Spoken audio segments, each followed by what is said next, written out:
Welcome to the world, no heroes and villains. Welcome to the war, we've only begun. So pick up your weapon and face it.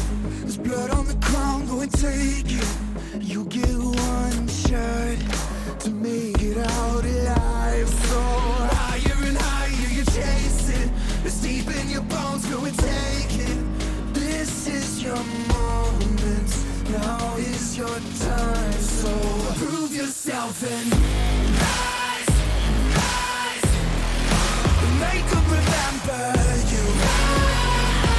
Rise, push through heaven. Rise, rise. They will remember you. Rise. Welcome to the climb up, reach for the summit. Visions break the one false step, lead the end. So higher and higher you chase it. It's deep in your blood, go and take it. This is your moment. Take to the skies, go prove yourself and rise, rise. Make them remember you. Push through heaven. Rise, rise. They will remember you.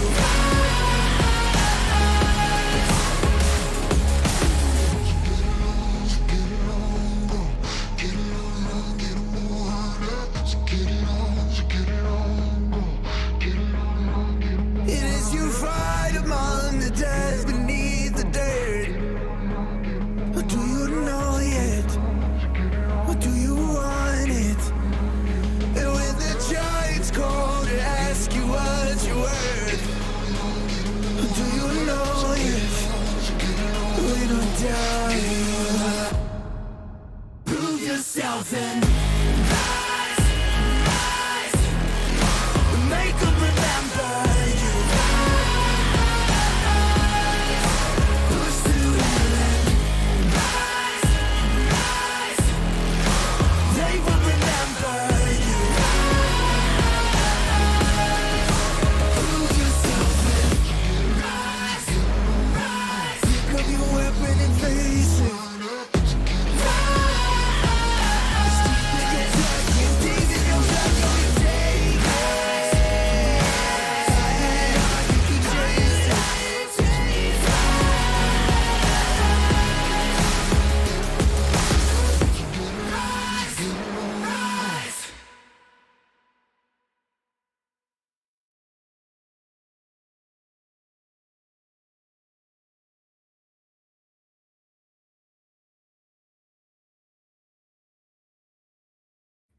Welcome back, everybody. It's Friday night, and that means it's VCS time. Here on VCS English, we've got SGB taking on SBTC, an incredibly important series for playoffs implications. And because it's an important series, we brought your way. Oh, no, he wasn't available.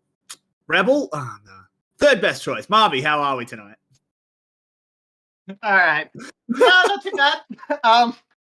Let me actually fix my cords now. Yeah, we're doing okay. It's been an exciting week so far. We had a couple of pretty close matches yesterday. Wales not quite being able to take it to secret. Genius Garm, we'll ignore that one because that went as expected. So one close match. Yeah. I mean, yeah, they put up a fight. Very nice. I guess. Important for standings. Team Secret got locked in. Wales is becoming a lot harder for them to grab that final spot for playoffs. Garm doing their best to keep their record alive, keep climbing up the standings, and that's good to see for them. For sure. And I mean, SGB is a team that we really need to be keeping an eye on as we head towards playoffs. SBTC 100% applies to them as well. Let's start with the Buffalo because they've just come off a loss to Garm that did interrupt their win streak that they were on for quite a while. So was Garm, so one of them had to break. Where do you actually rank SGB in the power rankings at the moment? That's tough. So it is. I feel like your 1-2 at Secret Garm feels pretty comfortable. I'm not quite sure where I rank them against SBTC, which is great because that's the matchup today. Mm-hmm. But I definitely feel those two are 3 and 4. I'm not quite sure who I'm putting ahead quite yet. This is Buffalo's chance to really come up and make a point. But then it's those two, I think, rounding out the playoffs. Then Wales just missing the cut. Then the other 3. How you doing? How you doing? Yeah, I mean, I sort of agree. Because in the end, the difference between 3rd and 4th is not a big deal. The way the standings work is the first round of playoffs. We've got confirmation, by the way, on how playoffs are working this split. Finally, it is top 4 going to playoffs, and they play a double elim bracket. But if you come 3rd and 4th, it's still number 1 team picks who they want to play. So the difference between 3rd and 4th is kind of meaningless. The big difference is 4th and 5th, obviously. But if we look at how these teams match up, where do you think the focus is going? How do you actually separate these two teams? So separating these two teams, it's a lot of I think their structures are quite similar in strengths and weaknesses across the players, like strong top side, strong bot side, facilitating mid jungle. But I think you look at Buffalo and it's a lot more of a stronger team, cohesive unit, with a lot of focus on good drafts and bring that together into great comps. Then you have just individual dominance coming from SBTC, which, Emperor is fantastic. Celebrity is having a somewhat quiet but absolutely fantastic split of his career. Mm-hmm. I say it's only quiet because your eyes are just not drawn to that bot lane. 10 games on Aphelios, not exciting, but very effective. Yeah, SBTC kind of, we were looking through their stats, and because obviously we've got our focus on Empire, he's at 30 solo kills or something ridiculous. 36, I believe. Yeah, just absurd. Dia1 in the mid lane is always so hype, and then we were looking through the stats and we're like, wait a minute, Celebrity is having the split of his life. He has been ridiculously good down in the bot lane. 2 quadra kills the splits. No pences for anyone so far, but Celebrity has gotten close, and I believe he is not cheating with the Zeri. So that's even better. Good to see. Of course, huge Aphelios priority. And as we jump into draft, we'll see if that continues. By 12-14, maybe it may finally be time to sort of put that sort of aside as we move along. Maybe see a bit more aggression coming out of different picks. Yuumi and Seraphine are going to be removed immediately. Both of those champions, particularly Seraphine against Saigon Buffalo, massively high priority in this series. Paulette always happy to pick himself up a Yuumi, even if he doesn't play it like one. So overall, very standard ban so far. Froggy getting targeted a little bit here by SE. And I think that's completely reasonable from one angle, and that is no one else really is worth banning out, unless you're going to go for the double red side 80 carry bans of Siva and Zeri. Yeah, I feel Froggy is the most targetable in that ban in terms of bans. Hasmet has a deep pull. Jungle is fairly flexible if you're actually willing to move to some of the more move beyond Viego Wukong. But Siva locked in. Manjin and Zeri will be coming in at some point in this first rotation, and now we're just going to see where SBTC wants to go. They can early lock something like the Na or the Poppy. That's a really strong pick right now. But not something DNK has really played, but interesting. Poppy is very interesting because it depends. Is Hex Flash enabled? Because we don't actually know. I mean, Poppy is still strong even without Hex Flash, but I actually think she goes from 100% pick ban to she's still strong, but you don't necessarily have to pick her every draft. But he's going to be picked up regardless. So there you go. Maybe Hex Flash is enabled in the VCS still. Let's get some instant respawns. Yeah, something you can go this. Oh yes, finally! I wanted to see this yesterday, but here we go. Bean J on the Pantheon jungle. hopefully this will bring a lot more early energy to the game. Buffalo is a lot more proactive in their early lanes, 57% first blood rate, quite high at trying to get those early advantages in the lanes through through these kills. And this is a fantastic setup. The sort of Avengers mid lane, mid jungle duo. They can just enter the map from across. They can just cross map with ease and arrive in style. They certainly can, and I mean, this Pantheon has had mixed success from when I've seen it in other leagues. It really does seem like sometimes it just falls behind and does absolutely nothing. But point and click CC against Zeri is really good. So that W should get value. That's the other thing. Overall, I am liking what SGB is putting together so far. I think they've got, again, a start to a very cohesive team comp.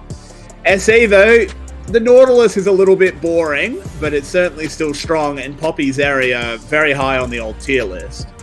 Yeah, it's a really strong front line, can buy all that space for Zeri. Now we're going to sort of just see how the rounding out continues. What's sort of going to come together?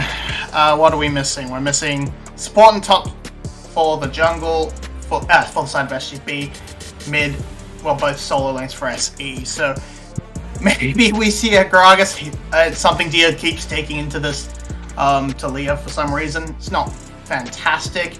Talia's kind of in an annoying, in a great position where hasn't really got any horrible matchups. I think maybe one of the best you have left to take into it is something like the Azir. And that locked in, yeah. Great. Cool. Yeah, it's good wave clear, provides a secondary source of damage, and with what SBTC have, just running a straight up front to back team fight, it's just way to go. Yeah, and I mean, it's very interesting. This is not normally what we expect out of SBTC. They often do play these super explosive team comps. So far, they're just playing super standard. I feel like they just want to catch SGB's engage. And with the Leona lock-in, I mean, you better have a big mid. Yeah, looking at that, I mean, you see that Time Kench banned in that first round, and yeah, that's making a lot of sense when you're considering SGB has picked pretty much exclusively pick tools. Yeah. Lots of single target CC, and Kali just as a kind of a why not, doesn't really fit the rest of the comp, but provides a bit of an extra carry threat for Hasmed.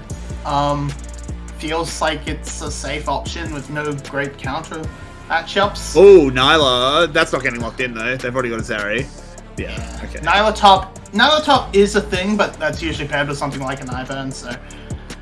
Gwen would be...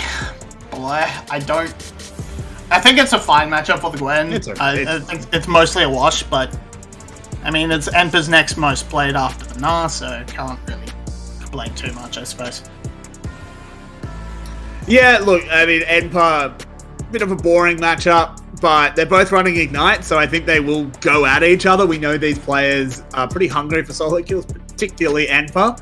He wants to beat the record. Actually, he must be on track for it, if he hasn't already VCS done. record was 39. By Dia. By Dia 1, which I think is VCS record. It's also global record. Of world qualifying. So there was a... apparently there's a, like, Sorn got a 48 kills in one split. Yeah, but there wasn't a world qualifying region at the time, I think.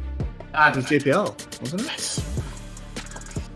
I don't know. I'm pretty sure that's correct. I'm pretty sure that's correct, but we will have to double check it. I'm pretty sure when Sorn had that, it was before the VCS existed, so it didn't count.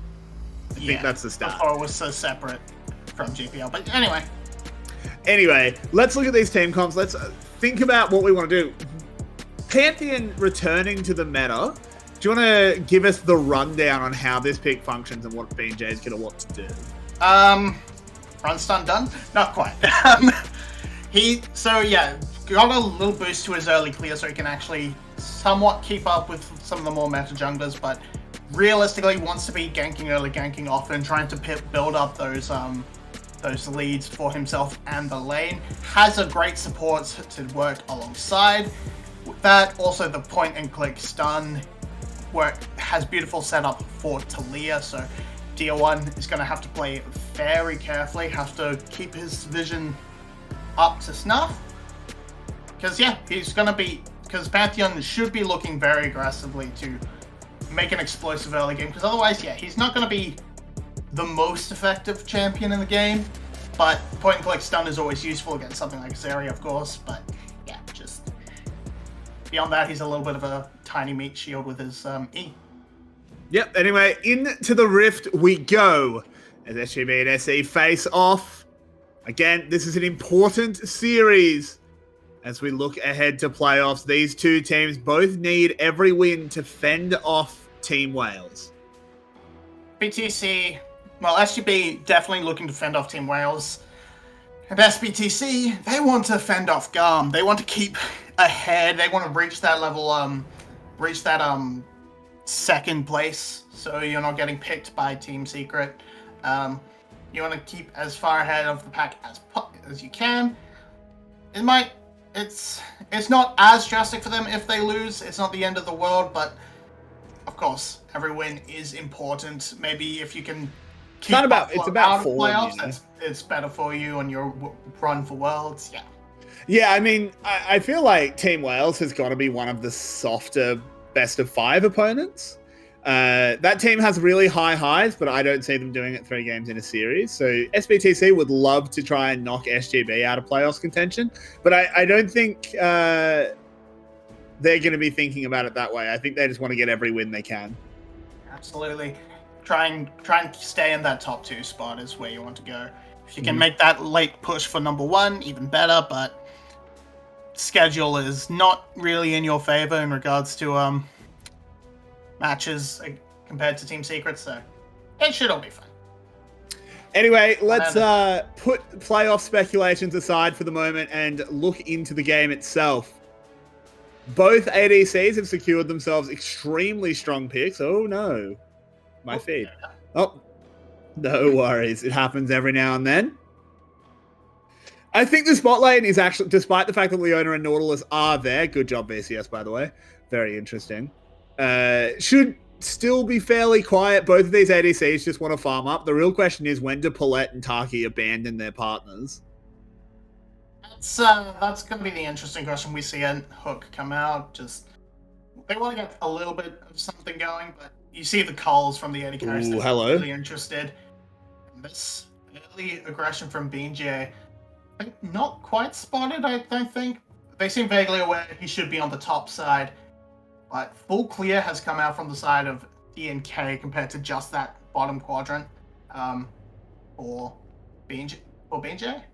So they're sort of pinging out. He should be on the top side. They don't quite read he's at their Krugs, but they know he's top side and Enper's playing safe. Yeah, I think Enper sniffs out the Krug steal. They could try and go under tower, but it seems extremely risky. The wave's not really in the right position. Yeah, Talia on the way up. SGB wants this.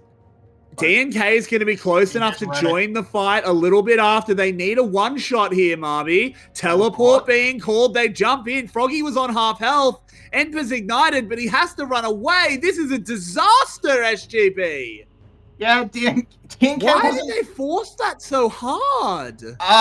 You've committed everyone to this top side. BJ might die. Oh, yeah, that's a flash stun.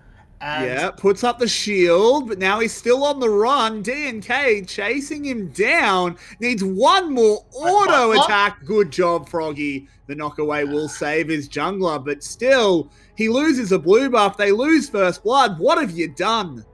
Yeah, no buckler to help lock down kill. Just a bit of a fumble. I just don't understand. Just back off. Yeah, they see DNK.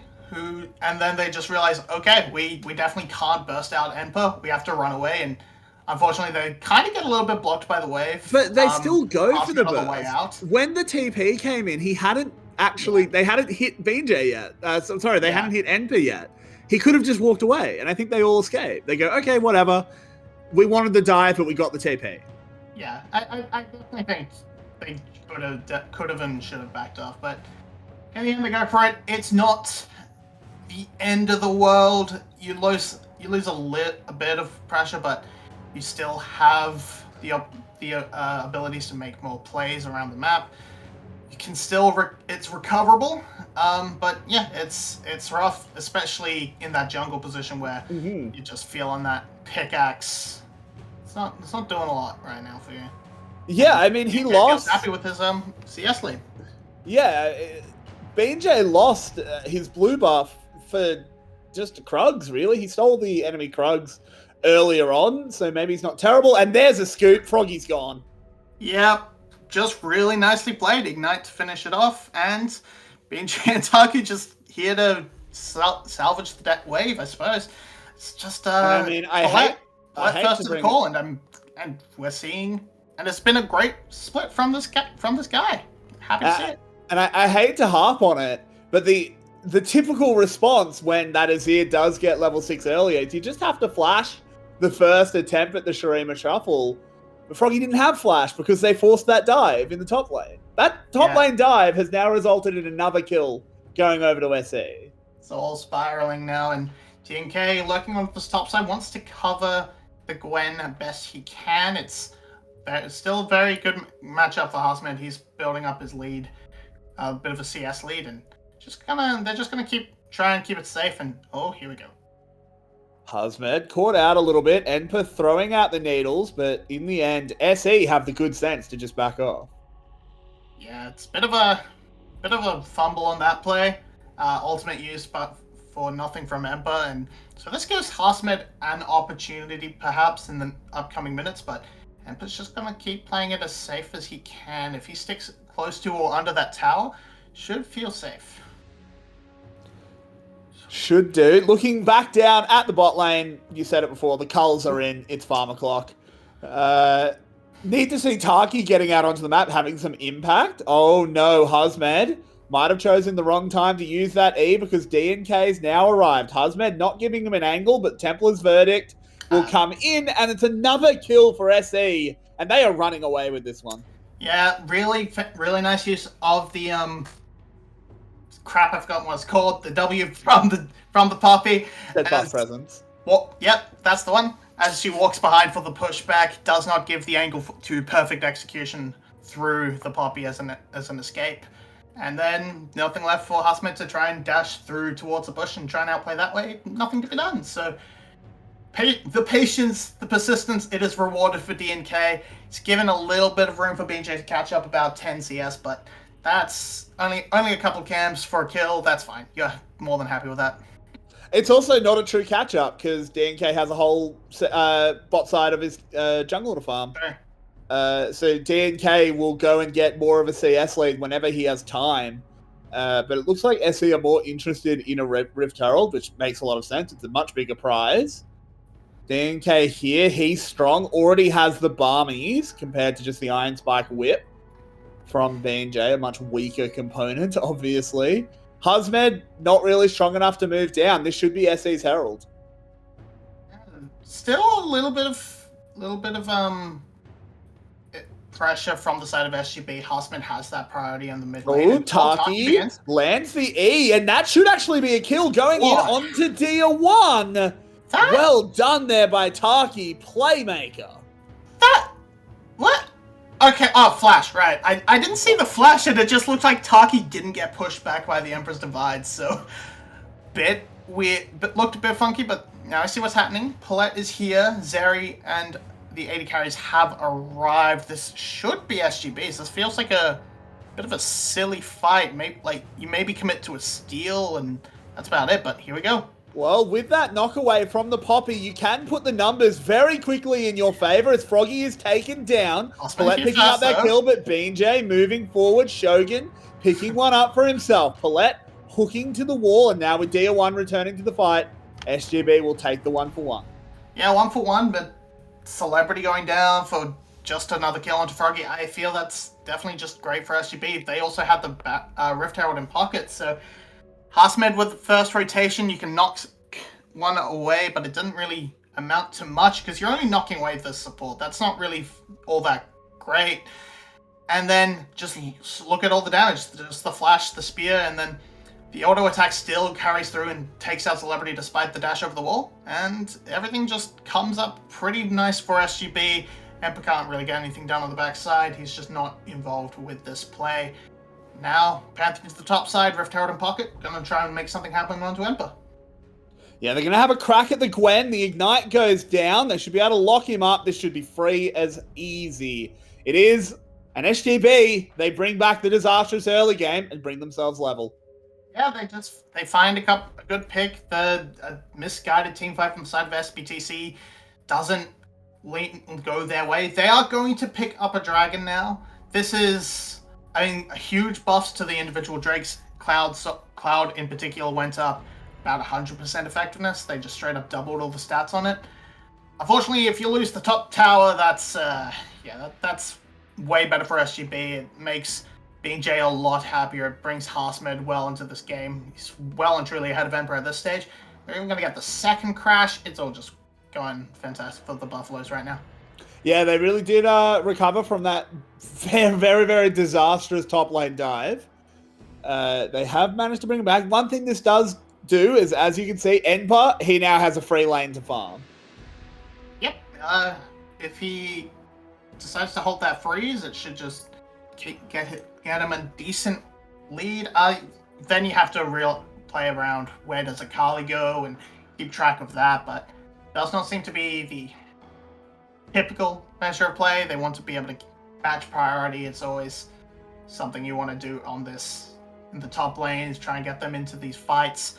That seems to be the main cause of play at the moment, but 3-4 minutes until the next real objective, you can definitely just pull back, play as safe as you like as SBTC, just slowly accrue a top lane advantage, and then at about 1 minute to Drake, start the shove and get a good bye. Yeah, that's pretty much the plan. We do see Shogun picking up those 2 kills. He's got himself to a Kraken Slayer. He's finished his cull as well. Of course, Celebrity has as well. So that is evened out. Both of these ADCs somewhat accelerated. I have to see what they can do when they actually get to join a true 5v5 that's fought in earnest. As SGB are able to clear out this vision. They've got pretty much run of the whole map at the moment, barring that mid lane. So overall, it's SGB with the incentive to just play this one out. Yeah, they still want to try and make a few things happen. The composition, realistically, is not quite as... I mean, all things equal, front to back. It should be SBTC favored, but the ability to just do this... Yeah, he comes in. Grand Sky for the knockback onto Enpa. They don't want to keep chasing, though, so it's just going to be a big chunk. Yeah, just going to be a chunk. Bit of a not quite the Avengers Assemble we're looking for. In the end, it's all good though. They saved the tower. So, they've gotten a push going. I'm gonna be honest. I've never understood why they've been called the Avengers. Which Avenger is Talia? It's because they both have a superhero entrance. The original thing was Avengers bot lane in the LCK, like just on the Pantheon rework. Celebrity in trouble, locked down, good cleanse, good flash. Actually buying so much time, but maybe not enough as he'll go down. Enpa will follow him, but a shutdown will go over. Taki having to go gold. Honestly, considering the situation, SE have done damn well there. Celebrity played that about as well as he could have. I don't know what more he could have done. It's just unfortunately, Pantheon's just a bit too tanky and can just survive that whole endeavor with all the tower shots. Might have been a little bit scuffed on the tower doesn't ramp up, do any damage bug. Froggy is in trouble. He is, gets scooped, but this time has flash and just walks away. But guess who's here? DNK! Bang! Here we go. Yeah, there we go. Sets him up. DNK knocks him down. It's a good pick in the mid lane, and that should cover it all right. And then we're just gonna see here, Pantheon is gonna take way too many tower shots, and it is ramping up. So it's not quite the bug. It's not quite the end of the world for them, but yeah, just too tanky at this stage. Can quite happily eat the 4, especially with no damage going down onto him. Celebrity, I think, slightly misreading where the aggro had gone and just not being able to find that finishing touch. He had a lot to read, to be fair. He had a lot to go on his plate. He had a lot on his plate. He did about as well as he could, I think. Yeah. We now have 40 seconds until the Dragon. Doing a quick TP check. It is SGB with more. They've got that one on Hazmed. So theoretically, they have priority around this one. They'll also pick themselves up this second Rift Herald. SE not particularly interested in contesting that one. Teleport on Hazmed. Ultimates coming up for Froggy and BJ shortly. They can be anywhere on the map they want to be. DNK just doing his best to sort of keep Hazmed at bay and give Dia some time on the tower, but that's not really going to amount to too much. Top side belongs to the side of SGB, and with this Rift Herald in pocket, they are going to crack this mid lane, and that really opens up the map and just makes this pick comp infinitely stronger. Yeah, this is SGB kind of running the map as they actually burn the Solar Flare onto Palette. Not sure I agree with that usage there by Taki, but I don't think it's going to matter. They should be able to move safely down to this dragon. Yep, I think they are. As Enper trying to pick himself up a tower, but Froggy responding in plenty of time. But SGB, they've fully stabilized and they're fully in control right now.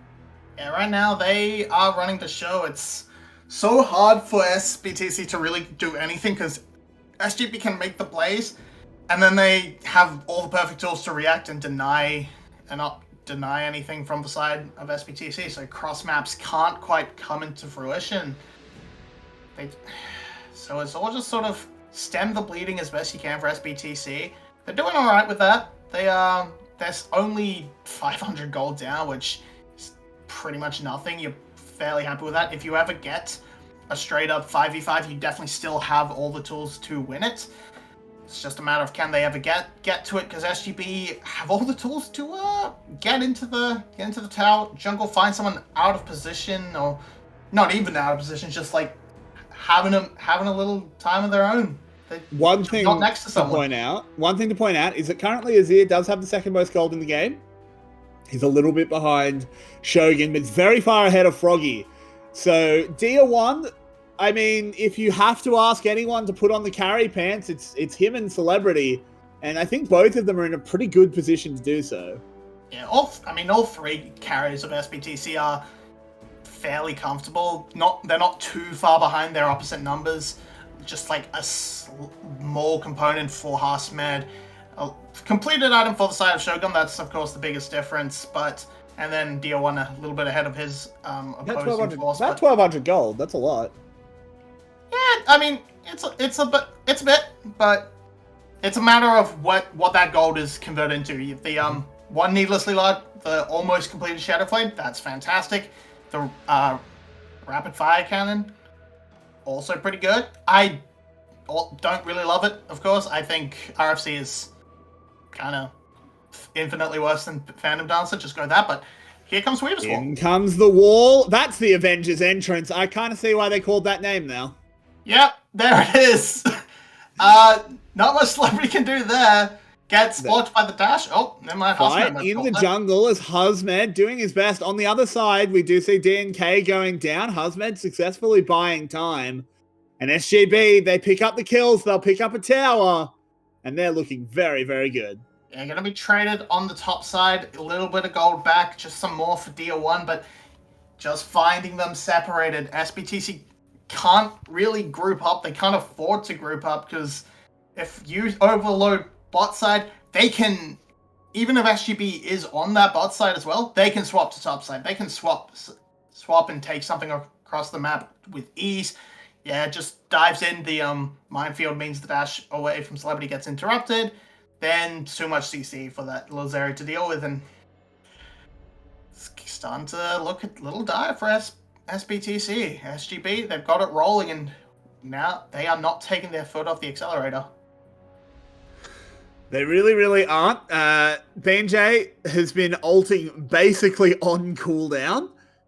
Been everywhere on the map on this Pantheon, and now he's having a look towards Enpa. Has flash if he wants to get the stun in. He does. Hazmed bringing the damage. The execution comes in, and it's another one for the Akali.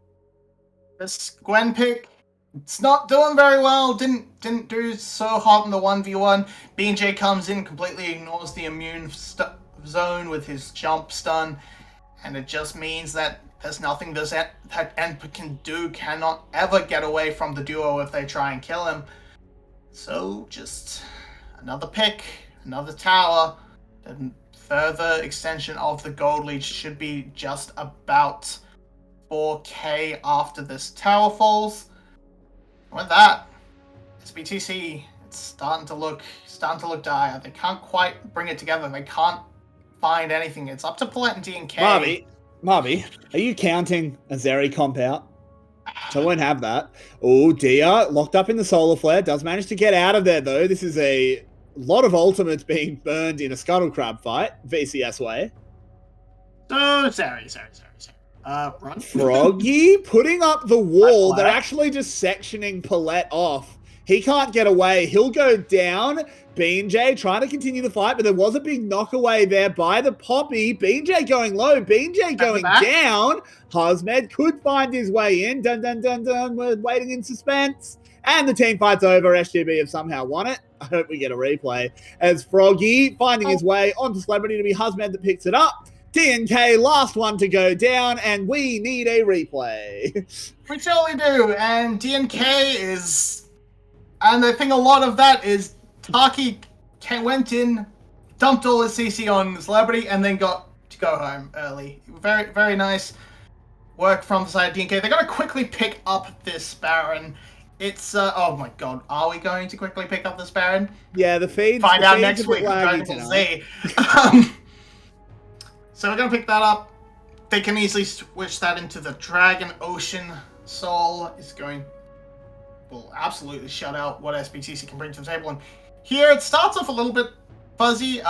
They end up having to blow a lot onto Paulette, but once it actually kicks off, Taki gets kicked out. But who cares? That's a Leona. DNK has really not been doing fantastic. Really smurfing this. Oh yeah, Haasman absolutely tears up the back as well, and he almost tries to hunt down DNK, but once he's pushed him into wrapping around this side, he can follow the E back, kill off, I think that was Celebrity at there. Celebrity it was, yeah. And then DNK's just stuck in the middle of no man's land and basically secures both kills, and just... You're taking a 4v5, basically a 4v4 at that stage, with Taki being kicked out and Paulette being dead, and you're just not as strong as what SGB brings to the table at this moment.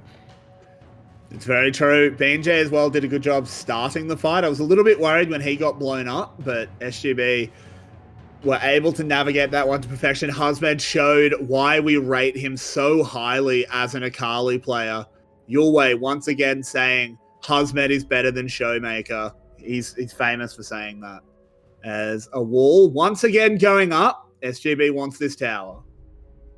Yeah, Weaver's Wall comes out. They don't really have the ability to siege fantastically, especially with Froggy reapplying to mid lane. So it's a bit of a waste, bit of a fumble. But hey, you know what? Who's a great split pusher? Pantheon. He can just go up, keep a wave pushed, and then if he's ever needed, he ults in. It's fantastic. It works out really well. Similar case for Froggy, but I mean, there's no Weaver's Wall right now, so bit of a moot point. But in the end, it's a low top lane tower that'll fall, and just this gold lead further and further extends. 7k now. Should extend just a bit more to 8.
Yeah, Spoots is reconnecting.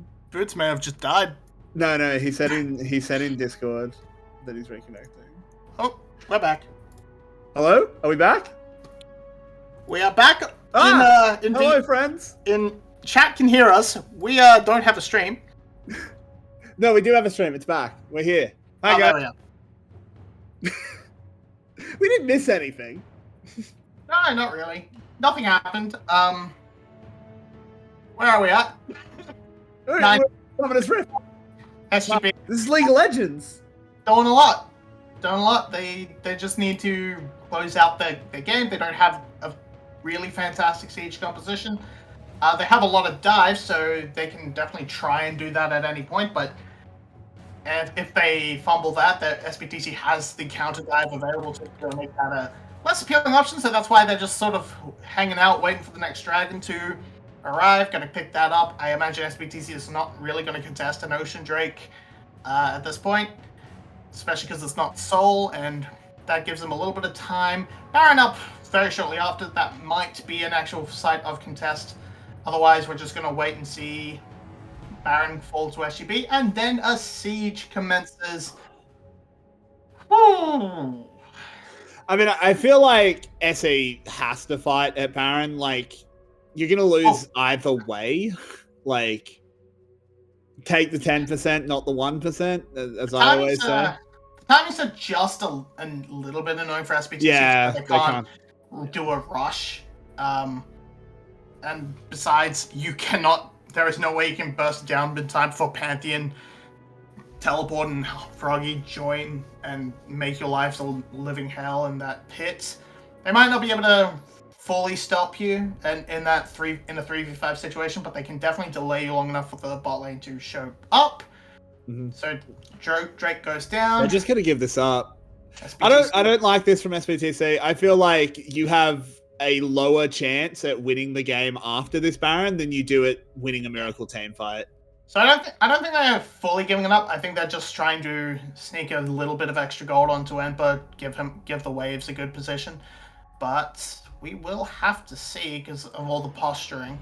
I think it's just fix waves and then try and contest it a little bit better. So yeah, they do have TPs on both solo lanes. There is pings onto that ward behind Emperor. That could be a little bit of something. I don't think so. I don't think that's going to go anywhere. They're on the Baron. So I think it's a little bit of delay. Maybe commit DNK to a Miracle Steal if you need to. But as it is right now, they save off the Baron. They pick up some gold for themselves. Good bit of play from SBTC. Yeah, SGB a little bit indecisive here. I feel like they had to make a decision, either go and repel Emperor or just commit hard onto the Baron. Now they've done neither. And yeah, look, I don't think they're super upset about the game going a little bit longer. They do still have a Sivir. But I'm still scared of Zeri, Marby. I think maybe I just have trauma related to that champion. Yeah. I have trauma related to about 90% of the champions in this goddamn game. It's true. I think Zeri is something special, though. I'm making a little oh my god, Bean J just flashing over the wall. Dia 1 just trying to poke him. Froggy comes in, pops his head. Teleporting in is Emperor. It's not where you want to be, my guy. As Froggy picks himself up a double, Husmed fending off the rest of the chickens. And out of nowhere, SGB have picked up too. That's why it's Pantheon, baby. You can just start a fight whenever you goddamn feel like it. Husband looking over the wall. DNK can disrupt it, but he has to get in. He's going to have to try and go for the steal, but that man's dead. Yeah, DNK had to have a crack. Didn't really have a chance, though. Celebrity gets locked down by Taki, uses the cleanse, does get a little bit of distance, but it just doesn't matter because he's being hunted down by SGB. Shogun will close that one out with a boomerang blade, and that, I think, is going to be game one. Talia didn't stop Zeri from being able to Zeri away, and then Taki can set up the stun, and the CC is all very good. Dia 1 and Emperor are back to defend, but it should not be enough. I do not think they have the options. These minefields, again, denying a big streamer shuffle to try and save the game. Here Tier comes the 1 final. going low. Akali hunts him down. Hazmed with the killer instinct. The knockaway, the incorrect tower tanking might actually make this a little bit dicey with the respawns coming in, but the Weaver's wall should allow them to just hit that Nexus. I've got my eyes on Shogun as they do this one through. BJ picking up another kill. Now the Nexus is being hit, and there it is. SGB pick themselves up. Game number 1. Great use of the pick tools, SGB. They fumbled that first dive, but it didn't matter. They rallied. They found great pick after pick and managed to really play out their comp exactly the way you need to do it. Find those picks, find those isolated targets, and just be everywhere on the map. Worked fantastic. Really highlighting what drafting should look like on this patch instead of a bit of the same old. Hope we get to see more of that. Pantheon might hit the bench, but there's still more you can work with. You can grab those lockdown champions like the Vi to deal with Zeri. There's still a lot more this patch has to offer. It's true. And I want to remind everyone in chat that both Yulway and Milky Cereal have staked their reputations on this series. What sacrifice of the loser? Yulway says that SGB is clearly the better team. Milky vehemently says it's SE. Only one of them can be right. So everyone in chat, make sure you go on Twitter and tell the loser that they are in fact a loser. But we'll be back in 5 minutes. Don't go anywhere.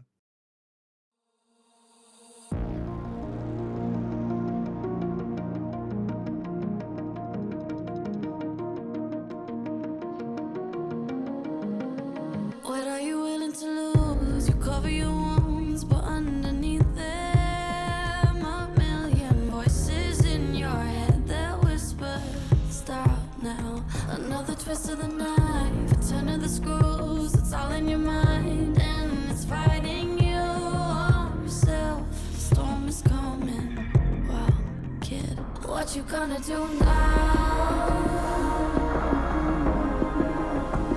It's your reflection looking back to pull you down. So are you gonna die today or make it out alive?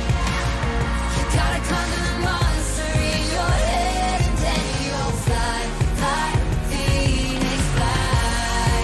It's time for a new empire.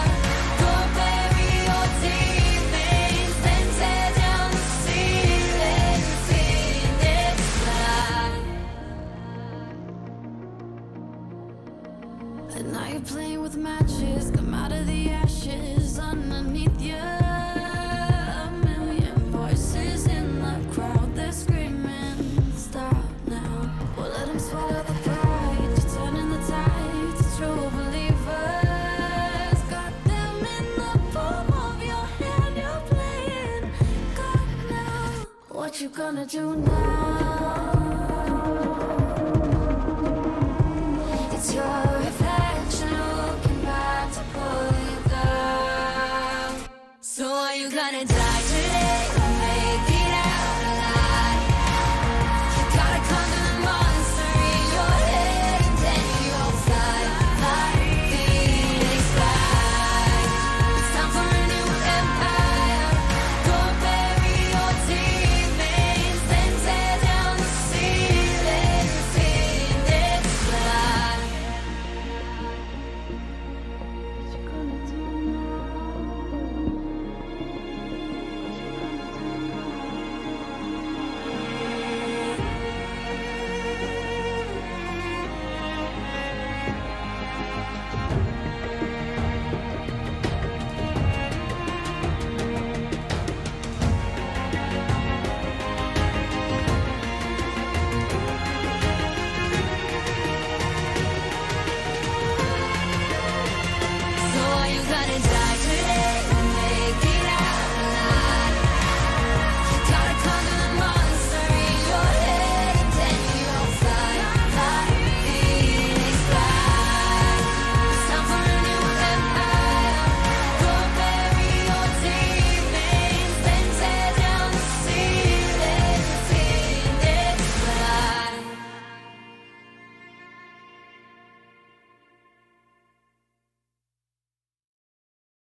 And it's the Buffalo that came out on top in game number 1. They came back from an early blunder in the top lane and honestly ran the show after that.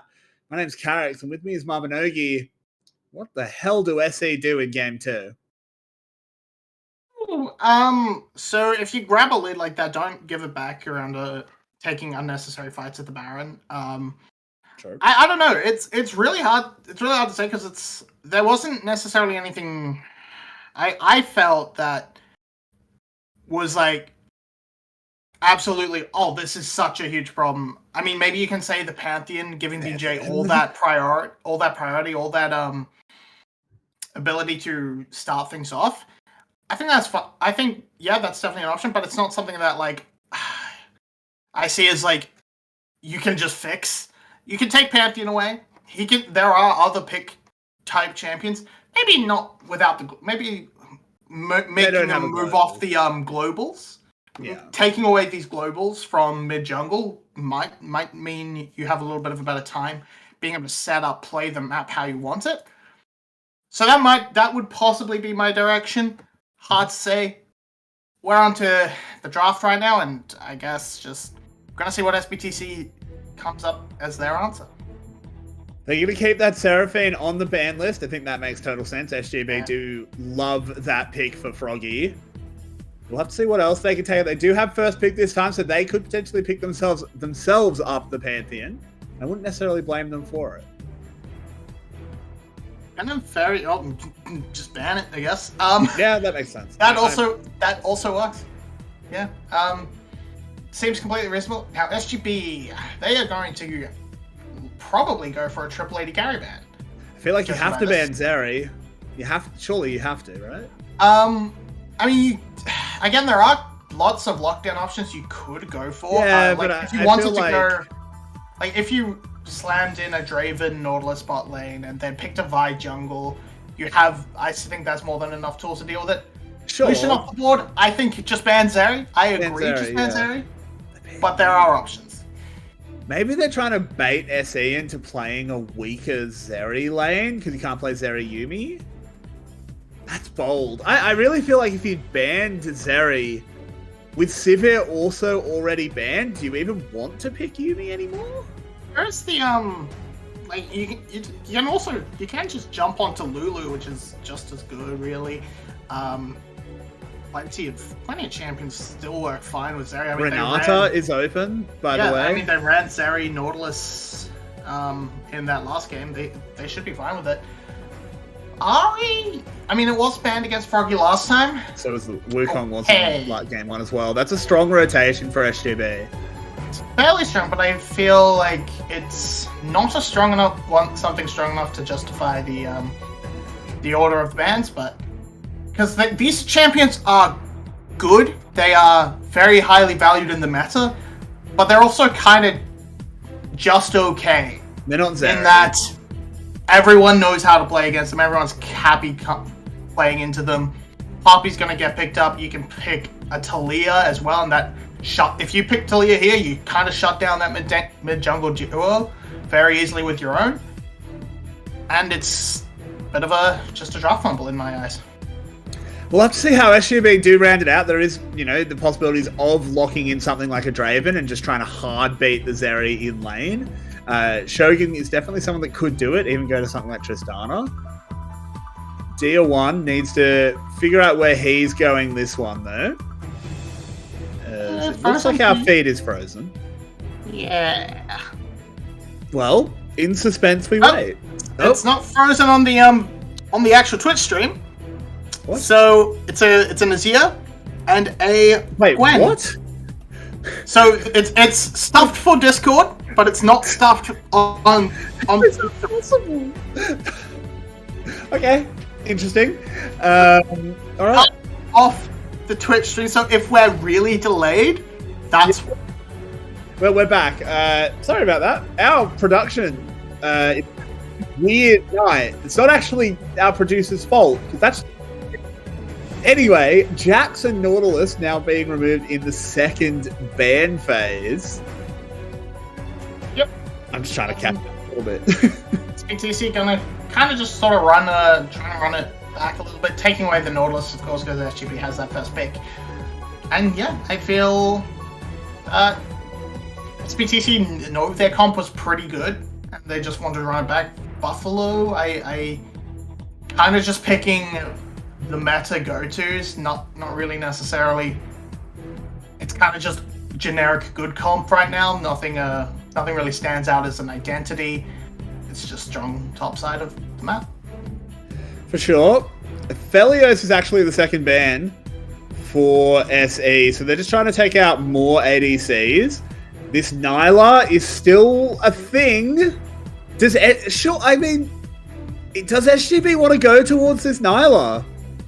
I think it would be kind of bad into Zeri, though. I would think. It's going to be Tristana. Yeah, okay, so they're just going to try and kill the Zeri in lane. That makes sense. And you can't pick away all the things Taki can go for. Taki can go for Leona. Taki can go for Alistar. Taki can go for whatever the hell it feels like. There's a lot of engaged supports in the game. And so, now we're just going to see how SBTC wants to round it out. This kind of signals to me that Lulu gets taken off the board as an option. Braum works. Tahm Kench also an option. Braum it's going to be. And then, how do they want to round out their top side? The main counters that Emperor would realistically fall onto have been removed, so might just sort of play for a neutralizing lane. Maybe he wants to take an Akali. What to say? It's his third most played. Yeah, I mean, it makes sense. He's just going to play the other side of the matchup. So that'll be interesting. If Husband wins this one, it's a huge ego boost. Beat someone on both sides of the matchup. You love to do it. Now we just need Froggy's pick, as Taki's having a look at every champion in the game. But, I mean, Veigar would not be bad here. Actually, Veigar would be kind of sick. I feel like going... Okay. Whoa, what the... So, Rumble again. Wait, there's already an Ari. What am I talking about? Hey, Veigar supports... It's Rumble... Yeah, for some reason I thought it was mid lane. It's Rumble support again. I guess this is a pivot away, considering the Braum lock-in, away from the just... moving away from the all-in kill lane, and this just provides so much shove. The Flame Spitter combined with the explosive charge means you should always be able to just keep this wave perma-shoved under the tower. I don't know. I don't love the Rumble support. I think it's kind of a meme. It might win, but I don't think it's necessarily going to be off the back of its own performance. I don't know. It's a bit of a strange one. It's pretty good, but I feel like it's just kind of good. It's just okay. Yeah, I mean, I feel like you have to kill Zeri in lane with this draft. I feel like if Celebrity gets out of lane even, you've already lost if you're SGB. Yeah, there's not... Like, I mean, I think the Tahm Kench almost could have been a little bit a better option, because right now the real only option to deal with the Zeri is try and outrange her a little bit of zone control from Rumble, and then, but your only lockdown for her realistically is this Wukong, and that's just not quite enough. Tahm Kench would have absolutely denied it altogether. But with a Empress Divide, with a Braum, with a Poppy, should be more than enough. Zeri should be able to have plenty of space this team fight to do Zeri things. And onto the Rift we go to see if Zeri will do Zeri things, or if it will be SGB that is able to get control of the bottom lane and get their things together. So, Rumble support. What's it do? How does it work, Marby? It does a lot of damage.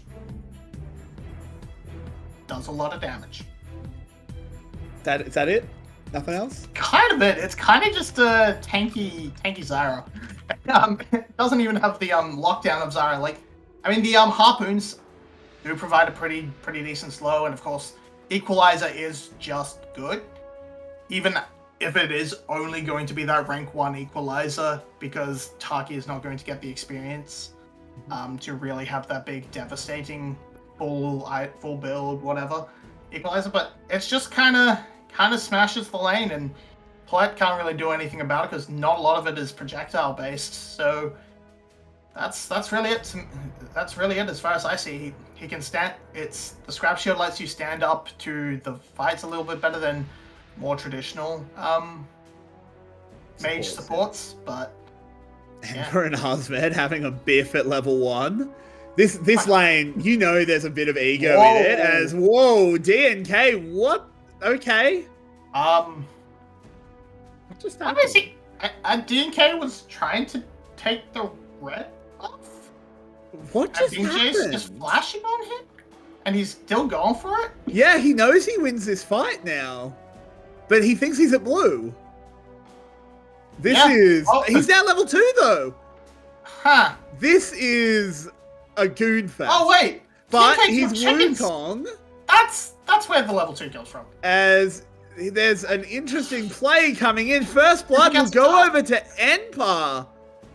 And Husband gets the second. Marby, what goonery did we just witness?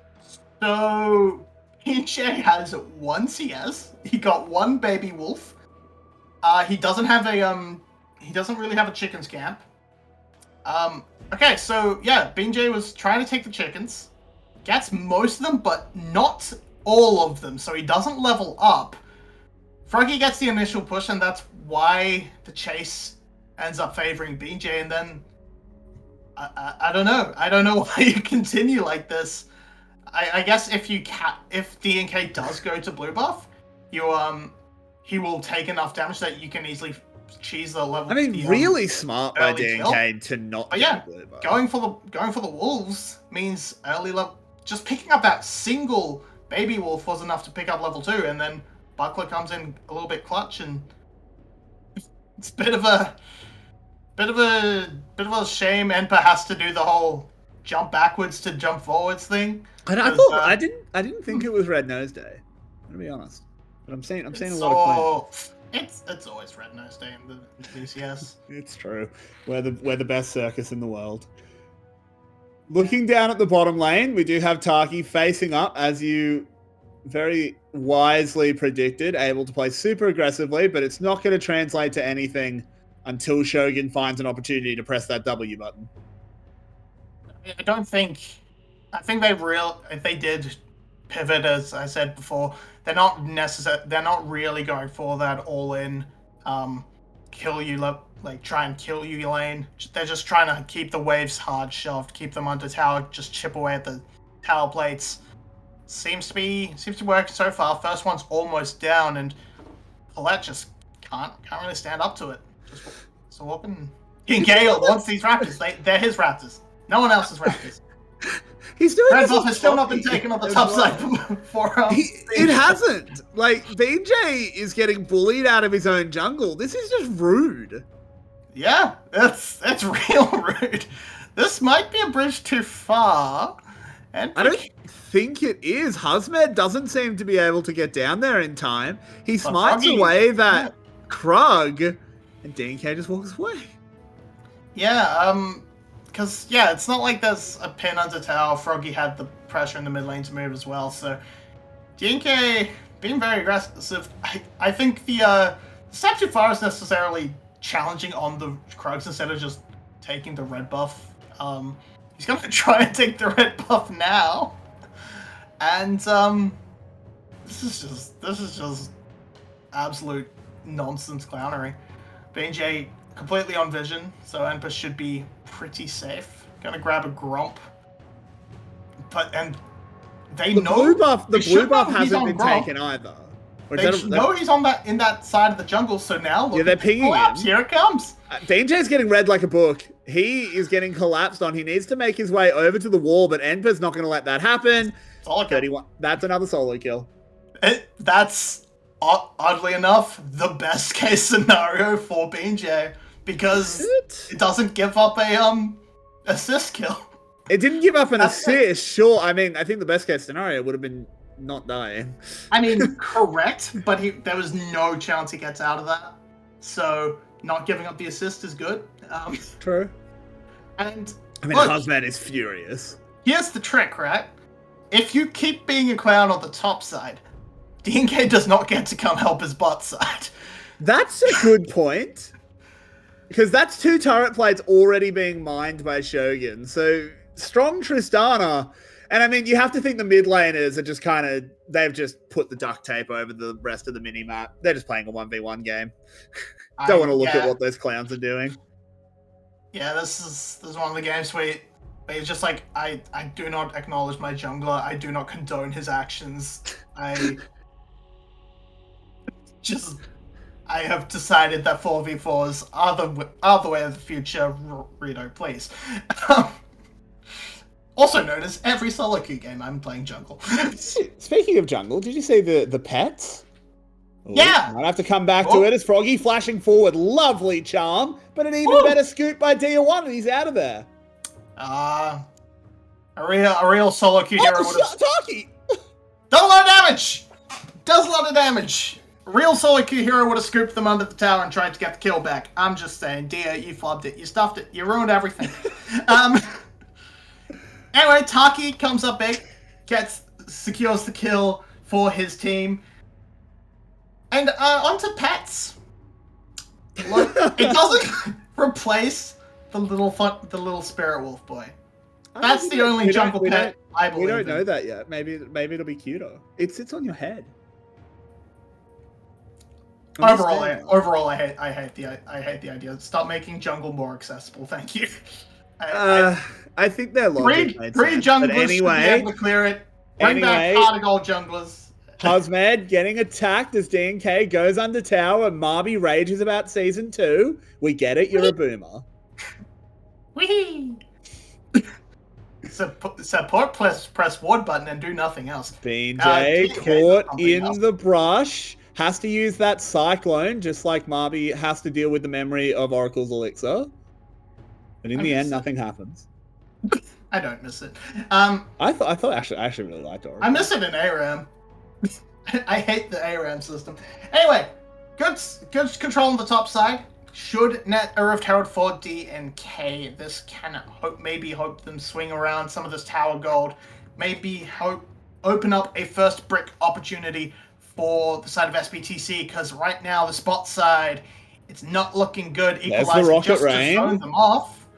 Yeah, just zoning them away. Shogun continuing to plink away at this tower. Now Paulette able to step up, block a few shots. Taki, he wants to go under this tower. The Rumble ult's already down, but you know he wants to. He wants to, and then he remembers he's a Rumble and can't actually die. With like celebrity's health, like I think there's a chance if you just run at him with all of Tristana's damage, you might just kill him.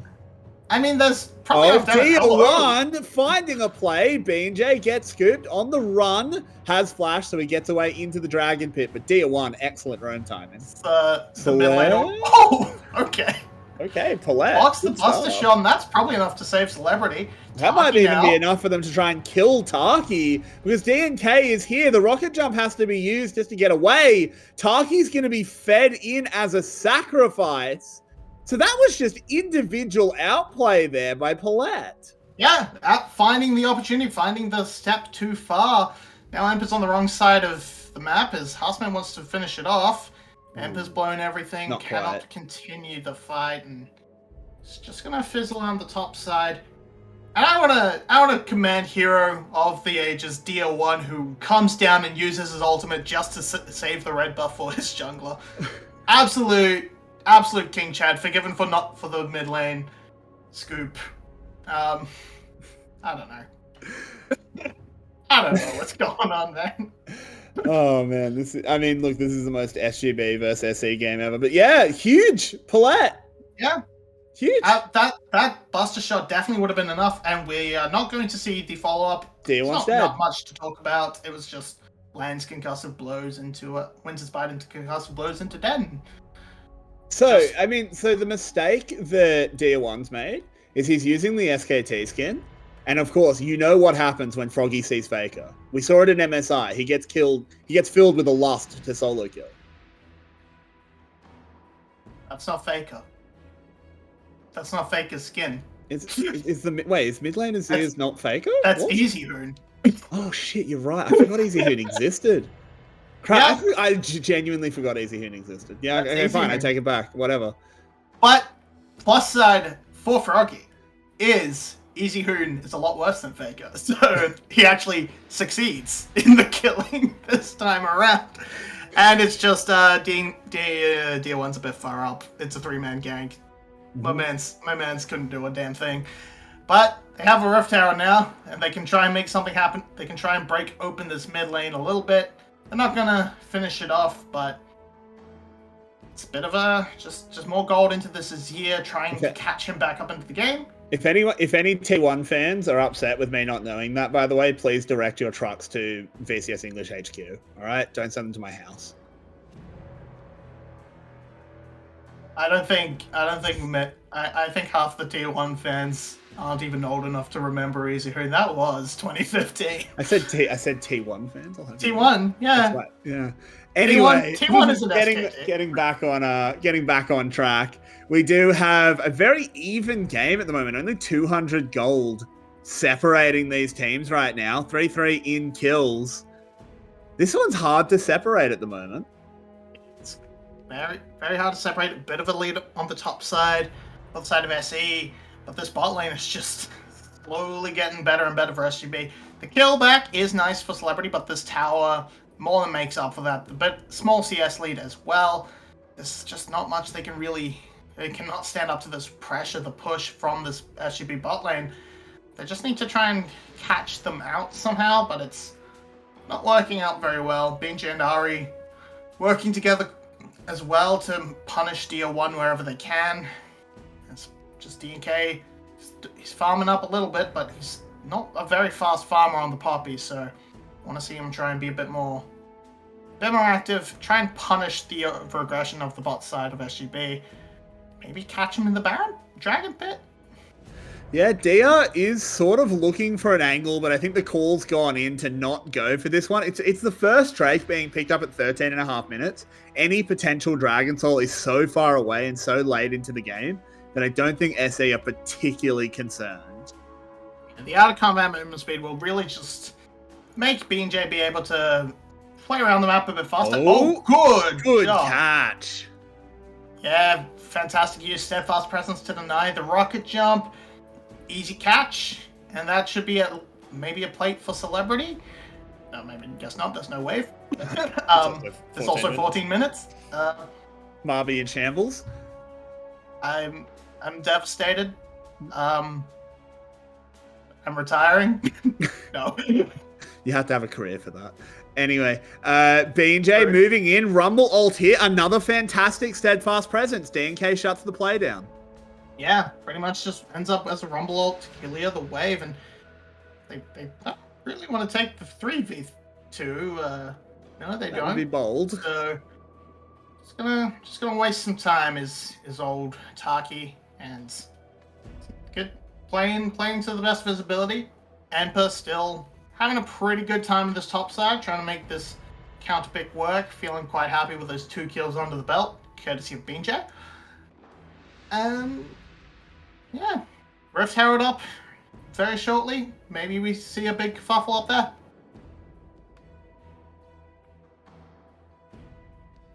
We may well, but for now, I think SE are happy to let this one continue to go slow. They've got the Zeri. Yeah, but both teams are... So SGB a little bit late onto this Rift Herald. They don't concern themselves with it too much. They had that first brick pretty much on the books, and they take it down with Froggy there. So once this comes down, should just be probably the mid lane tower, I would expect, being broken open for SBTC if they can get in there, actually find a push. Oh, hello. They've got the catch as Enpa hits by the charm into the Everfrost. They want to back this one off. Equalizer drop down across the team, just trying to fend them off for now. SGB very skittish about going in there. Yeah. Oh, and there's a big knockaway. Shogun now in a little bit of trouble as he's knocked into the wall, hit with a laser. Good flash to try and get some distance. Buster shot, knocking Celebrity away. Now it's Huzmed joining the fray. Enpa's picked up one for himself And Hazmed in the middle of the team throws out those needles, takes Enpa low, should take him down. There it is. DNK equalizing though. BJ going low as well. Has that regen as the Wukong goes over the wall, finds the kill onto the Brawl. Hazmed has the scissors. And 4 kills to SGB, 2 to SE. Just an absolutely nonsense fight from the side of SBTC. Kind of everything going wrong across the board there. DNK's gonna get this tower though. So, hey, objective achieved. Genuinely not that bad. As yeah, they still majorly lose the fight. The towers are traded in the end, and it starts off, they try and catch onto DNK, into what's-his-face, Shogun, because the rocket jump was used, but they don't have the burst damage. They just can't finish him off, and then the flash over the wall straight into BJ's face, and then it's all just such a scattered fight. Enpa goes for his own play onto Taki, which means he gets caught left in a weird position. DO1 charging down the river alone. Just really bad team fighting from SBTC, playing as individuals, not playing as a team, and that will probably be what ends up keeping SGB in the game, keeping them ahead at this point, and might end up netting them the win. It might do, as we now have this 1.5k gold gap between the teams, but there's still a scaling Zeri. There's still this Akali in the top lane. Though Hazmed on the Gwen, 3 kills and no mythic. So he must be holding a hell of a lot of gold. Decent amount. Stopped off at the boots, of course, so that delays it a little bit, but yeah, there you go. But Baxton picks it up. It's all good to go, and just let's a little bit of trading on the map. DO1 had control in the mid lane. There's a bit of a trying to do his best on the bot side, but aren't stand up to wave clear from Froggy. So we're just gonna play it out. SGB have major control in their bot mid lane waves and get the dragon. Shouldn't be contestable. And so, all in all, it's really a tower for a dragon trade, which is okay. You kind of like the gold, but these dragons are very much worth that trade of an outer tower right now, thanks to the buffs. And if it gets harder and harder to burst down someone like Shogun, harder and harder to kill someone like Hazmed, that's going to start to hurt. And it's Ocean Drake again. This could actually pan out into something. It may well.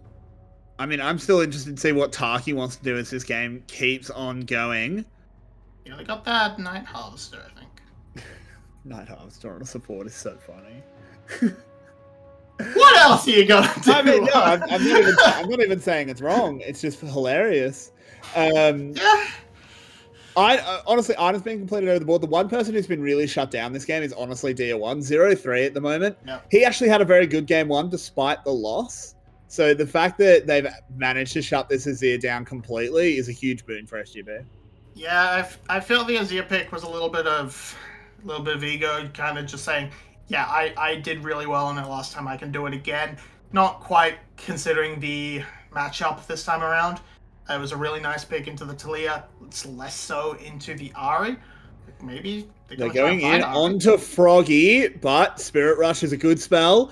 Enpa under threat at the same time, moved forward onto Hazmed. Oh my word, what a play as he actually takes down the Wukong. And you'll take that every day of the week. Yeah, absolutely. 1-for-1 in a 3v1. Bot side's going to take a tower as well. Sure, in the end, it's overall actually a gold trade. Well, actually, no, because 1-for-1, duh, it's a gold even. It's not even going to be gold even. I don't actually know. Hazmed will get this tower, but absolutely saves the play because a 1 tower trade and an extra kill, but then just Enpa, absolute, just knows his limits, knows what he can do with the champion. Could have easily walked away afterwards, but saw the kill in his eyes. Puts another one on the board. Another one to the Enpa solo kill counter as he continues to make his way towards a record. Celebrity farming up as well. 2 items complete, same as Shogun. Despite the 30 CS deficit, that's well and truly made up for by those 2 kills. So this gold gap, it's only 1,000, and the way it's distributed, honestly, I think that means almost nothing. Yeah, it's pretty much all on the Wukong, I guess. I mean, actually, a lot of it is going to be sitting on that support. Fair amount's going to be on that support, I feel. Which, hey, I mean, if you want gold lead on a support, might as well make it a damage one. Mm-hmm. So Tak is feeling happy. He can definitely cause a lot of problems if they find the right angle for an equalizer to drop. We'll have fully maxed out the harpoons, I imagine, for that extra slow. I want them to click on him, and he's got. I'm gonna be honest. I'm not sure what Rumble support levels first. Frankly. I mean, I don't know what Rumble support levels first, but I'm willing to bet Taki levels Q.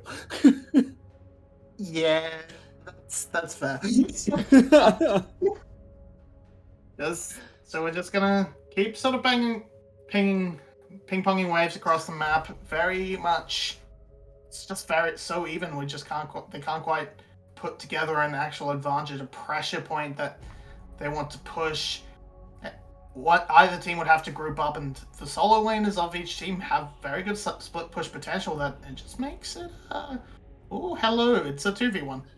Yeah, that was a really lovely bait there by Husmed. Made Enper think he has a chance. Perfect execution into the shuriken flip. And now BJ arrives, and yeah, Enper, you're pretty good, but you're not that good. Yeah, it was a very nice escape until the point he walked into the enemy jungle and found a monkey. Don't want to find a monkey. Not in the jungle. That's their home territory. BJ moving in with the Cyclone. Dia 1 flashing, dashing. Gets away. 2 ults right there for SGB. TNK, you can cancel that.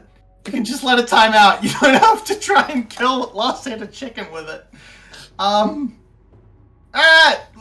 Dia's gonna have to go back to base. He has teleport, so it's not the end of the world, but Enper is down. It's gonna provide a lot of pressure onto the spot side for the side of Harsmed. This should help create massive control over this pit for this third dragon. Baron is up, so they can do a bit of a bait away and try and force them to respond to a Baron play. Right now, it's SGB. It's been Jay in particular around this Baron dragon, but the rest of his team is not necessarily there to help him out. All in all, that pick doesn't really matter anymore.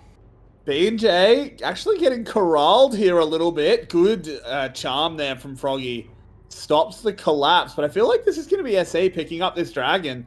SGB just really not in position. Yeah, it's not the end of the world. It's just it's just an ocean drake at this point.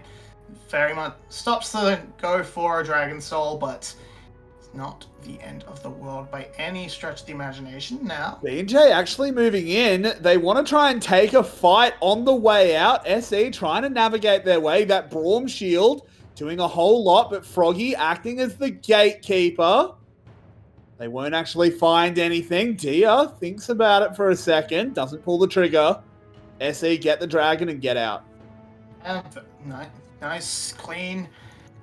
Didn't want to take the fight, didn't have the tools available, but the disengage is very good. Oh, stops the Taki back, but it's about all. No support to follow up on. And now, Baron is going to be the play. We can gonna need to start to see these teams move the vision up. Neither of these teams really building up their vision. No one's leaving space for the control wards. Gotta have those dark seals in there. Gotta have that Doran shield. Gotta have that blasting wand. Actually, that one's kind of reasonable. I'm gonna be honest. I completely lost track of what you were talking about. You were just naming. They're not. The solo laners for SBTC are not contributing to the control wards. That's what I'm blathering about. Okay. They're going to contribute to SGB's contribution, yeah. It's SGB making their way up, but there is a Sun Disc here that they can try and make plays around, and it's going to fend SGB off. In comes the Poppy, in comes Celebrity, Equalizer dropped in. They turn around, and the Celebrity who went over the wall has a little bit misguided, trying to get himself spooled up, but Husmed is just going to walk away. It's another fend off by SE. That could have been so much more if Celebrity just decided to try and flank. You can't really do that. You can't be the one to cut them off. And they're actually going to just turn onto this Baron. There's no one left on the tank for SBTC. Charm lands. Yeah, they try and go in onto Paulette, taking him low, taking him down. DNK finds his way onto Husband at the same time. He's extremely low. One hit from Celebrity will probably be enough to do it. Dia won the target of Bean J, but no, Bean J will lose that fight. And now it's SGB with those anemic health bars. Froggy, full health, needs to do a lot, just gets yeeted. And Shogun will be sacrificed. SGB with misstep after misstep. Again, they just wanted to try and turn and burn. I think they didn't actually ever want the Baron. They just wanted the pick. But unfortunately, they picked Paulette, who is the hardest to kill because he got the Unbreakable up in time. And now 2 picks, including Bean J. This is going to be a Baron start. Equalizer, even though it's a support, still can be a bit of a pain in the pit. It's already down, unfortunately. It's already been used. Yeah, so. he kind of dropped it and no one else was there to support, so easy Baron. Yeah, so that's going to be Baron for SE. Baron for SBTC brings it back. Gold now a K in there. Advantage, love to see the graph. It's going to be a wild ride. And Paulette just takes so long to kill, puts a massive slow field down, and then it's just Dia chunking out so many people on this backside, able to survive narrowly against Bean J with the shield given, and then he can use his soldiers to sort of corral them back a little and let the rest of SBTC finish off a couple of kills here. The knockback, that almost could have gone badly if Dia1 hadn't realized he was about to get a Froggy landing on him and walked away, but in the end, they managed to pick up Shogun off the back of it. Froggy can't get anything done. Works out. 3 items for Zeri, Marby. Danger zone. 3 items for Azir as well. So both these carries kind of quite effectively online. Now Dia1, who was shut out of the game, now he's ahead of Froggy. Been given lots of time in the side lane to farm up. Lots of tower gold, picked up a kill for himself in that last fight as well. It's going well for this Azir. And now the carry threats are online. Just need to put it together. There's that Rumble ult again. They're going to try and jump in on the separated Paulette. This time they kill him much more cleanly. TNK, next target, is very fast though. Froggy not landing that charm. SE do get away, but this should be now a 3rd Drake for SGB. Yeah, Cyclone. Oh, in he goes. Over the wall, straight onto Celebrity, but he can't lock him down. DNK will fall. No jungler now for SE. Dia1 making a lot of distance to get himself out. But SGB, their prize is the dragon. Anpa just was spent the whole time split pushing and gets the tower back for himself. It's going to be soul point for SGB. It's not the end of the world, but that angle could have been so much worse for SGB if they'd stayed, for SBTC if they'd stayed grouped up, but they split apart, which meant the Cyclone wasn't as effective. They still trade out DNK and the Dragon, but it's all fine. They still have a Baron to work with. 30 seconds, it's not actually all that much. They spent their time going for a Dragon instead, so it's actually just gonna fizzle out as pretty much dead even gold lead. Dragon's the main advantage for SGB right now, but Zeri and Akali and Azir, there's so many win conditions for SBTC to work with right now that if they can just put it together, they can still drag this to a 3rd game. That they can. There's definitely still a lot SE can do, and particularly Celebrity. Celebrity is someone we want to talk about more. He has had an incredible split. Game 1, not amazing for him on the Zeri. Was getting very hard shut down by the Pantheon from BJ. But Game 2, 3-1-2, 3.5 items completed. He's empowered to carry here. Yeah, he's been slowly powering up, slowly winning, punching out damage in these fights. Just needs to try and land the charm on Zeri though. Yeah, there's a Everfrost as well, but really not enough damage. I don't like the angle there that Taki used for the ult.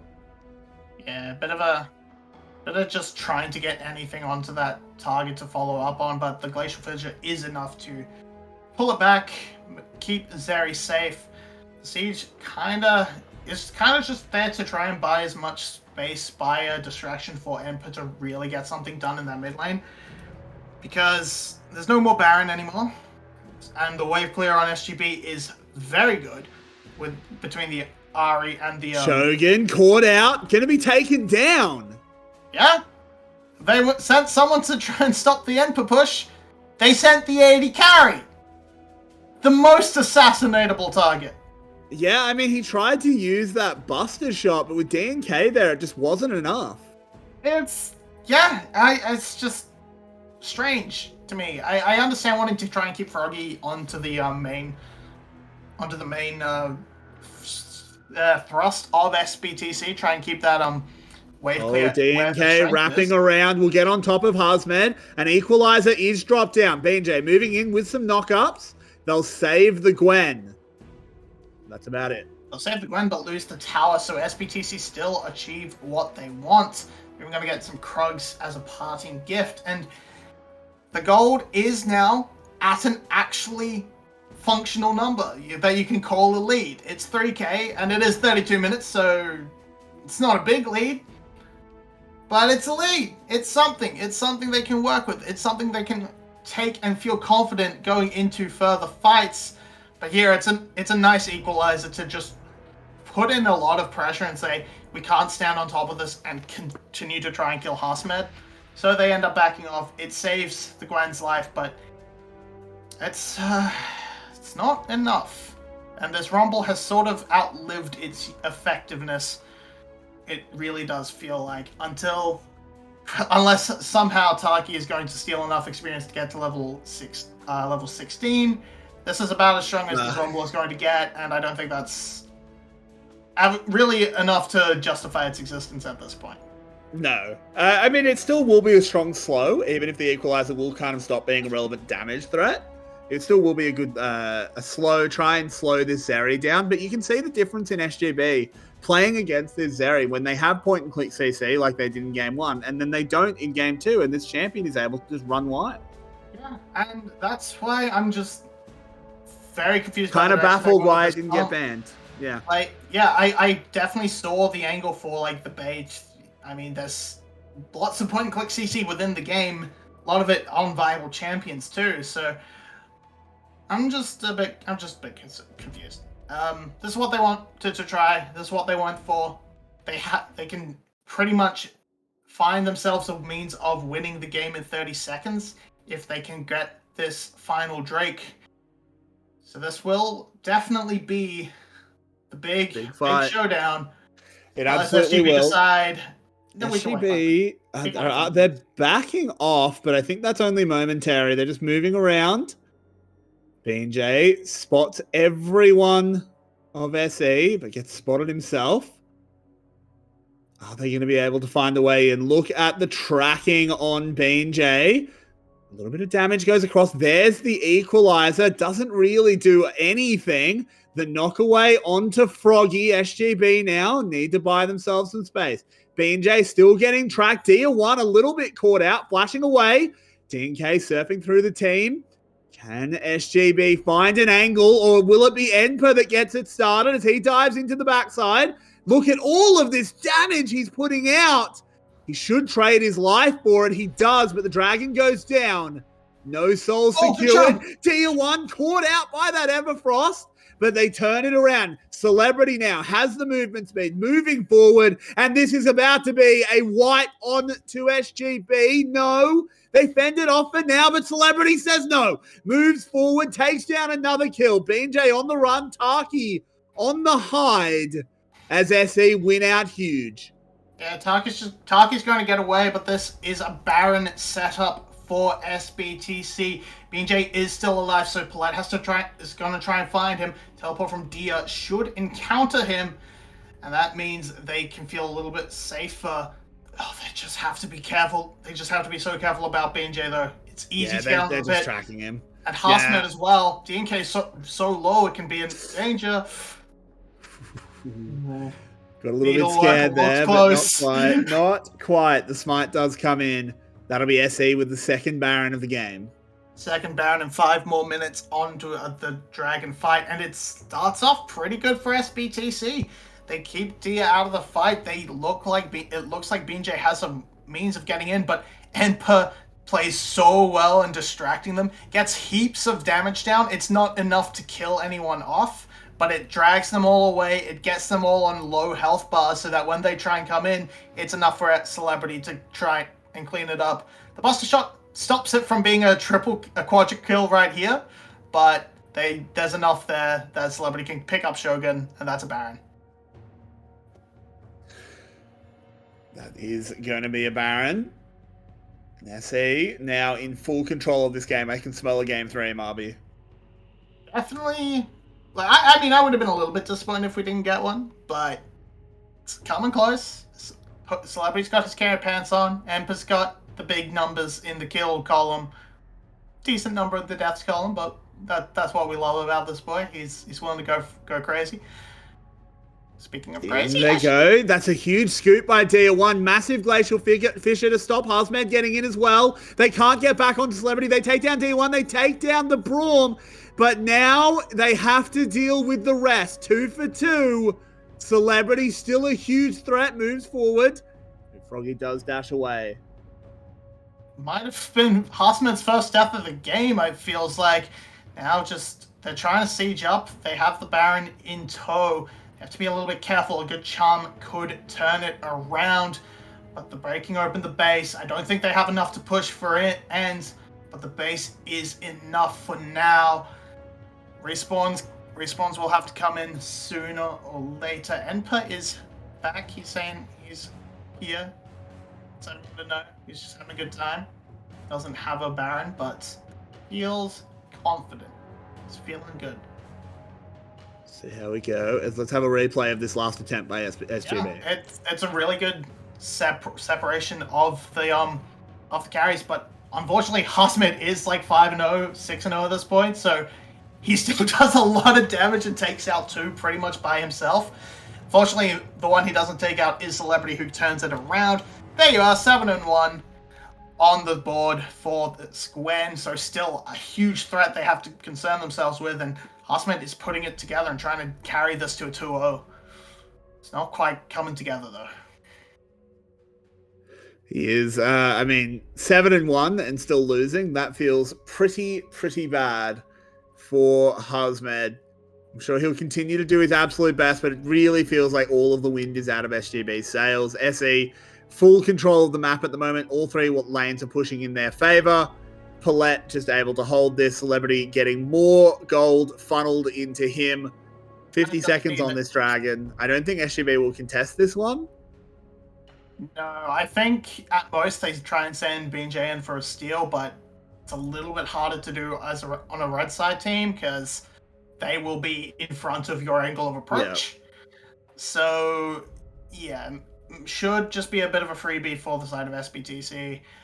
Unless something happens here, knockback onto the Wukong. Yeah, that denies they're engaged. So this is going to be an inhibitor taken for SE. SGB unable to fight back. The base is compromised. What can you do, Buffalo? Yeah, it's kind of the all or nothing fight. Maybe they do contest on it just in case. If you win the smite, you'll end up winning the fight afterwards. But you have to win the smite, and they are not going to go for that. They're not even going to fathom sending BJ down that way. Going to just try and secure as much vision as they can onto this Baron pit, so that when it comes time, they can maybe make their way in there. But at this point, it's just a little bit of stalling out as long as they can. Maybe hope for the miracle fight where it all pieces up well. But it's just so hard, because you're playing a 4v5. This Rumble doesn't do anything. It really doesn't. Honestly, at this point, the Wukong's not doing very much either. But at least Wukong has a giant AoE knockup. It's true. Rumble brings a bit of a slow that most of SBTC can dash out of, and then lackluster damage. It's sad. It's expected that a Rumble support at 40 minutes doesn't do much. Fortunately, they were really hoping to be done before 40 minutes, but we've made it. And I'm sorry, Taki, you're just gonna have to do your damn best. Have your participation trophy, and pray to God Harsmed can be that god. Speaking of Harsmed, he is down on the bottom side, trying to get something shoving in SGB's favor, but I feel like you have to rip that TP pretty soon, or you're not going to get it off at all before the triple inhib. Yeah, you have to back. Walking back to lane is not going to help you. Now Emperor TPing in. The tower's gone. The inhib still stands. DNK moving forward, knocks Froggy up. Harsmed is here, but it doesn't feel very decisive at the moment. BJ moves forward for a moment, but thinks better of it as SE back themselves out.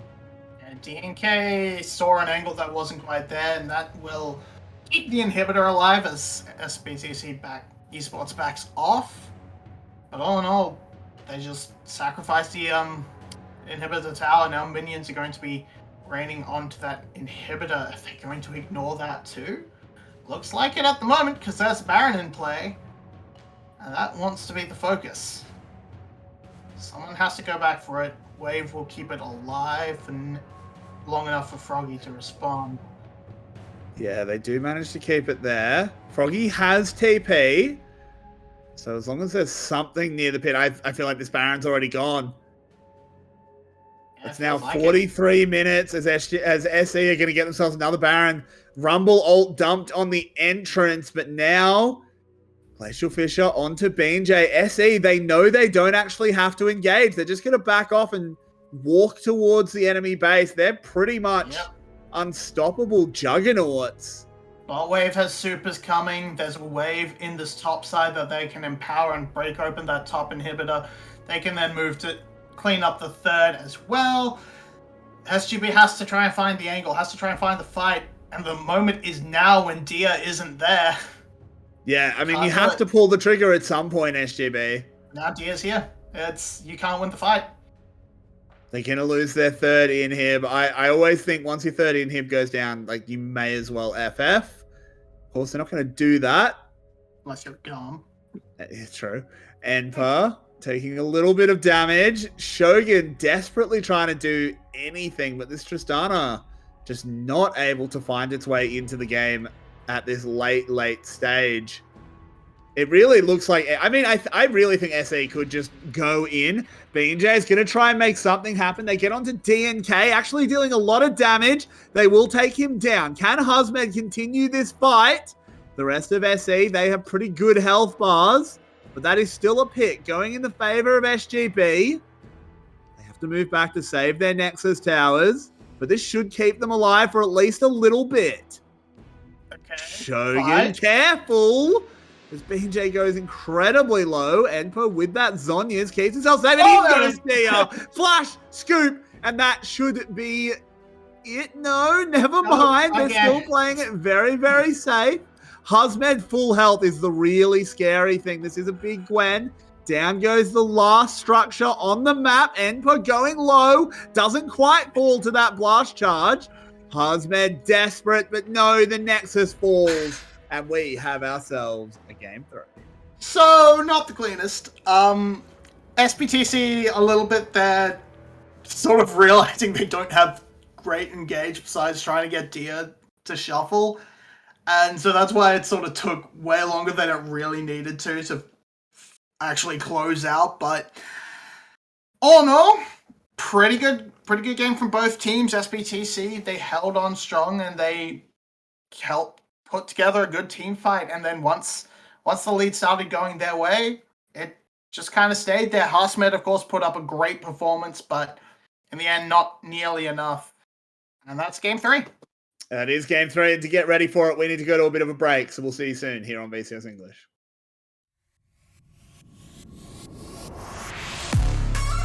KDA, should we show them how we do it every day?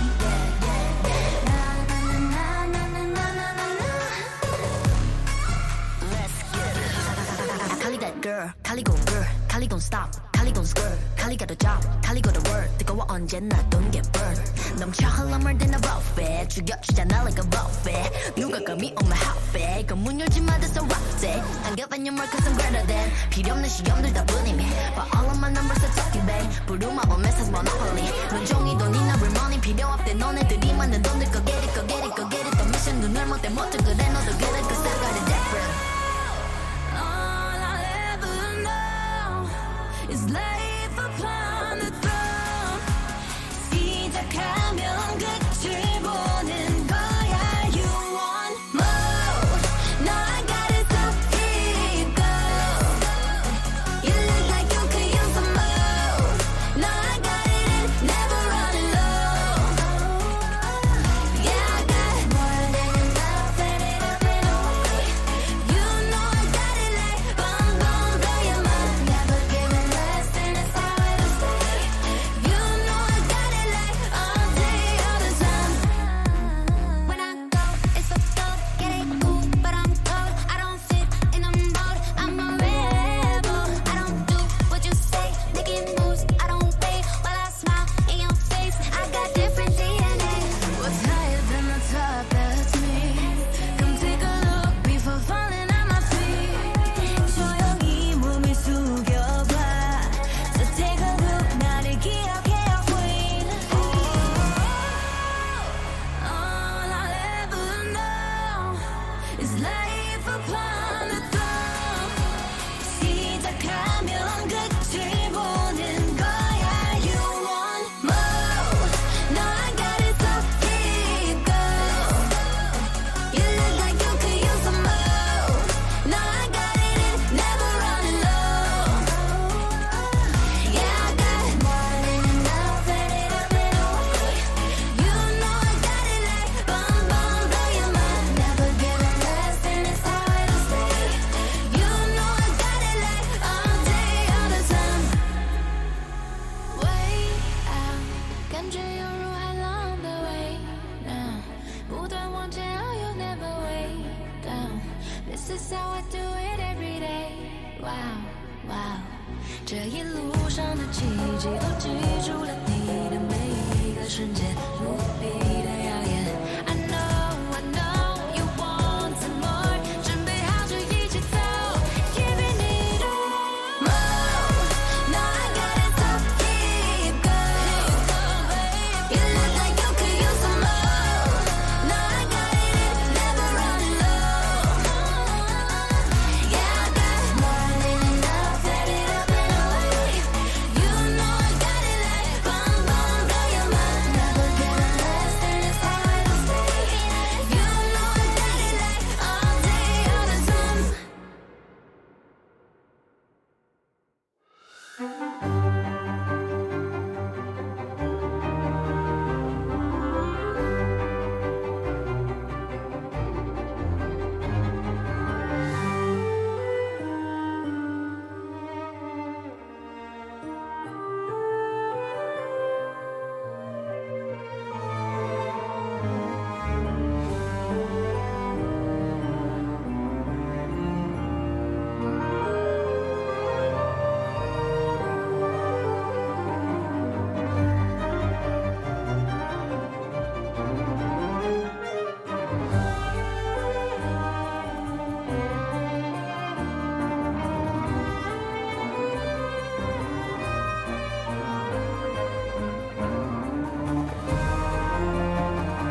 Welcome back. Haha, I'm here. Surprise.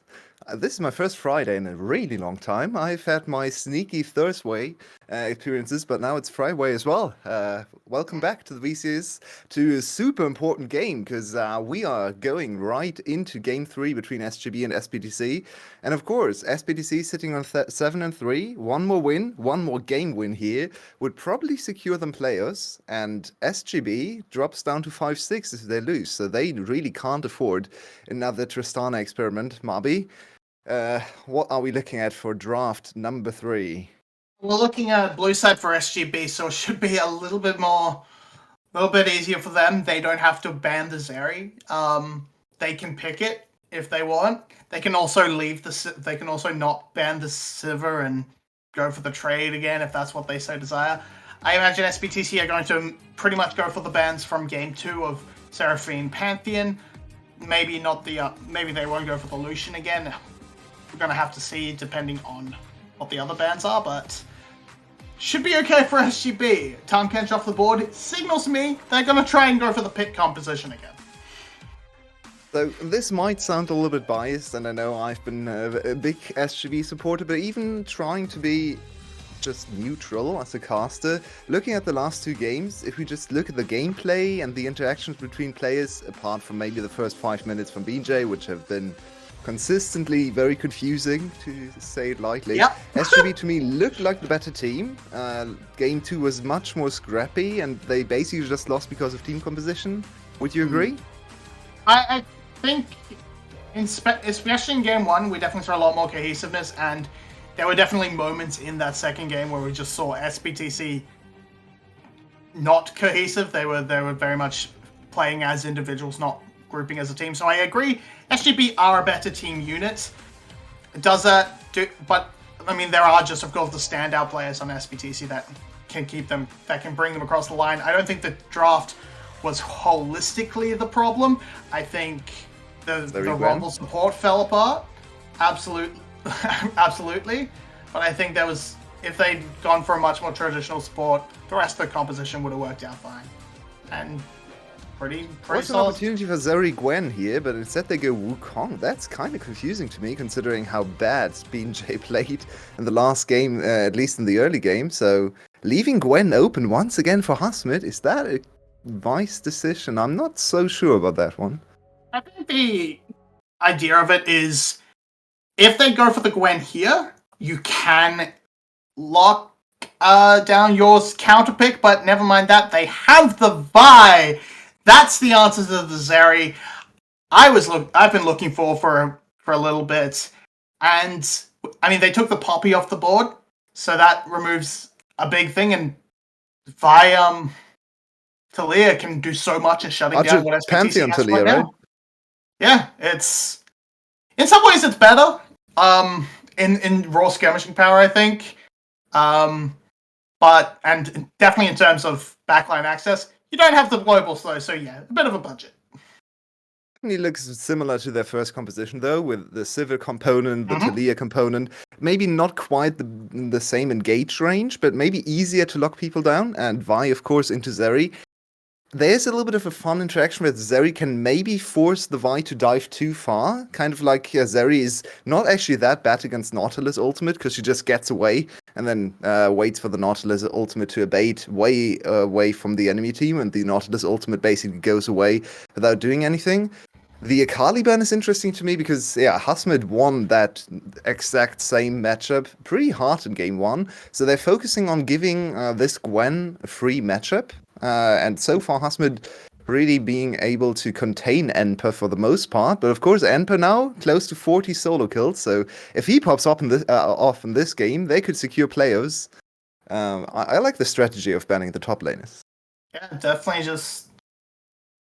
Okay, so Vi can be a absolute...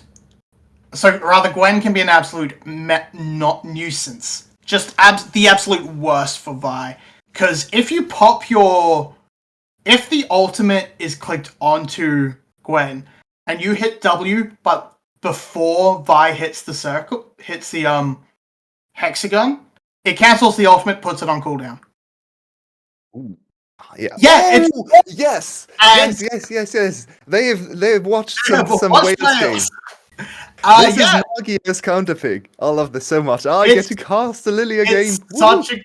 it's been a really good counterpick in the hands of Nagia. I think it's a little bit more skill intensive than a lot of the others like Jack. So we're going to have to see if Hasmed can pilot it, if he's practiced on this counter. And the Morgana hover would be a very interesting counter pick, but here it is. All right, that's the answer to the Vi. Again, Colette's Morgana. Yeah. So this bot lane should definitely just be scaling, probably even winning this bot lane. Honestly, when I look at Morgana into Nautilus, there's not a whole lot Nautilus can do. You can kind of play with the target selection and try to go on Morgana instead, bait out the shield onto the ADC, and then go on Morgana, which could be an interesting interaction. But all my eyes are glued to the top lane because Nagia, every single time he's played this champion, has completely dominated the top side. And so this is it's just funny for me because coming in I was like, all right, the obvious matchup, Emperor versus Hasmed. But I wanna bring the focus of the series to this bot side. Your way comes in, top lane. And yeah, why not? It's a fun counter. We've seen it a couple times, but we can talk about Civilizary 20 minutes into the game, but let's just not talk about them in the early game because both are going to start with a cull, both are not going to do anything. There's nothing going to happen for this first 10 minutes in the game. We've seen this matchup play out so many times now. It's the Aphelios Jinx for the new age. Yeah, exactly. It's more interesting in the late game, I think, because both champions provide widely different things. Zeri is much more of a hyper carry, while Sivir is more team-focused champion, while still bringing a lot of damage, right? But tell me, Marby, if you look at these two compositions, which one do you prefer?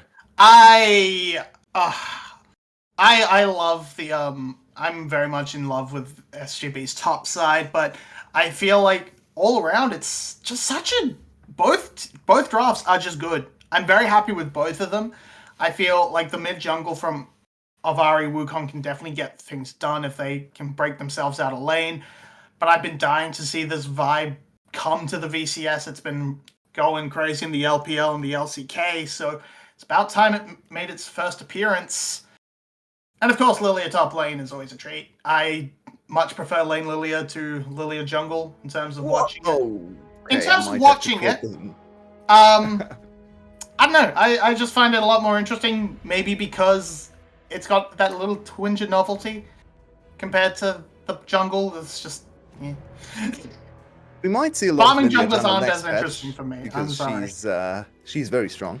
She got buffed. She deals a lot of damage to the camps now, but that's future for now. I actually want to talk a little bit more about the Ahri pick here for DR1, because he picked Ahri into Talia, and to me, this matchup is something you don't really want to see on the Ahri side, because it basically takes away Ahri's ability to dash freely in lane if Talia plays it smartly, right? So, is this another DR1 ego pick, like all of his Gragas's, some of the other champs?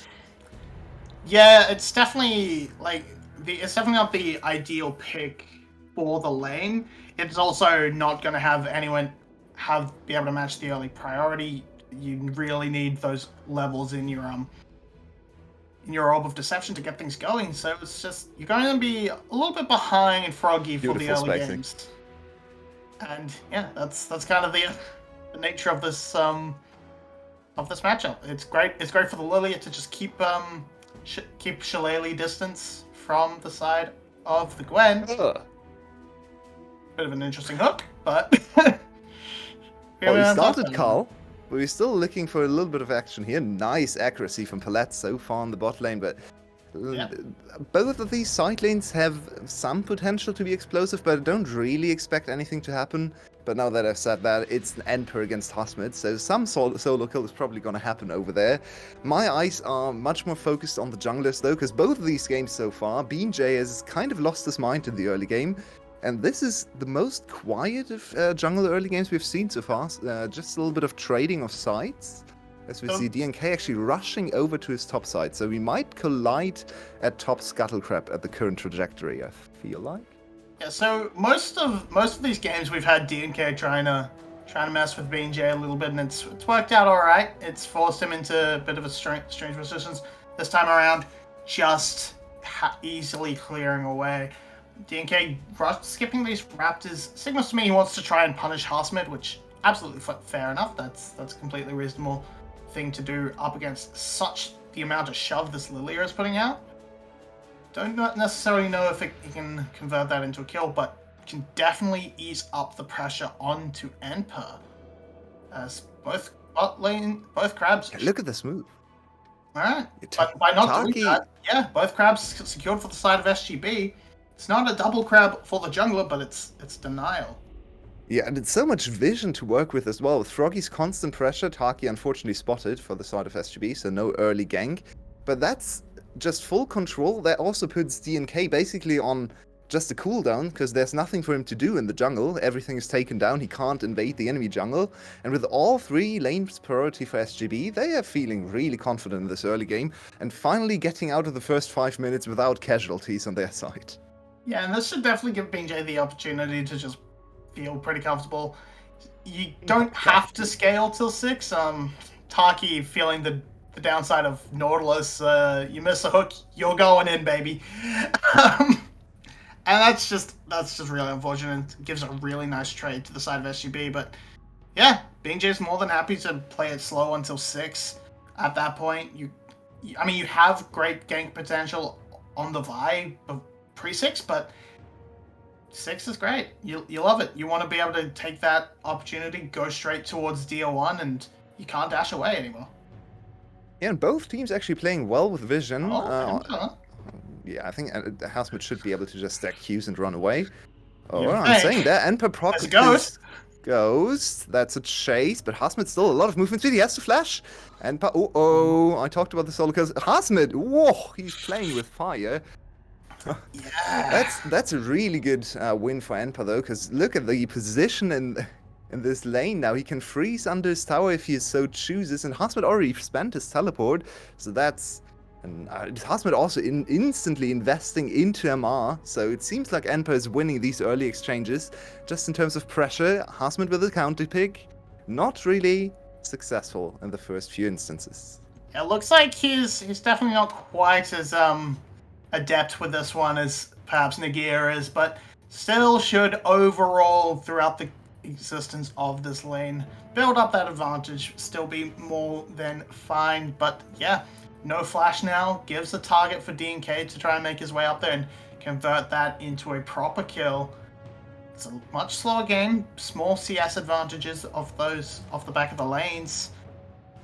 Just not quite coming into fruition, and we just need to see a little bit of pressure. Taki is going to have a lot of fun just escaping lane and roaming, but Emplat's going to do his best to match. Small level advantage. That's dangerous. 2 people waiting for Taki to move into action. They don't know about each other's movements, and Taki's just stealing a little bit of XP, finally hitting level 4. But now, a little bit of an opportunity for SBTC to maybe get the first dragon. Ooh, there's a lot of action that is kind of... They're trying to go for these plays, but they're a little bit hesitant. No one wants to throw away the whole series. It's a super important game for both teams. And so we end up with a VCS game. It's looking at 7 minutes on the clock and no kills so far. But BJ really wants to change this fact, as Enper is under a lot of pressure. No summoner spells available. If BJ gets his ultimate through this wave, they might be able to kill him on the tower. Yeah, could be more than enough. Floating Lullaby comes with the down. ultimate. There we go. Easy kill. Hasmid with the first blood. What a nice gank from BJ to set up his top laner, bailing out Hasmid's earlier failure, and that's exactly the start you wanted for your top lane counter pick. Yeah, and Dia just getting caught in that seismic shove means that the trade goes great for Froggy despite the complete lack of mana. It's just good pressure. SGB feeling very happy about that one. Wukong was making his way towards that top side, but just a little bit late. Hasmid wants another one, feeling spicy. The regen should be just enough for DNK though. But yeah, really coming together now. Feeling a little okay, something happened bot lane. Shogun trying to chase it down. Yeah, he has flash available, but I think might have been lethal with a flash. Celebrity doesn't have heal, so Celebrity needs to be very, very careful here. Shogun with attack reset, and maybe if it's a Q. auto-attack into W reset should be a kill on Celebrity, but he gets away. Might be another instance of Taki over extending. Yep, there we go. Taki hooking into the shield, and then also Dia1 with a really good drone. Yep, not much for it. Really well played, really well baited by Paulette. Shogun able to just crank out the damage though, which means that overall they end up with a lot of pressure in the lane that can crash that wave comfortably. And pressure Shogun on the bot side. As DNK forced back by Hassman in top as well means a free Rift Herald that they can put down at their leisure, pick a lane they want to break out, and just go for that. It seems like they're focusing their efforts on the top side. You can see 2 pink wards invested to control that side of the area. But SGB actually with the opportunity, pretty rare nowadays, to get both of the early objectives, because they had the time to reset. The kill in bot lane didn't actually change anything about the map state. In fact, it actually cost Dia1 a little bit of reset time, so SGB with good punishes, very quick adaptation. They lost the kill, but now they might be very far ahead in objective gain. Harsman under pressure though, he's getting ganked. Can he get out of here? He's trying to go away from DNK, very smart pathing, and he's fast. One more Q stack. Oh, good slow. Harsman just needs to get away from Emperor. Nope. That's another solo kill. That's another solo kill. It's bad. It's unfortunate for DNK spending all that time up there getting nothing, but it's good for Emperor's stats, and that's the most important thing. Nothing can be done on the other side. The bot lane from SBTC scare them away from Dragon. Dragons are such an investment right now. Just a bit too hard to just take as a cross map for free. Good flash from Palat getting away. Yeah, good flash. Bit of an easy predict from B&J. I think could have just tried to bluff that flash a little bit better. But now you've got the flash from Palat. Feels confident starting up the Dragon with this shove in the bot side as well. But there is I'm not sure if SBTC has completely given up on this Dragon though. They're still close enough to make a dash for it if they want to. It seems like they've surrendered the Dragon for now, so both early objectives over to SGB, but the kill lead on SE's side. Oh, good dodge for Taki. He might still be under a lot of pressure. There's the Flash Celebrity trying to go on Shogun, and he definitely has the chase, but no ultimate used from Celebrity, so he just walks away. More cull farming. Both are very close to actually completing their cults, so we finally have some items on these ADCs very soon. Just good force of the getting rid of that Nautilus flash with those soul shackles, and DL1 finding a good trade in the mid lane as well. We saw the trade off for the blue buff being handed off to DL1 while that Dragon was going down, and then they pivoted away, didn't want to try and contest into that river area. White doing his best, throwing out some of the weird ones. It's hard to get on top of Shogun anyway, as Morgana, because the spell shield just comes in and... You say that, but here we go. DNK is here as well, and I think Shogun is down for... Oh, very good flash. Forces the counter flash from DNK and the flash from Celebrity. So honestly, doing really well there. Might even delay the taking of any plates, because everyone got very low with this one. And we see some pinks coming in from SGB. They might look to retaliate. It's still a kill over to the side of SBTC, but this frees up a lot of time and resets for SGB, so not quite as clean of a dive as they wanted. Yeah, I mean, I did say that it was a little bit hard, and they did go straight on to Shogun, but I was still proven right, as that spell shielding of that Dark Binding was what they needed to extend that play. Now Emperor, he's going to keep doing his best to try and harass Harsmed, keep waiting for that Ghost to come back up again before we see him really try and take it to the Lilia once again, but it's going okay. He's feeling quite confident. He's got 1 kill under his belt, a solo kill compared to the assisted kill. BJ needs his jungler. Harsmed needs his jungler. Clearly the lesser top laner. But I mean, he got the counter kill, so it's definitely true. He's not doing as well as Nagi has been doing on this champion. I think we can say that for sure. So they just dropped the Herald for a little bit of instant gold. But here we have another gank. If it's not the jungler, maybe it's the mid laner instead. And Froggy has arrived. And he's trying to dodge, but he's playing against the Lilia. She has unbelievable amounts of speed. And there we go. Another kill funnel. And on the other side, DNK is trying to chase. And this Vice in no man's land. Can she get back to her tower? There's no way for her to go. That's 1-for-1 on the map. Kill over to top and mid laners. So both of these teams looking for action all across the globe. Yeah, just getting up there, trying to make things happen, and then, but SBTC, other side, cross-mapping very nicely, moving as a unit into the enemy jungle, finding pretty much 2 picks. They could only convert the 1, but able to very much buy this good space, make sure, bring some gold back onto the buckets of everyone. And we see there, Black Shield interrupting that cease and desist, I believe is what it's called now. I still keep wanting to use the old names. Changed those a while ago, but yeah. And To then me, it this actually fight, kind of looked like Black again BJ to just... go. Yeah, BJ, I think, could have just walked away from that fight. He baited himself into committing. I feel like Taki could have spider knotted another time to his tower, and BJ was actually on the bottom side of the fight with the initial charm not landing. He could have just walked away. So maybe baiting himself into overcommitting there. As Hasmet has now completed his first item. Oh, we have another kill off camera. What is going on? This corpse is right under the tower. DO1 is making things happen on the map, getting everywhere in this bot side, taking out Shogun again. Now Wukong on the top side, we're probably going to get this replay cut short, and yeah, they bait the tower, they flash it.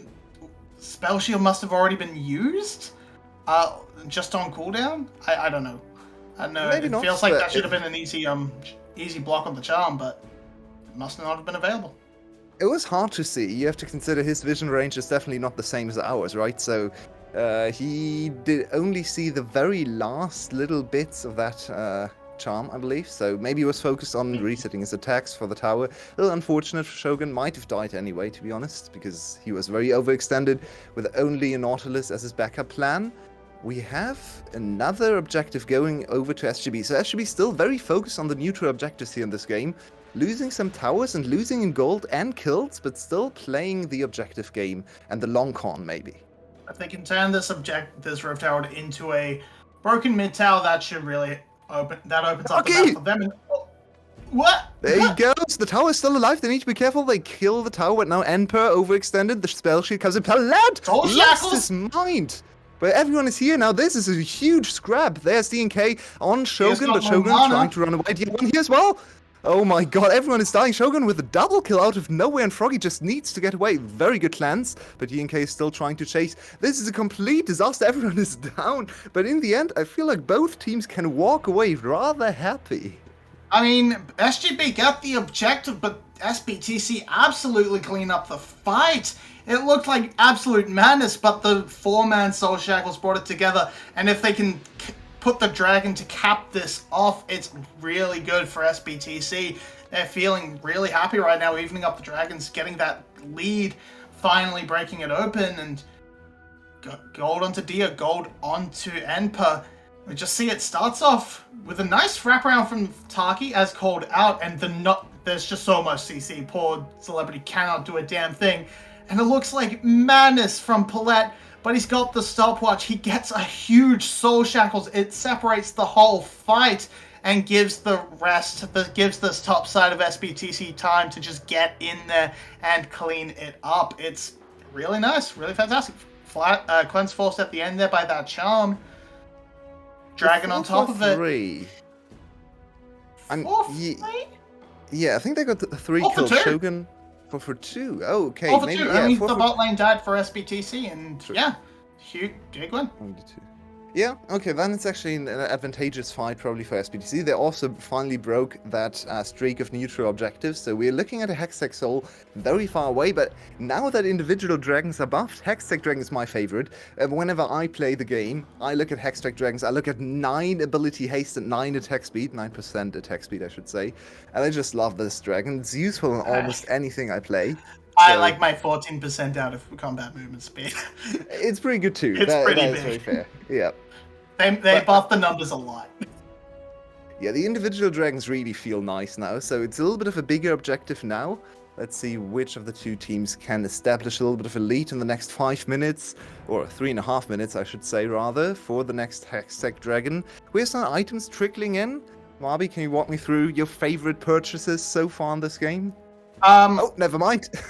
That's really unfortunate timing because I was about to say happy Nightmare noises looking at that that soul stealer that's coming through. That's really that's a nice pickup. When you're 4-0, sucks to lose them all instantly. Overall, yeah, That's I actually think now a it's huge misinvestment, no? Because you spent so much gold to upgrade this item, and it's really not cost effective on 0 stacks. That At is 0 so stack. Unfortunate.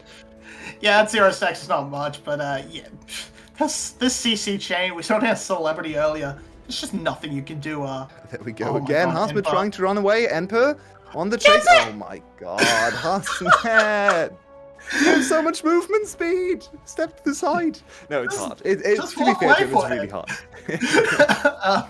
I mean, that's kind of all Lilia does. Walk away. That's it. Yeah, they're gonna get a tower and that pick. So nice clap back from the side of SGB. Weaver's wall coming in. Ooh, the combination is so nice, and now Shogun. Unfortunately, Celebrity is the best ADC when it comes to playing against walls, because walls actually make him stronger, so he just jumps over there, surfs away, and everyone just surfing around the rift. SE seems to be coming out with a little bit of an advantage in terms of map positioning, as they secure top tower. Last game, they fell into a little bit of a weird mid lane defense fault, because yeah, they just lost the mid lane. It happens again, so now very open mid lane for SGB. This could be big for the next dragons coming up, and even Baron to a certain extent. Yeah, I mean you've got the Sivir as well, so you can just hard shove these waves right up to inhibitor pretty easily. And now, okay, DNK looking for something. They're trying to SBTC were trying to trade on the other side of the map, and I mean, they got the tower, but it wasn't. It's not really much. This could be something. He is pretty low from the tower. They are trying to go for it. There's the TP. They really want this, and this Black Shield, it was too late. No, not on Celebrity 2. He flashes away, trying to surf away, but probably out of the fight. On the other side, BJ, full tank, just walking away. It's still going. Taki's trying to re-engage. Hasmet also just jumping around on the edges. That's one kill. DNK getting lower and lower. Celebrity doesn't have flash. BJ back in here. Shogun is out though, and Froggy. Everyone just chasing on no HP whatsoever, but Hasmet, he is Lilia. He has so much movement speed. He can extend the fight. Look at the healing too. It's on the nice edge. Palette, nope. Oh, that's big, because Hasmet can still chase DNK, and that's a wipe. A team wipe out of nowhere from Saigon Buffalo. What a nice, deliberate setup, and Palette with a huge misplay of using that Black Shield way too early and on himself. Massive flop. Didn't block the initial hook, and then brought it in late, but the follow-up just walked straight past it onto Celebrity. Okay, Enpa.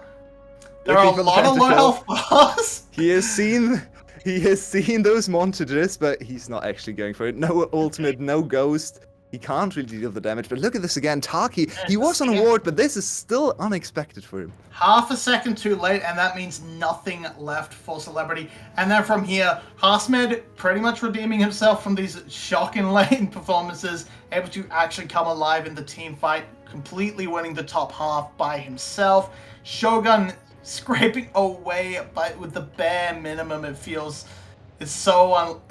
almost unlucky. And then Taki, he reads it, he keeps DO1 ready and keeps him completely out. I think takes him down himself with that ignite. Just Nautilus damage too good. Nice. Can't keep him even out. See that. And from there, it's just and the fight won by Nagia, and Taki makes sure it's an ace on the back. This teamfight is something we might have to revisit for some of the playoff analysis, because that was such an interesting thing to watch. It was very far from a standard front-to-back teamfight. Everyone had to make so many split-second decisions, and I think we saw a glimpse of why Saigon Buffalo always gets so much hype for their team fighting, because this was really far from standard, far from a set-up teamfight. They had to adapt multiple times, and they just looked like they were much, much better in that kind of testing situation than SBTC, who kind of just lost track of where to go. Also very hard champions to deal with. They focused BJ, but BJ is a full tank Vi. He doesn't deal any damage. He has one button and then he's out of the fight. Yeah. So maybe I don't love that. I do still think to find Sundra at the very least is kind of important for the Vi to be at least something resembling damage. But I mean, we saw it a little bit in the fight towards the end there. Lilia is one of the most obnoxious champions in the game for Zeri, who doesn't get the tracking auto attacks. So, and the fact she just runs away from your burst fire, absolute insanity. Just absolute nuisance is that deer. Gets a small chicken. These team fights are just going to be so hard for SBTC to really try and navigate unless they get great bindings, good soul shackle setups to disorient what SGB wants to do. And SBTC, they kind of don't want to play the front to back. I mean, no one wants to play front to backs really. They don't want to play team fights, is what I want to say. They don't want to take even numbered fights. They want to try and find the picks first, get a good charm, get a good dark binding down. I want to go back to the Ari point we kind of touched on at the start of the game, because he had an amazing game, right? There was really no reason to blame him for the Ari pick, but now it seems to come back to bite them, because the Ari really can't teamfight into this composition. Sivir is really good into Ari, Nautilus kind of, okay, Froggy wants blood. But yeah, that's just, he can experiment with that. Back to the Ari point, she just feels a little bit out of place, especially against Talia. She can't really dive into the backline, and then what does she really provide, right? So, I don't know. The Ari pick still confuses me a little bit. Yeah, just, it's a good, if it had kept that's huge, Lydia. Engage. Can they get on top of them? This is risky. They're very far overextended. Celebrity and build up the stacks if you can. So Saigon Buffalo might be wise to disengage here. Yeah, not continuing to chase. The laser is big, but BJ just, even though the pretty much overextends, is just too tanky. DNK. Ooh, look at that! Froggy actually shoving him away, completely shutting off the engage from DNK. But they still are on the hunt. This is now super dangerous. Palette's shield is down. This opens up a whole lot of opportunities to go on Celebrity. His flash is down for a few seconds, I think, so this was a very, very slim opportunity to go for it, but instead Saigon Buffalo play it safe. They know they can just scale for the Dragons and probably the Barons. They have so much control on the top side of the game, the map, I should say. They are not going to risk their play of chances on something like 2 seconds on a flash timer. Absolutely not. They just have so much control. They own the fight. It's so hard for anyone of SBTC to get in. DNK needs to dash to start off his engage. DL1 needs to dash to find the charms. And if a good minefield placement by Froggy can shut that down, Taki in the right position can shut that down. It's so difficult. They needed to keep that snowball going, but those small picks brought SGB right back into it. And now the composition that SBTC has is really working against them in terms of getting back into the game and trying to piece it together. If you had a standard front to back fight, you still have a pretty good chance. The lead is nowhere near insurmountable, it feels like. But yeah, and Celebrity just completed his IE. I think Celebrity is now in full carry mode. He has both summoners available, and he just completed his third item. The IE is here. He's still faced with a lot of armor in the enemy team, a lot of weird movement coming in from Hasmed and BJ and so on. A lot of lockdown he has to consider, and then also the Talia field he can't jump through. But if he's able to walk on the outskirts of the fight and just stack up his passive, maybe he can be the savior in this team. Because with Black Shield, with Flash, with Ghost, it's a pretty scary Zeri. Yeah, and you're just at that, and then you're just kind of hoping that Emperor can buy the space you want in the backline of SGB with this Gwen, and he's put up some pretty impressive showings so far this game. Can definitely continue to do that. But Dragon is up. Gonna be the third one for SGB. No contest makes a lot of sense. If they're not quite in position to try and do a response Baron, but they that do was have the position. A pretty bad fumble from SBTC. They wanted to go for the surprise Baron. Oh, the engage from SGB is here. That's the clone, though. They still got him DNK and Celebrity now stacking up his stacks. BJ needs to disengage. BJ needs to run. Froggy trying to buy some time. Oh, Celebrity. On the other side, we have Anpa going down. Palette is in no man's land. He's just completely confused where to go. Celebrity is losing stacks. He needs to fire. He needs to actually overextend, but now he has to flash away. This is the fight probably being won by SGB, as Celebrity now has to disengage, and Saigon Buffalo still on the move. Hasmed is invincible right now, and this Lilia can do whatever he wants. One more kill, and it's probably Baron might be enough to kill or to get the game. But Saigon Buffalo play it safe once again. SBTC scatter and can't quite piece it together. Goodbye DNK. Does this continue? Harsman just trying to run down Dia. Shouldn't be able to get beyond the tower. Look at him. He is exhausted, by the way. Still running around with 500 movement speed. Palette just using his ultimate instantly. Harsman, wow, Harsman should be able to run away from that, but he still has his flash. There it is. He's trying to go for Dia. Dia forced to Zhonya's, and Froggy's on his way. Oh my god! Harsman is smurfing on the whole game. Harsman, can he get away? No, that's a big shutdown over to Zeri. But in the meantime, Baron is going down. Harsman is just putting on a show. We flamed him a bit in the early game because it was definitely not Nagia kind of laning phase, but he does know how to play this champion in the late game, and no one knows what to do against the super fed Harsman, who's just running up to them and taunting them, honestly, for 90% of the time. It's a tanky build from the side of Lilia, but enough damage still to kill absolutely everyone. The lane needs work, but SBTC have no answer. Celebrity has such a hard time getting it in.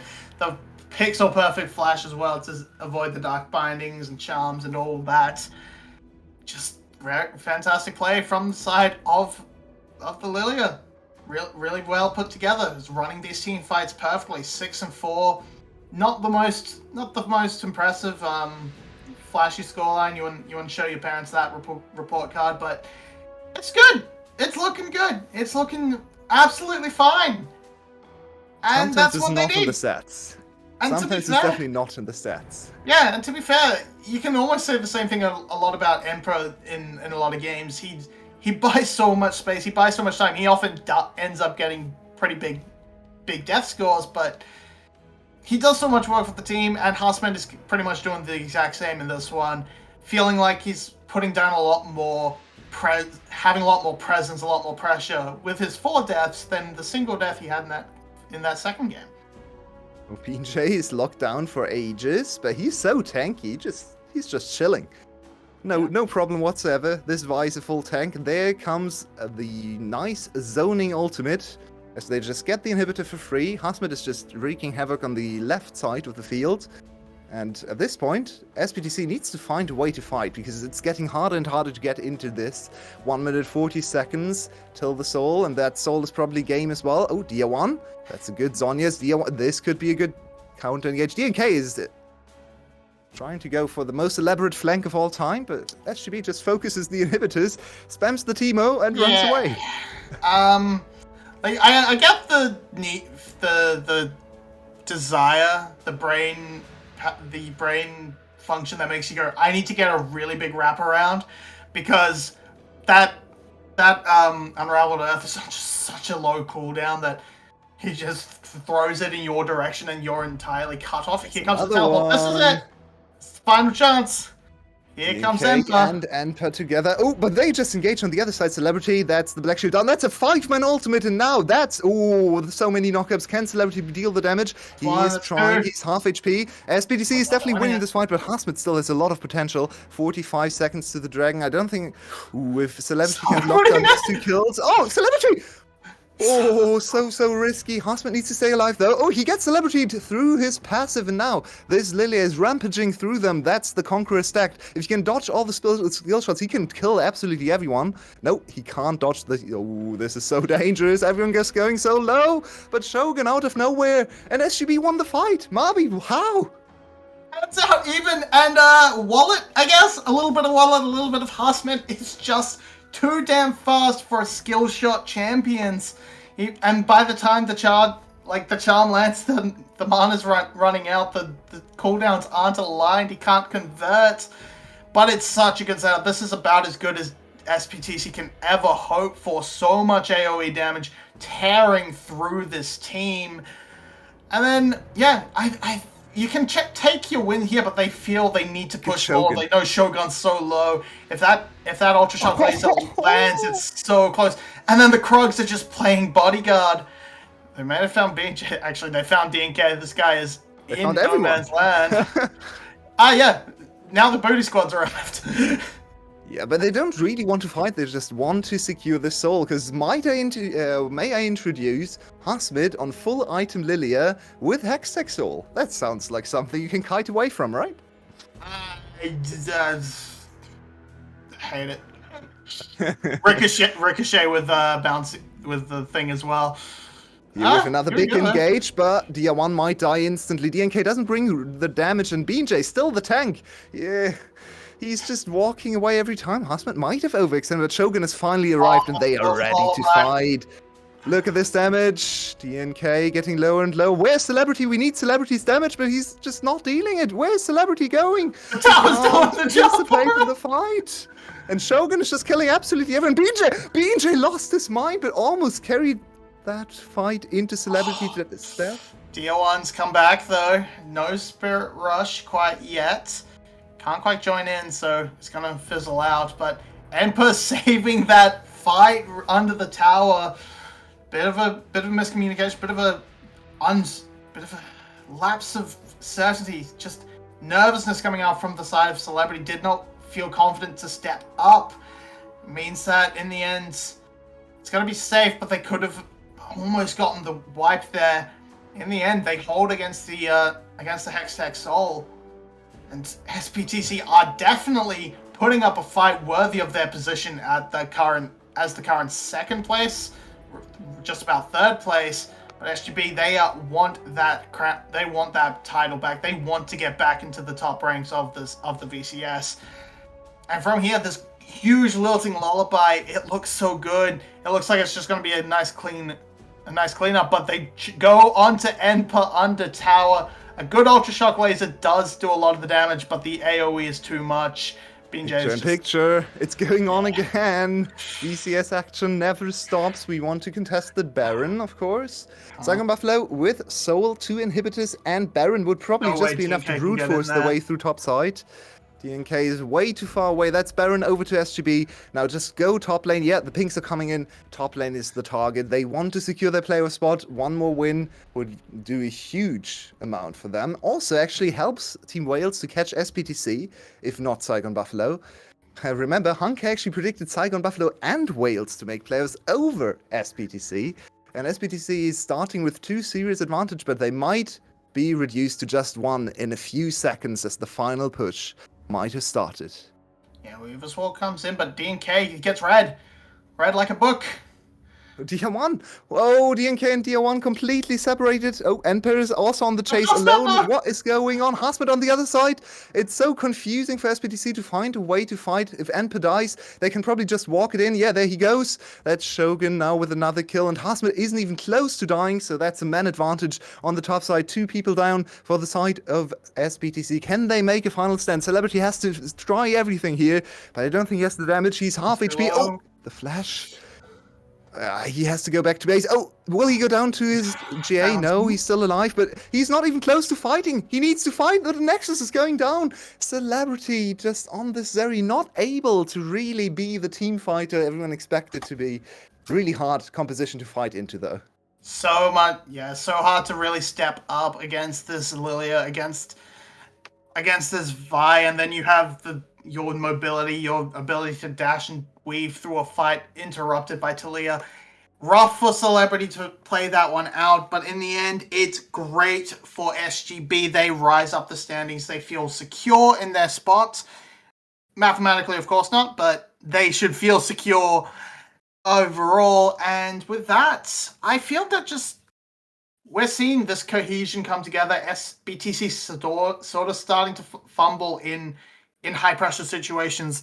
If they get the lead, they're great, but from behind, they really start to struggle. Yeah, in terms of current form, you definitely have to consider how SGB started this split on 1-4 in series, only winning against GUM at the start of the season, weirdly enough. And now they are on 6-5, I should say. So definitely improved their score tremendously. They're now definitely on the hunt. They beat Team Secret and only 1 series behind SBTC now. So SBTC is not secure in their players' position either. They still have an advantage. They already played against Saigon Buffalo now and still are 1 series ahead. They really should make the playoffs, but we've seen this team falter before. it's not over till they lock in at least one more series win. 2 would be really comfortable. Good news for SBTC, they still get to play Cerberus. Bad news for Team Wales, they have to play GARM, SBTC, and Buffalo. So, looking okay for SBTC in keeping that playoff spot. But they're gonna lose the grasp at second, it feels like, from this. And that's the point you really want. 3-4 doesn't matter. It's whoever first place picks. You really wanted that second seed, and it's starting to slip away.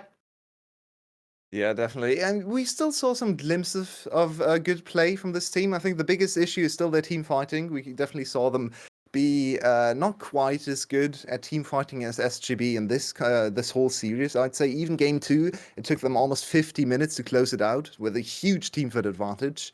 But yeah, the coordination, some of the picks, Ari, a little bit of an ego pick maybe for DR1, into Talia, into Vi, seemed a little weird. And in the end, really didn't do much. But it's another win for SGB. I will say, though, I'm pretty sure with that game, we've crossed the threshold for Emperor. He has beaten DR1's score of 39 solo kills. So, good job, man! Having a killer split, even if the team is starting to struggle at the end. Ridiculous. Yeah. What a ridiculous record. I didn't think it would be beaten this quickly. When DR1 got his record, I was mind blown. He was getting solo kills every game. But so is Emperor now, so I guess he's getting multiple. I think before that last game, 38 is what GOL says, and he definitely picked up at least 3. So, pretty good. Good work. Not enough to secure his team the victory, and I think with that we are going to go to a pause. Thank you for letting me sup in for this interesting little play-by-play stint. Marby's going to be back. I unfortunately can't stay for the second series, but there's still one ahead of you. I know it's already pretty late, but we have another series. AS Esports going to face off against Cerberus, I believe. Yep. So in about 30 minutes, we're going to be back with another banger and potentially Cerberus' start of redemption.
Welcome back to the VCS with the third lineup for the evening. I'm Mabinogi. Joining me for this game will be Rev. How are you today? I'm doing fine. I got the opportunity to finally cast the VCS. I was in the analyst desk here. There was so much I wanted to say, so little time in the analyst desk. Now I'll have more time during the game to flame both teams. And you will have prime opportunity because we are moving from the top of the table, well, top middle, towards the bottom of the standings this time around. Cerberus versus ASE, teams fighting to stay out of the relegation. I think playoffs is very much beyond both of these teams, definitely ASE. And I guess just what do we hope to see coming out of these two teams today? Strengths, weaknesses. How do we really hope to see these teams draft and try and keep themselves safe in the VCS for the next split? Well, to be honest, those teams are in the bottom of the standings for several reasons. One of them is their lanes power. So they don't seem to win many lanes in the 1v1, 2v2 fashion. The jungle is not helping around with the great timers. So I kind of hope them to rotate towards the LEC syndrome. And the LEC syndrome is draft for late, hope that your opponent cannot close out the game, and then win. That's easy, profit. All right, so just go for late. That makes sense to me. Coming into the draft right now, Cerberus going to take away the Silas out the hands of Playcool. We've sort of seen him shine a little bit on these sort of AP assassins. Makes a lot of sense from here. And I imagine this will be the first game for these teams on this patch. I believe, yep, I'm correct. I just forgot patches for a moment. So going to be interested to see how they adapt in, and also what team they are going to field, because these two teams have been plagued by roster issues, not really wanting to lay down what they want, who they want on stage. So what is sort of our predictions, I guess, coming in for you? Team composition, baselines, early picks, Zeri, Sivir, sort of your givens. But so beyond that, where's the priority going to be? I think the priority is gonna slide away from the Gwen even just a tad bit, because the laning right now in 12-14 is much more punishable. If someone plays any range or any tank that can sustain throughout the lane versus a Gwen, the Gwen will have a much more difficult time surviving. Second wind is nerfed, all those spots are nerfed. So I think we're gonna see a bit more tankiness, maybe initiation from the top side. I hope we're gonna catch some Jarvans around the globe, because they can really punish lanes. Even if you just take a Summoner and a third of the enemy's HP, that's a good gank nowadays. And of course the team fighting Edgaris, those are a given. Especially if Uji is playing, I think both of those in his hands can be deadly weapons. OG Zeri in particular wreaking havoc against teams like Wales, and going to see LLT back in the lineup alongside Biggie, who made his debut last week. So coming in to try and bring it together. Cerberus this time bringing in Pun and Drakthar once again to round out their top side. So that's what we've got confirmed. Yet to see the bot lane shuffles, if those come in, but pretty standard picks on the board. Zeri, Sivir, Ari, Wukong. Nothing. Yeah, and I really like the Wukong adaptation from Biggie. He came in last week, he tried to show on his Lee Sin skills, he saw prowess, he knows how to influence the game from the early game. Now, he shifts a bit, that's the teamfight power that I asked for. Because Wukong, levels 1 to 5, yeah, he can skirmish a bit, like deal some damage, get away. If you don't have any Soul CC from your lanes, you're not gonna do much unless the enemy laner is like dozing off in his lane. But in the teamfights, he can create so much space for his team to operate, especially with the Zeri. The Zeri can come closer, deal 3-4 auto attacks, stack up her movement speed, and be able to kite in and out much easier later in the teamfight. But I've been proven wrong in the Gwen department because there it is locked in for LLD. Yeah, Gwen not going anywhere anytime soon. Was a permanent presence in our last series today as well. But still sort of plays into that team fighting setup, buys a lot of space in that backside, so that's there he can succeed. Now Jungle Band's going to be targeted, trying to make Drakthar a little bit uncomfortable, hitting that Viego. Wukong, of course, already off the board. Then he's falls down into a little bit of one of each in what he's played so far. Maybe he will adapt, maybe pick up on something like the Pantheon. We saw the Vi has shown a little bit of its presence. Should be interested to see where he goes from there, because I think you need a little bit extra lockdown alongside that Nautilus to try and deal with Zeri. Yeah, you need a little bit more. The Sivir early game is not as powerful as she was. Yeah, she has all that extra attack speed, but the damage is not there after the durability patch. So she needs to scale up and get some items under her belt as well. What you need is maybe an early game jungler, because I know that it's kind of an missing in action in the VCS, but I'm looking at AS Esports and I'm picturing a steadfast presence from a Poppy, and then no one can play the game. Actually, you can block the engages, you can go into the backline, pop the steadfast presence. What will Zeri do? She'll just have to accept her fate, accept the sepia coloring of her screen for the next 30 seconds or so, and they will not be able to do anything. And I saw that Zizilov playing, and I'm disappointed. Yeah, Zizilov coming in, not what we really want to see. A veteran presence, perhaps, but when taking that place of the young gun of Orgy, we just don't want to see that. And up against Artemis, and hey, may have called it Poppy starting to Poppy starting to pop her way in, but gonna just quickly grab that Jax counter pick against the Gwen. Still figuring out what they want to do for jungle, but that Poppy did seem like a really good idea, so they should go for it. Yeah, there's a dash in every one of the enemy team's champions right now, so she's really good. She does establish an early game presence for servers, so they can actually determine where they want the game to be played and where they want to leave the laners and just get a PV scenario. Now, for the Jax, I know that it's a counter towards Gwen, but I don't like it as much after the mid-scope Gwen rework, because Gwen can survive, can keep away, she doesn't play so hard on the early game, and she scales a tad better. So I would prefer maybe an R, and that would be the cherry on the top of a teamfight composition. Now you gotta play a 4-1 scenario and do that versus a Leona and an Azir, where they can just engage on you from different angles and swoop 1 or 2 members away and just execute them. I'm not sure that I'm really convinced that that would work. Yeah. So, I for the most part agree. As we may have a bug here. Nope, switches come through. But it's kind of has to come up every so often on the rare occasion that Pun brings out the Jax. When he arrived in the VCS, he was touted as perhaps a replacement for Husmid on the Buffalo. He was known solo queue prodigy for the Jax. Came in, absolutely fed on it, and we never saw him again for that split.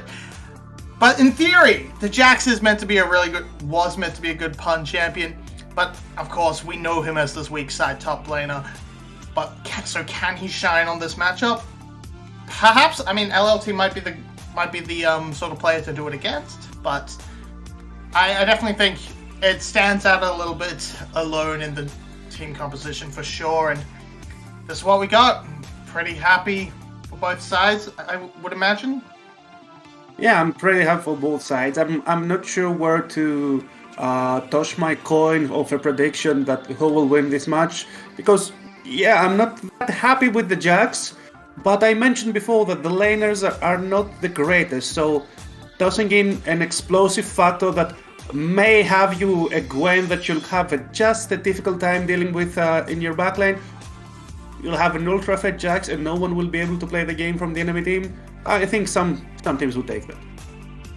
Alright, well, coming in, starting off onto the Rift for this series game, Series 2, Match 2 for our set for Friday. Second day, everything's coming together. Week 6, whatever. I don't know what I'm saying. Anyway, starting off, 5-point start for both teams. No one really looking to aggress, try and get any early information down right now. Poppy doing a little bit of a wander towards their red buff, looking like could be a red buff start for both teams, but actually no, seeing Biggie move down top side, wants to be the focus. Hit these two top laners, try and break open this matchup and let one take over the other. Yeah, I'm taking a sneaky look at all those summoners and runes, and I see, first of all, a cleanse saver, and that means that no CC is ever allowed in the bottom lane, and also a spellbook Ari. That's not something that we see so often, because you usually like that extra oomph that the electrocute can give you, or any of the other runes, but it does give her the freedom of the teleport plus lane pressure after minute 6, because she can pick up the ignite, she can pick up even the exhaust and make a gank really easy onto an Azir whose primary job will be pushing the lane early in the game. It's like early trading coming down, Ron landing a good hook onto Easy Love, and the damage being dealt out by the Sivir hard and fast. A little bit of a change in the items. We've seen a lot of culls traded off in the bot lane with this matchup, but going for an early longsword, wants to start it off. Can't quite land the second counter strike to get it going for Pun. So just basic trading back and forth. Junglers need to start to make things happen, perhaps, as they move towards topside. Yeah, and since his name is Pan, I think if he cannot land the counter strike, he should go for the Valorant plays. All those pro are doing it right now, but both junglers are approaching the top lane, and of course it is explosive. There's Ignite. Right now. Here comes Drakthar, gonna cut off Biggie on the way. Can't quite dash away with ease because of that steadfast presence. And Drakthar handedly winning this 1v1 right now. Flashes away and hand delivered to Pun in the follow-up. Big win for Drakthar, picks up double buffs on the top laner. Now LLT might be in a bit of trouble. And now he does not have a second summoner as well. He still has his teleport, that's why he's backing away. He's most probably gonna TP back to lane just to be on the safe side. But there's no battle summoner and no reposition. That means that he's gonna lose his wave, his jungler is gonna lose his raptors, and everything goes wrong for AS Esports once again. Biggie, I've seen him for 3 games in a row. 3 games in a row, he does a power clear into the top side. Everyone knows this. Just do something else, my guy. Highly predictable, completely red, and Drakthar right place, right time to convert. Now engage on the bot side, but good interrupt by Ron OP. Artemis bringing out those chakrams, just landing him in. This Boomerang Blade going to do a lot of damage. But here is Biggie. Should be able to, just going to dissuade any further attempts, but can't really put any threat onto Artemis himself. So good trading out from the Cerberus bot lane. Love to see this lane shine. Such a high point for this team in the past. Just putting the hurt down onto ASE. Jungler revealed as well, so this is going to harm ASE's a little bit more, give Cerberus all the information to work with that they need.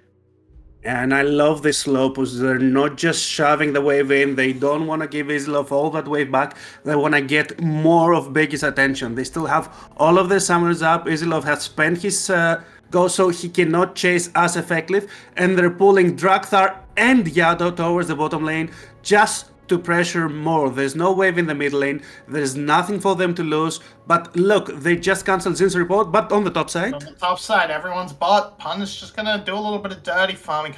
Doesn't pick up the kill. He surely not going for the dive. Nope. Leap strike away. Still waiting for that level 6, but hit that mark and it might be a bit of a lights out for LLT. Yeah, I think it's already kind of a lights out. If we look at the CS difference across the board, there's a 15 CS difference in the bottom side, 15 CS difference in the top side. That's like a kill for both of those players, and those are the carries. They're okay. Right. Just hides in the bush, catches him out, but now he's backing on a ward. Biggie here to trade back if possible. He's in, can't quite find it, gonna land that strike, but Biggie just Pun just able to walk away. Does not have the follow-up, does not have the damage. A single longsword, this Wukong. The early death sets him so far behind, he cannot capitalize, and Pun's living the life, living it big in topside. Yeah, there's nothing he can do. Wukong early game is not what it used to be. It's not like you just hold in your opponent every time you have your A out of cooldown, and it just looks sad. Everything goes so well for the side of carriers for now, and I think they can easily transition into the mid game. If we look at their champs, their draft is perfect if everything goes perfectly in the early game. Yes, well, as I said, maybe the Gnar would be better for team fights, but who wouldn't want a double CS 2-0 Jax at the 6:30 minute mark? He can almost 2v1 in like 4 minutes or so, and you straight up can disengage whenever. On the other side, you have the On the Hand, you have the Ari dashes, you have the Steadfast Presence, and the Keeper's Verdict. What can AS Esports do at this point? Now, at minute 2, Rift Herald. We've seen lots of flips happen there. Maybe this could be the angle for ASE. Hard to say. Seeing Xin roam around a little bit out of lane, could try to see us. Could we maybe try and see a support? Try and just reach that level advantage. Try and crash that try and crash that Rift Herald fight with a perhaps ultimate mismatch. Maybe that could be the angle. Yeah, we've seen a lot of mismatch fights, but on the top side it's a 2v2 angle, 2v3 angle. Biggie still there, he hasn't got his ultimate though. No, it's just easy. Counter-Strike follows up into the stun, and the Nimbus Strike gets interrupted by the Steadfast Presence. They're gonna easily finish off LT, and then they can go for round 2 onto Biggie. Just Leap Strike to finish it off. Play cool here, just too late. Cannot take the 1v3, my guy. It's just gonna sit there and hope people back off so he can maybe collect this wave, or perhaps catch Pun trying to be a little bit dirty here. Can swoop him under the tower. In goes the Shroomer Shuffle. Leap Strike right back out. Pun can run away to the hands of DNK. Drakthar. I'm still a series behind. But Playcool's gonna steal away the red buff. Thumo comes out knowing I kind of stuffed your red buff, Drakthar. But 2 kills for nothing. Walks away for free. Yeah, 301 Jax before the 10-minute mark. The Sivir is free farming, not a care in the world. And this dive looked so dirty, but it was so well. And the great spell shield comes on out. Is he going to continue on this? Easy love over the wall. Flash from Xin. The Zenith Blade connects. Cleanse too late, and they trade back onto Artemis on the bot side. Getting something back. No perfect game for Cerberus. Okay, that's something to actually hold on to from the side from ASE. They got a kill onto the carry. Zayn hit everything. They got all of the summoners from Artemis as well. I'm not sure where exactly Ronobi was. I didn't see him in the top side. Did he just keep a wave in the mid lane? It's kind of weird, but that's a kill on the boat for AS Esports. Now they can have something to look towards to, but Zer is still so behind. And so bringing Biggie down to try and double down on it, but a good ward from Ronopi will send them running. So good start for Cerberus, but ASC's bot lane getting that Zeri into position. Maybe a back interruption. No, not gonna happen. And now just everything lands. We kind of know this. You mentioned it before. Great follow-up. Artemis a little bit hung out to dry, and we see Ronopi, in the mid lane. Sort of setting up for a Rift Herald play that wasn't going to come. And of course, it's not only his blame. Artemis was walking up with no support, no one close to him on the map. There was no reason to do that at all. If you wanted to snoop into the river, you could go towards the tribus, maybe ward it, maybe check it with your Boomerang Blade, and it's not all the support's fault. But it's okay, it's a loss they can take at this moment. They're still almost 3k ahead on the 10-minute mark. It's a really comfortable lead. Jax already has his Divine Sunder completed, 301, 3 plates down. And now the Rift Herald is taken. It's in Draktar's pockets. And the question is, where do they place it? What's the play? Do they place it? What's the play? Indeed, we have pressure coming in from the top side, of course. Yado as well. running this mid lane for sure. They're gonna just settle for a dragon for now, but on the bot lane pressure, they have 2 plates already down in there, so that could be an easy break, top or bottom, wherever they want to drop the Rift Herald. Open map for Cerberus, and now what does ASE do to respond? Surely just try and catch as much gold as possible. Well, will they catch gold? However, there's a jungle that top lane is unplayable. While you were talking, I realized that there's a 2-level difference aside from the 3rd VCS and the 3 kills. So I'm not sure how do you play the top lane. Now, Biggie, I don't think he's ever gonna step on the top side again. It's a lost game. He'll just get decimated. But there's a gank brewing on the bottom lane. There's the dredge line. It will not hit anyone, but the Rift Herald drops, and the Ahri from Yado comes all around the play so that they can get this wave away from Isilov and get the first turret for their AD carry. Hold on to Artemis, bringing him back from that misstep. Has been absolutely running this lane otherwise, and now first breakdown kind of breaks open the laning phase, expecting rotations to come on through. And I mean, we kind of said top lane's over. Just they need where do they make out? How do they find picks? I guess you can now park someone in this bot lane, try and keep a wave close, but from where do we really try and see ASC? Because right now they're just holding lanes, looks like solo queue. You're falling behind, but you're just gonna keep going back to your lane and not being proactive. Yeah, they don't try to do anything. They're still scrambling the goal around for the first items, most of them as well. At least Playcool already has his Loden's Tempest on that Azir. He has a bit of power, but look at Pan. He holds the wave. There was a 20-30 CS difference last time we checked. Now it's almost 50. And I think if he keeps up like that, it's going to be Flame Horizon. Now, Zane is already there, but Isilov is so behind the rotation that they cannot pressure at all. Yeah, Zin coming up early alongside Biggie, but they back off. They don't try and go on to Pun in a 3-man. But now the bot lane is here first for ASE. Overloaded top side of the map. This can give LLT a little bit of time to bring things back to position. But with this transition to the mid wave, this might open up a good option.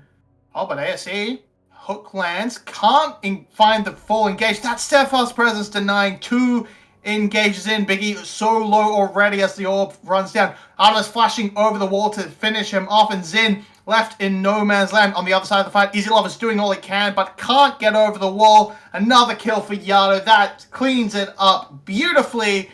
And Cerberus smashed the fight. They looked out of position, but they bring it on home, and this mid lane tower shall be their reward. And honestly, how disgusting is Pop in our meta? The 2 steadfast presences, she interrupted 3 dashes, got 2 people stuck onto walls, and there was no hope, no joy, and nothing for the side of AS Esports. Biggie tries to keep on with the engage. He just gets out with the skin of his teeth, flashing back onto the red side. Look, he has 100 HP, and he didn't even realize, and it's Artemis Playground. Yado almost got caught by Playcool, but where's the damage? It's nowhere to be found. And got down to the fire. He says, oh, you don't need me? Okay, I'm gonna go grab a second tower for our team. And LLT just got 2 waves of farm. It's not worth at all. It's unplayable. Definitely not. They clean up the top lane tower as well within that play.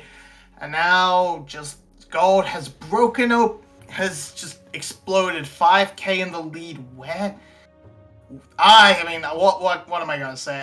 I'm not meant to be a play-by-play caster, so I'm so like, oh, I'll just go to give it to the color. How do they get back into it? Of course, it looks impossible. I think you kind of play tower defense. You maybe even let them get the inner turrets sooner than they expected, and then sieging onto the inhibitor towers, it's a bit more difficult. It's you need to commit much more resources just to one side of the map. The other side can run amok. So maybe you play like that. But is there any wave clear? There is for Azir, not that much for Zeri. Zeri needs to get onto her 4th item, which will be the Titanic Hydra, just to get a smidge more wave clear. And Gwen cannot do anything without sacrificing half her HP at the time. So you kinda can do it, but at the same time, I think that Sivir with 2.5 items already can just push the waves with the presses of 2 buttons and maybe 3 right clicks, and then right click your tower from a distance you cannot do anything. Yeah, keeping these waves shoved should be net a nice dragon for the side of ASC, picking up those bonus stats from these buffed drakes. Now, but looks like they're going to try and collapse onto Pun, but look how low LLT already is. He just walks away. There's nothing. Flash comes in, but even better from Pun.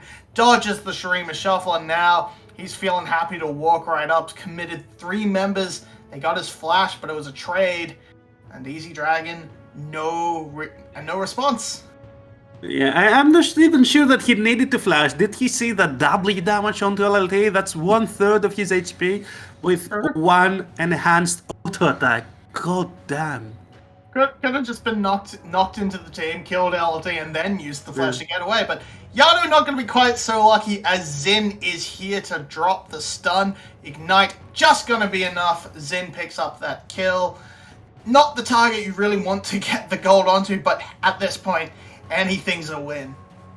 Yeah, it's a silver lining, but not really silver, more like bronze for the side of ASC. They got 450 gold, got it onto the support. Great, you can have more wards or something, I'm not sure.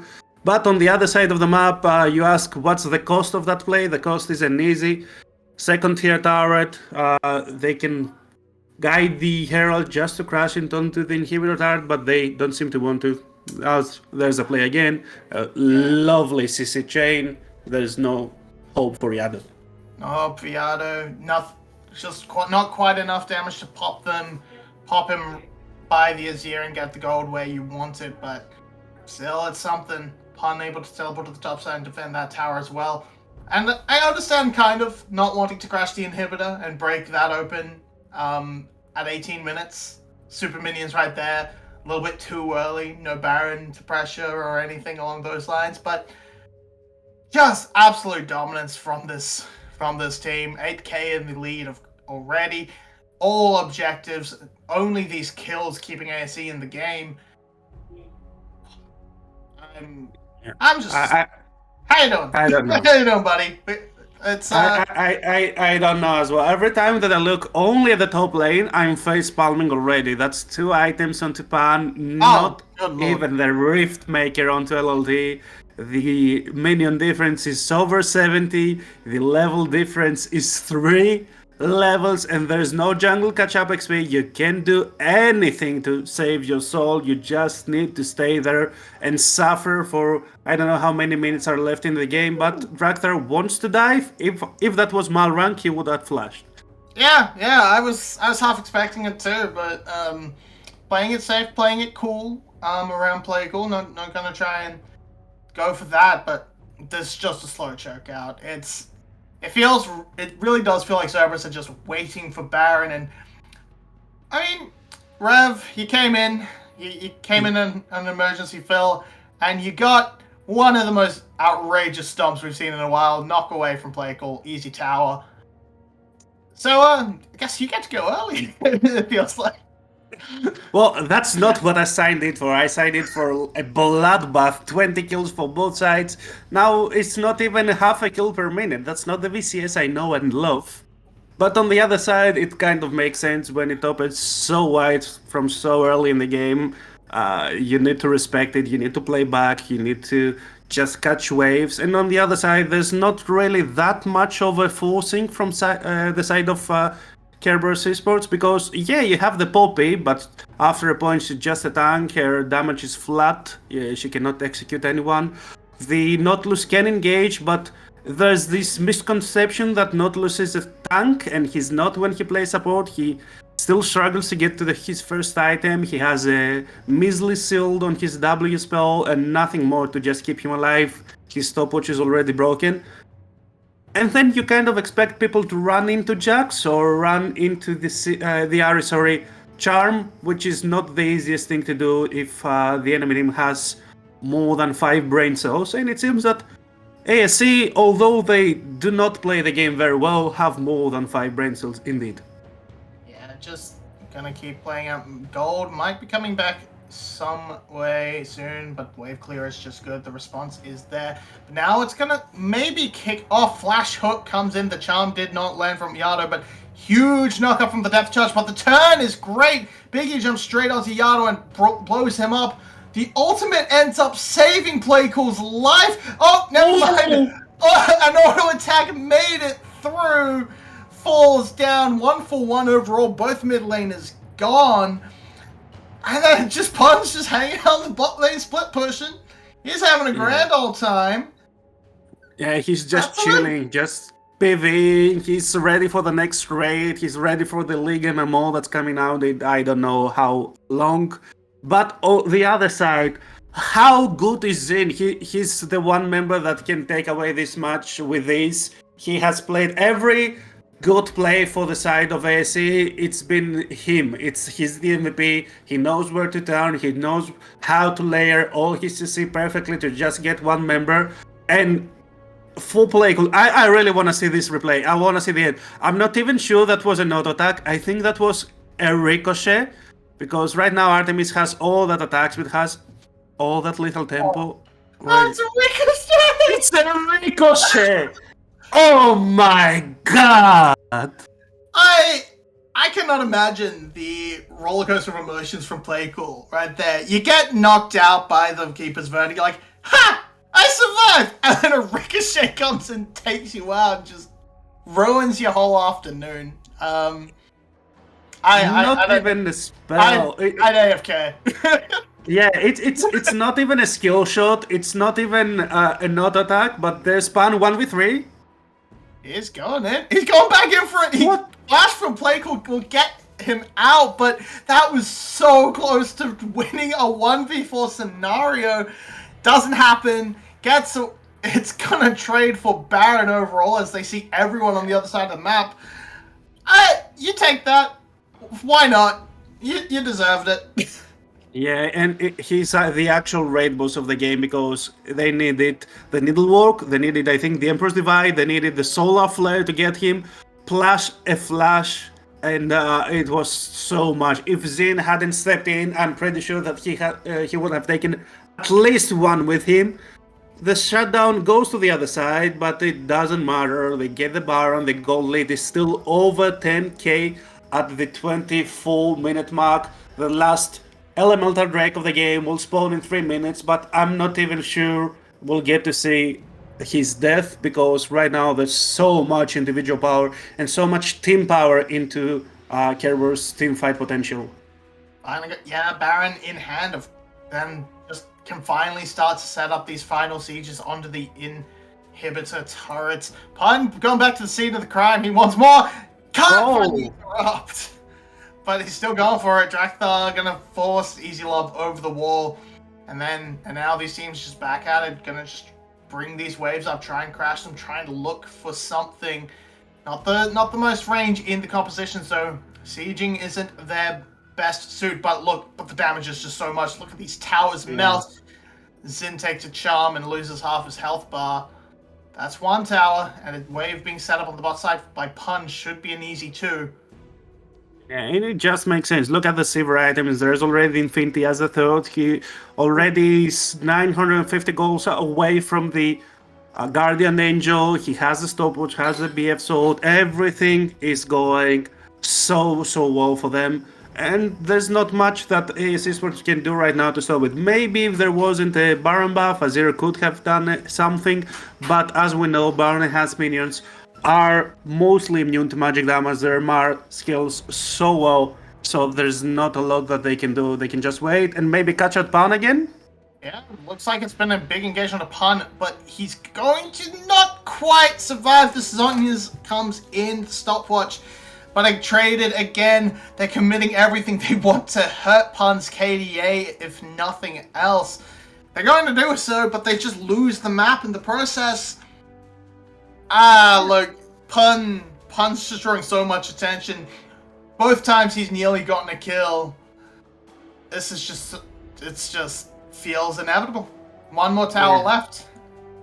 Once again, they used 3 ultimates on him, and there was nothing they could do on the other side, because if you use half of those resources, kill Pan, and then can rotate to choke out the rest of Kerber's Esports, that would be an excellent play. That would be a game-turning play. But right now, what you're doing is just falsifying analysis data, because the kill score shows 8-5, but are those really 5 kills that you can do something with?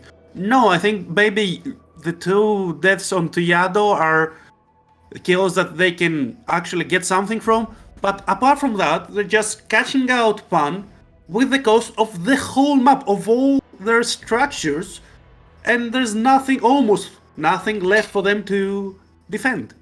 Yeah, they're definitely raising a nice point about making stats lie to you. Gonna see Punt, if we ever get the scoreboard back, we're gonna see Punt have a pretty mediocre looking line, a couple kills, a couple of deaths, no big standout numbers for sure, but this man has brought so much pressure. He has been the focus point of ASE's ire, and well earned. And now he's gonna pick up this dragon solo while Cerberus siege onto this top lane inhibitor. Play calls on the bot side. They could maybe catch a numbers advantage here, but they're just not in position. They're not set up to do so. Yeah, it's kind of difficult at the moment to Sage. As you said before, the range is not that great. Yeah, they get the soul, but it's not like a game-defining soul. They get a bit more movement speed. They can dash a bit more around the map when using their ultimates. But apart from that, they haven't got all the waves stacked up. The mid lane just gets into the inhibitor level. The bot lane is still ahead. It just muscle in. And that's not a play call. This could just be the end of the game. It's going to remove the Azir. He's going to push Ron OP back, and the book, and someone gets sent right back to Fountain. Teleport from Pun. He's coming in to join, looking for the stun. Lands it onto 2. So far, no one has died. It might be Yado. Wait. Cerberus are losing the fight. They're losing the fight. The decision making was split. They didn't find a kill, and it's a 2-0, and ASE hold. I wanna say that it doesn't mean anything, because there are 3 inhibs down, there are double mega minions on all waves starting from now, just pouring into ASE's base, but wait a minute, that gives so much gold towards the side of ASE. The gold diff was, I don't know, 13k, now it's 9. We haven't seen it on single 1,000 digits for at least 10 minutes, and is there a chance? And we were saying this game was over at 19 minutes. It's been nearly 10. Sure, it's going to be hard to come back from, but just look at this. How do they win? Yeah, Artemis just hits the inhibitor a bit more. There are 2 people pushed away from Daktar, but Pan is so cocky at this point. He's so fast, he deals so much damage. He wants just to play around with his foot, but Where's the foot bites back. Artemis just returned full inhibitor. No one hits the Nexus towers. No one hits the opponents. And let's see if they bought enough time, because the Baron has spawned. Zin is onto vision because his control ward does not cancel the regular ward over there. And Biggie is nowhere to be found. Yeah, Biggie's making his way in now. They have to try and check him out. This Wukong could make that steal. 5,000 health on Baron. Biggie cannot get near it. Nope, Cerberus just going to pick this one up safely. Now they can just walk it in. They have double super minions pouring in. Surely this is it. Yeah, there was such a high risk, high reward play that ASE could have pulled through if Biggie would have went in. Even if he died for the Baron buff, the rest of the team could just hold the line for him to respawn and maybe play a team fight afterwards. Now they're gonna recede back to the Nexus Tower. They're gonna let the inhibitors fall once again. They're gonna make the super minions spawn once again. And maybe Kerberos just waits for the towers to melt? Yeah, it looks like it. That's going to be the end of the game. The minions have destroyed the towers. Play Cool sweeps nobody into the fountain, and now this time Artemis is hitting the enemy team, and this time ASE are falling down, and this will be the end of this game. Woohoo! Yeah, I swear to God, in the end, I swear to God, in the end, no one from Kerberos ever hit the Nexus. That was all the Mega Minions doing all the job. On the other side, they were so strong. The early games was so well played. Apart from Yado getting caught once, because the second time I think it was just Zin's pure brilliance, just turning the fight onto him, laying the CC and getting that kill. It was almost a perfect game. We never talk about the Nexus situation again, and it was almost a perfect game. It was played extremely well. Pun, absolute fantastic bait. And, well, Rev, unfortunately, you can't stick around for the rest of the series, but thank you for joining us, and for everyone else, we will be back shortly for the second game. It was a pleasure.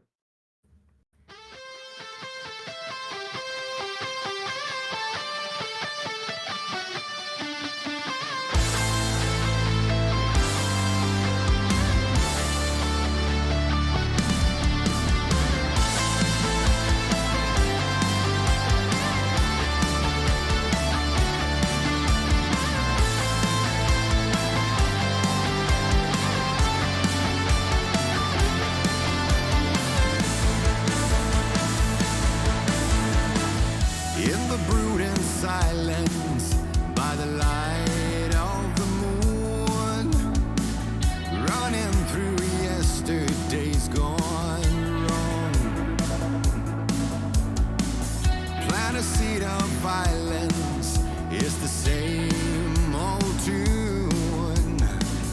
Lay out the ravages of love, and it cuts so deep that the fool in you is me, but he pays to see the unholy cast a disharmony.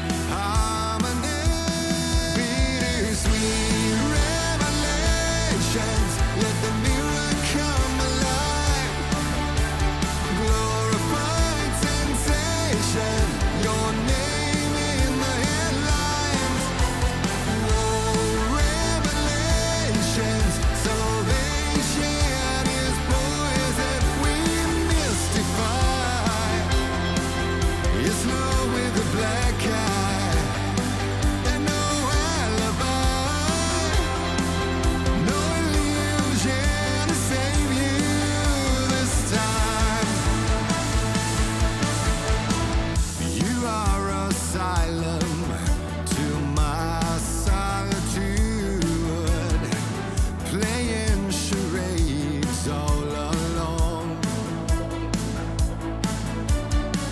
You are a siren where I lay marooned. Here I thought nothing could go wrong, and it cut so deep that the fool in you is me,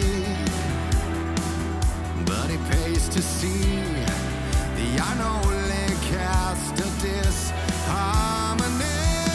Bittersweet revelations, let the mirror come alive. Glorified sensation, your name in the headlines. War revelations, salvation is poison we mystify.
Hear the call for all and the chosen ones. Far away, but all like one. Come together, we've just begun. Chant till Valhalla comes. Chanting till Valhalla comes.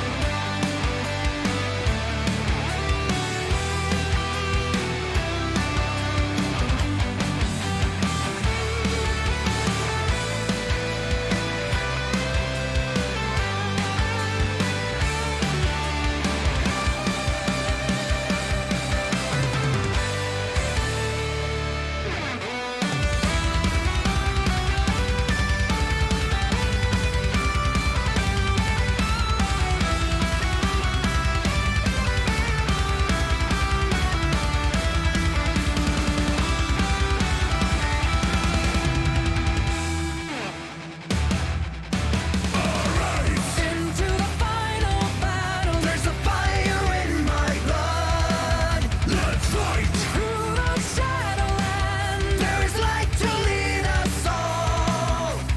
Charging into my destiny. Hear the thunder in my heart. Fight me well and I'll be free. Defenders heeding my call. Come with me through the fire. Burning so real. And tonight we rise higher. Sworn to the steel. See the light. Break free in the darkest of night. Just keep on fighting till the break of dawn. Till Valhalla comes.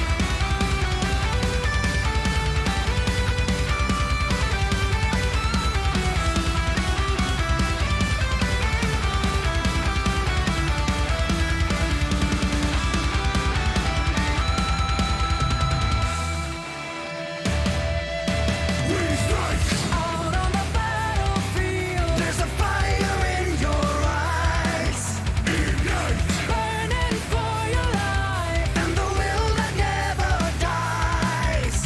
Charging into my destiny. Hear the thunder in my heart. Fight me. Welcome back. Rev had to disappear, so I'm alone this time. I guess I'm stuck here, trying to figure out what I'm doing. Guess it's a solid Marby, cast. did you say you're alone? Could you be in need Can I be alone again? of a play-by-play caster? Can I be alone again? I want to go back. Okay, goodbye. Alright. Okay, welcome Milky for the fourth duo of the... Oh no. Oh god, what was that? Oh no. Here it comes. Is your house falling down, Marby? I think it's coming from the walls. The walls. What notorious buffoon lives in thy walls? I didn't hear anything in the walls, Marby.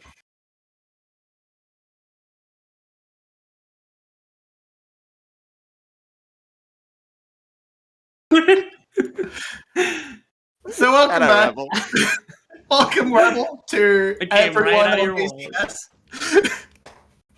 All right, what is this, like 9 people that have been on broadcast today or something like that? There's me, Sir, Carrix, Yulway, Rev. Now you two gets us to a nice 6. Solid. Cool. It- Do we have anyone brimming. else? We're going to Anyone have on more Twitch chat people. want to come on broadcast? No, it's not an open invitation. Okay. Sorry. I think we're done for the day. That's fine. I think it's we are. important we talk about the series just a little bit too, because obviously, like, Cerberus kind of stomped that first game, right? Like, it was a pretty little bit. solid performance from Cerberus. A little bit. Pretty solid. Kind of smashed that, kind of just smashed the opening stages, and from there, they played a little bit fast and loose. It wasn't clean, but hey, they won. Right, and I guess this is the part where now I start hosting the death segment because we've been Please. doing like this weird flipping around. Yeah. AS Esports, a little bit yikes in that first game. They need to pick up a win if they want to try to get themselves out of relegation. If they lose this series, they are guaranteed to be in the bottom 2 spots come the end of the split. Yeah, I feel it's pretty much unescapable for them.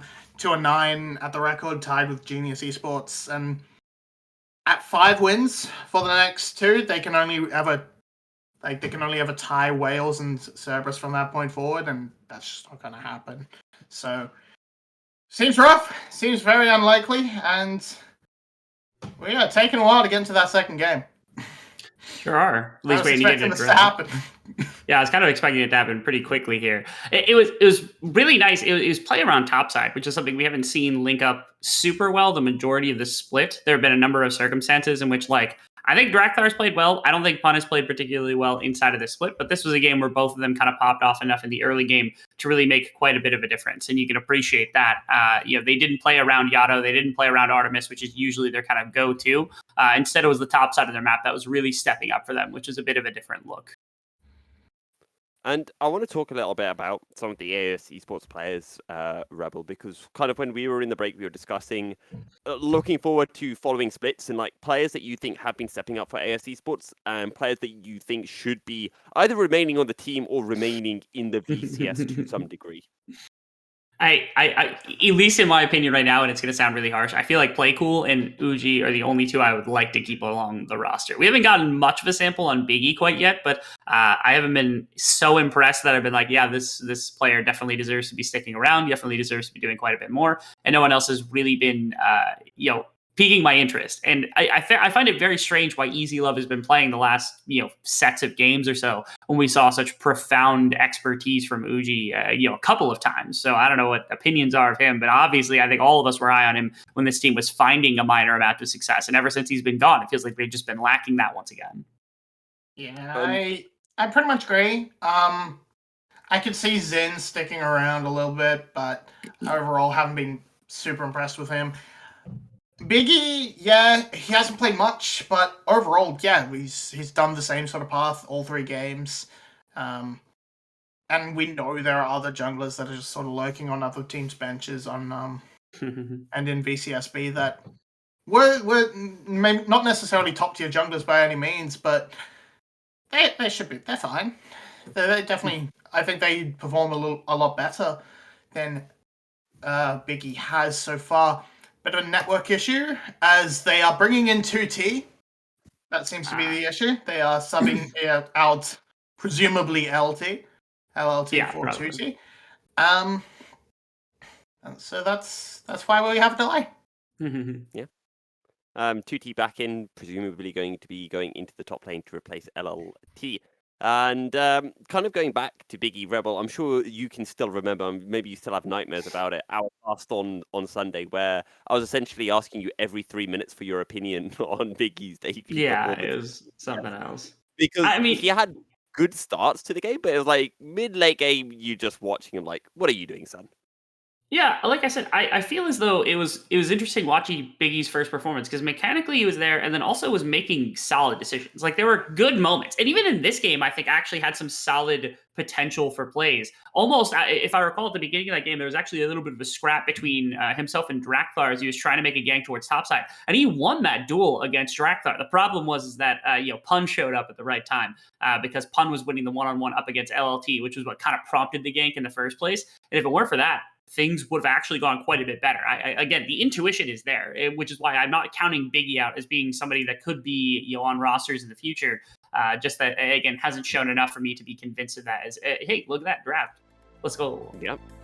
We are into picks and bans, and to start things off, we're getting that Talia banned away, but surely, Marby, we can expect to see that Ari ban, as I'm sure Beast will be probably in his room somewhere watching, going on about Yado's win rates on Ari. Yeah, I definitely was going to say that Poppy as well, considering how Cerberus likes to play, how ASE likes to play.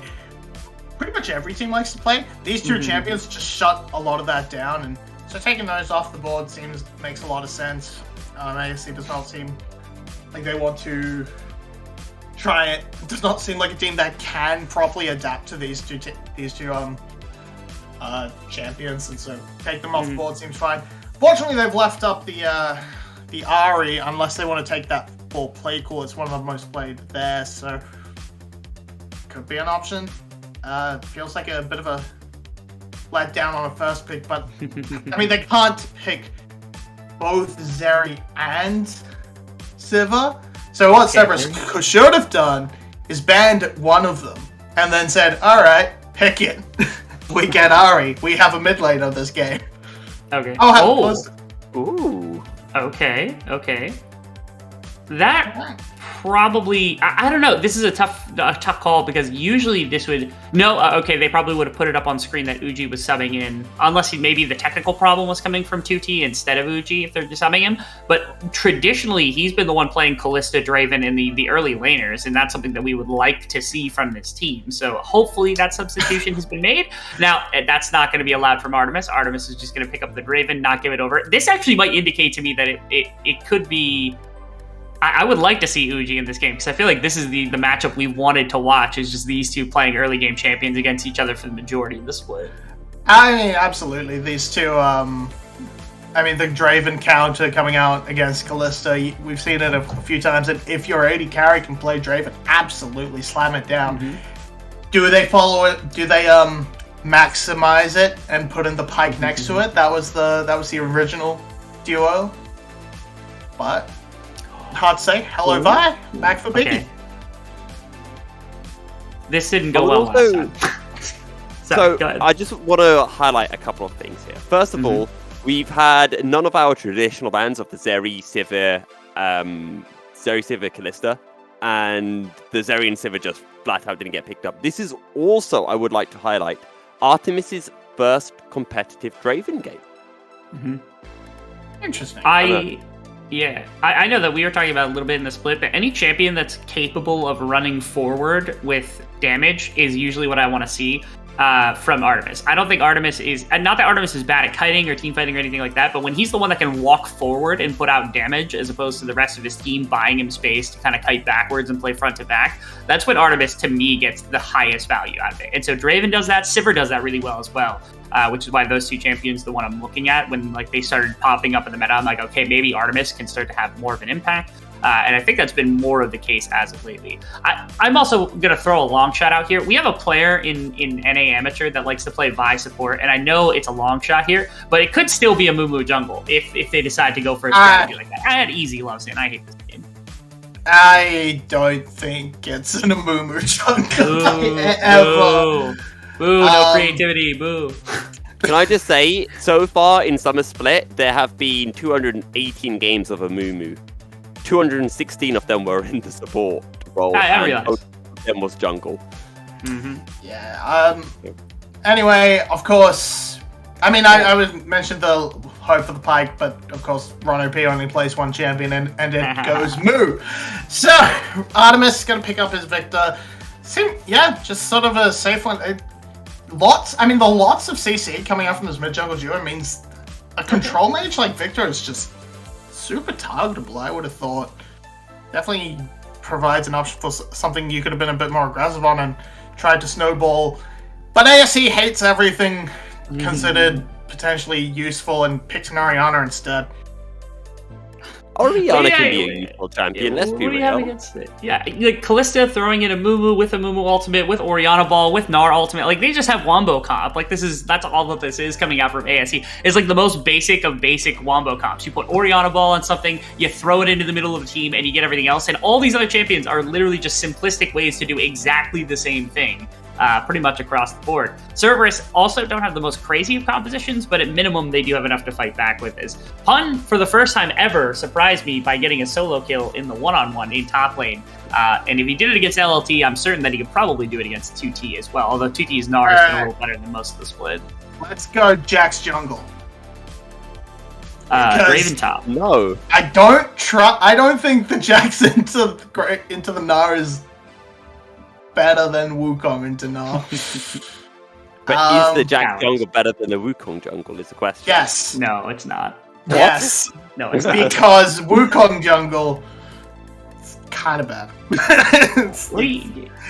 Drakthar is about to smurf this game and you're going to be a clown. That's what this is going to be. It's over prioritized. Anyway, point is, they could have picked Pantheon. They should have picked Pantheon. They could have. Maybe they should have. Now, Marby, I've got a question. Coulda, woulda, shoulda. Marby, do we ditch Rebel, or do we let Rebel join us for a tricast? You ditch Rebel. We did. Ditch Rebel. Apparently, I we did wouldn't. Rebel. It's whether Marby would want to. Mm-hmm. Look, I signed on for the day. I might as well do the day.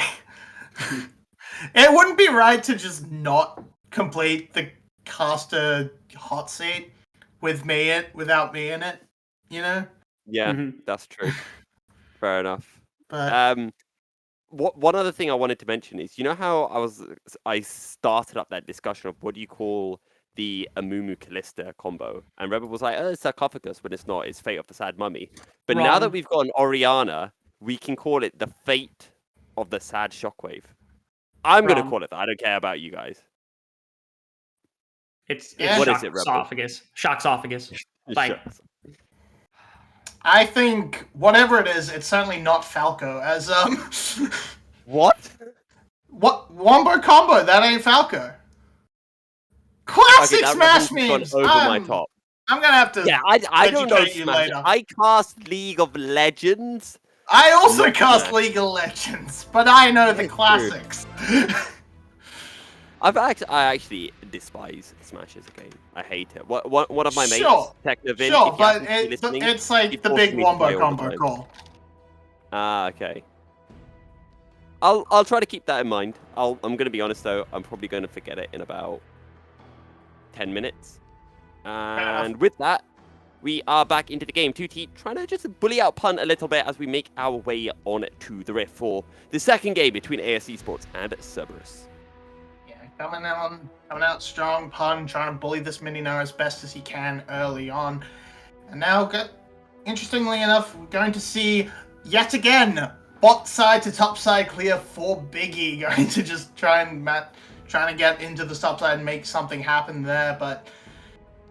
On the other hand, Drakthar wants to make this bot lane play happen, wants to try and cash in Artemis' stacks as early as possible, get that Draven rolling, capitalize on a good level 2 with Ron OP as well. But you see the strength of this duo, and that's an early first blood. Easy Love saying that he can more than match up against Artemis, and in the break, I was saying with Rebel, what do we think of Sin? It was like, worst support in the league. Is he better than BOB? That time, Sin actually did aggressive stuff. They punished the Alistair level 1, which is something that we don't often see in the VCS. Yeah, no, Alistair's level 1 is garbage.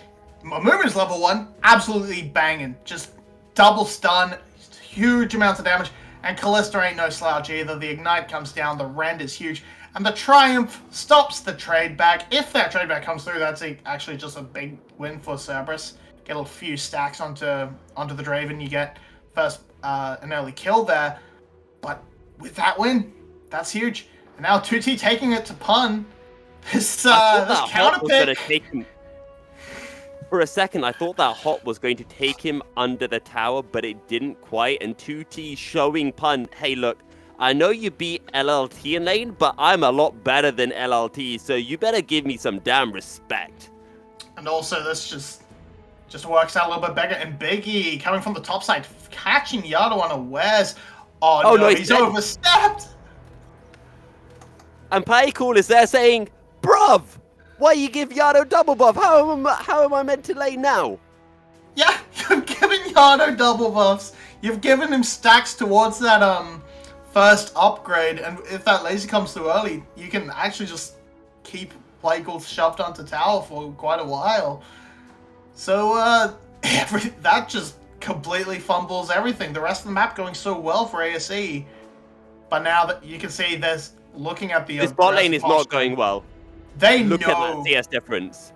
Yeah, you can see the zoning. They know something's down. They know Drakthar's down here. They can tell by the aggression of Ron OP, and this slow stack. It's gonna be. It can be a little bit given back, but Biggie just going for that aggressive flash. Playcool cannot respond. He's too far away, and then Tower's hurt, man. They hurt a lot. Genuinely, if Yado flashes like 2/10 of a second earlier, Biggie won't take that next tower shot. That was practically the perfectly timed flash I've ever seen. Yeah, it really was. Like, just holding it as long as possible and baiting Biggie to go deeper and deeper into the tower, and absolutely just got slammed. Feels really bad, and Pun's doing his best. He's getting bullied a little bit, but playing it safe enough that Biggie couldn't find an angle in, and with that death, with that slow down tempo, Drakthar's going to be pretty comfortable to just keep building up a little bit of a lead on Wukong, get closer and closer towards that 6 mark, and these lanes just going to continue sort of playing it even, playing it cool, and not wanting to really blow anything open just yet. Now, I want to go back to something that you were talking about during Picks and Bans, because at the time we kind of memed about it or brushed over it because you and Rebel were disagreeing. But now I want you to, be able to fully explain your thoughts with regards to this Orianna, because you weren't a massive fan of AS Esports picking it up. So, I basically see an early Amumu, an early Vi, and a Victor. I see you can easily try and snowball something a little bit more interesting, a little bit bigger, a bit more threatening, something that might have a bit of a struggle in the laning phase. Maybe you can go for a LeBlanc. Maybe you can go for something along those lines. Silas was bad, but same sort of same principle for sure. But instead it's just Orianna, which is the most milquetoast champion I think in the game. It's just overall the history of this game, it is the least, it is the Orianna, it is the mid laner that inspires the least sort of emotional response. It's just like, ugh. It's just the ugh of champions. No, because it just sits there, got a question, puts a shield on someone, maybe hits a shockwave, and then doesn't do it enough for me. I've just got to question one thing, Marby, because I was with you until you compared it to milquetoast. Have you got an issue with milk? No, but hold that. That is shockwave. That's cool. That's what Orianna can bring to the table, but Biggie's gonna die. Never mind. The Orianna wasn't quite big enough. Ronopi has no flash. Can he land the trample stun? Zin actually just goes back in because Easy Love is here. Easy Love is a lower level than his support, just level 4, and is now getting run down. 2T is making his way over, almost as the Megadar as Easy Love gets a kill onto Drakthar. In goes Zin once again onto Yano. Zin will survive and 2T will claim the kill. He simultaneously won that play and then threw it straight back over to the side of ASE. They're gonna trade it off for some plates on the top side, but it's a big victory coming out there, and it's a little bit of what I'm talking about on the Orianna. It's a little bit of everything else as well. It's just we're gonna have to see it and actually break it down step by step. But right now, big little bit of pressure coming through, and it starts off pretty good. Like, you sort of see it, and it's a little bit of, it's just way too early in the game, but the shockwave happens and Orianna's done. Orianna doesn't do anything else, and with that big turnaround from Ronopi, yeah, I mean, no mana, sure, but it doesn't do anything. Like, even with mana, I don't think it's really enough to change it. But here, Ronopi knocks Easy Love out of the grounding field, and Kalista can absolutely kite the Wukong to death into the arms of 2T, and Zin. Zin comes back fantastic with the bandage tosses. It's not on the end of the world. Samus will end up grabbing a Rift Herald off the back of it, but I would like to highlight Artemis level 6 when Easy Love was level 4. The CS difference between the two ADCs was absolutely ridiculous, to the extent that Easy Love essentially just said, look, I need to roam around the map. It turned out to be, let's say, the undoing somewhat of Cerberus in what was otherwise a very good start to this game. There you can see a 30 CS discrepancy between our two AD carries. Yeah, absolutely. Just massive gold coming up, stacking up for Artemis. And if he can actually cash the stacks in, we don't quite see what he's on right now, but if he can actually find that kill, cash it in, that's going to be exactly what they need. Because right now, he's a little bit behind Easy Love in terms of just outright combat effectiveness, just to be expected, thanks to those that kill and 2 assist, catapulting Kalista into a comfortable position.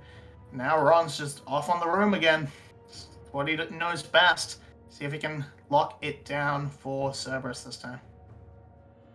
I would also like to highlight Biggie with the 2 deaths, not actually picking up an assist in that previous fight that we saw in the mid lane. Also Rift Herald available for Cerberus to drop down, which can be some nice extra gold, some tower plates going into the hands of Artemis, and Cerberus are going to pick themselves up a Drake as they continue to exert their control over the early game.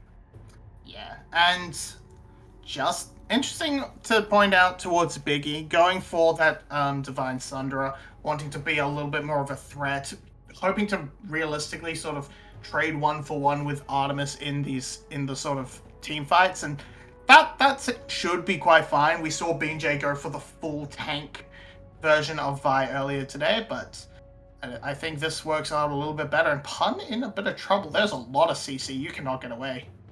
2T still has a Meganar, jumps in, and that is a great kill for AS Esports. Fantastic roam from Zin, who is someone that, we've been criticizing for not doing enough, and now they're going to go in once again. The bandage toss lands once more. They're looking towards the Drakthar Cyclone, going to buy time. Biggie just flanking way too much on the tower, and as a result, Drakthar picks up the kill. But yeah, never mind. They're going to go for round 2. This should work out better for them. Hoo-hoo!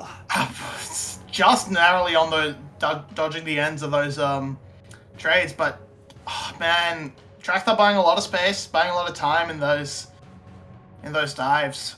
It's just really bad juggling on Vegro on that first dive, and then second one better, but they also had barely any health bar to get through, and they still almost lost a couple of kills, just narrowly getting out of tower range. So good work from Cerberus, but ASC still sort of struggling to really piece together a little bit more complex aspects of the game. And that could be where you start to see avenues for Cerberus to bring it back in. Because, I mean, it's worth mentioning, ASC's early game stats, and they're not great. But in general, they've had good early games when they draft for it. Yeah.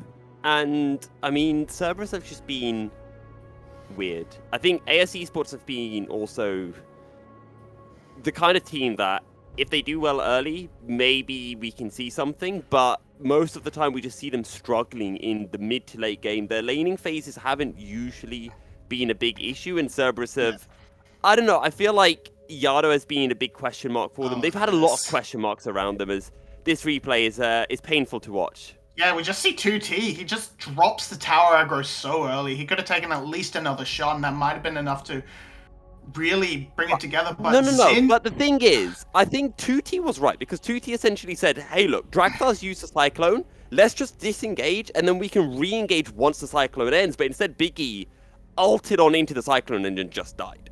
I mean, yeah, like, it wasn't great from Biggie, but I don't know. No, he had no support. A bad call with everyone alongside it is better than a split call. That's always my reasoning. I always subscribe to that philosophy. And because of that, just you see Zin and 2T just leave Biggie out to dry and gives up that free kill. And I mean, they put it together. Anyway. They put it together later, but it's just a mess. And I reckon, I genuinely think if they all stay, another person dies to get the kill onto Pun, because that tower was stacking and would have done so much damage to 2T or Zin, and I think 2T was then in mini-Nar form. Yeah, I don't know. I think it could have all worked out. Anyway, it doesn't really matter. The gold is even. There's still 2 kills in the lead for Cerberus, and they're just going to come back and try and put Pun down. That. Okay, Zin, you missed everything, but we'll give you a free pass this time. Ronopi is making his way into the top lane. Drakthar not far away either, but Cerberus are going to focus their attention onto the AS Esports top lane. Is there any way out for 2T? No, there isn't, and the shutdown will get claimed by Drakthar. Yeah, able to respond this time around. Pun still just being the focus point for ASC. They do not want that Jax to get ahead like it did last game. And so all the attention is going up there. And as a response, and as a result of that, as a consequence, you've lost your bot lane tower. Artemis just took it. now this rotation means you got to lose your top lane tower. And it went from a little bit of a lead and a little bit of gold to just should be a bigger advantage than what it's saying for Cerberus. I mean, 2 towers kind of disappeared, so yeah, it's I think just... the issue is a lot of the plates have been kind of claimed after 14 minutes. It's true. I think. But I do agree with you. It's surprising how little of a lead Cerberus have. I mean, you're talking about not even 1k gold, considering the fact that they have taken 2 towers pretty much at the 14-minute mark. So it's surprising nonetheless. I do want to ask a bit of a narrative question. And I want to talk about Tutti, because for those people who don't know, Tutti joined the VCS in Spring Split. He actually was our he was our rookie MVP in Spring. However, having to rotate into the top lane, what do you see as Tutti's kind of future? Do you see him as staying as a top lane or trying to make his way back into the mid lane? As a fast We will. Focus on Rono P. Cyclone comes through, but the Fate's Call will pull the Amumu away. Thrown back out. Rono P goes gold. A 3-man knockup, but Draxler instantly goes on to Sin, finds the kill. Cyclone on to 2 members. 2T and Play Call jumping, flashing away and out to safety. It's a 1-for-1 trade. Support for support, but Cerberus are able to pick up the Rift Herald.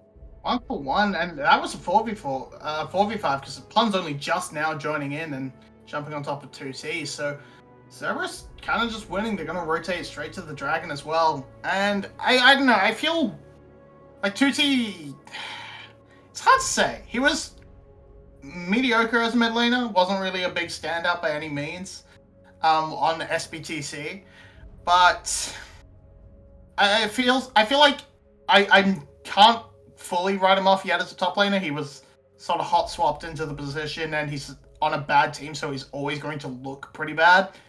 It's kind of rough for him. I wouldn't mind seeing him stick around as a top laner. I feel our mid lane is slowly getting to a pretty good position, while top lane's kind of a bit hit or miss. So he might be able to make a bit of a name for himself up there, but I don't know. We'll have to see.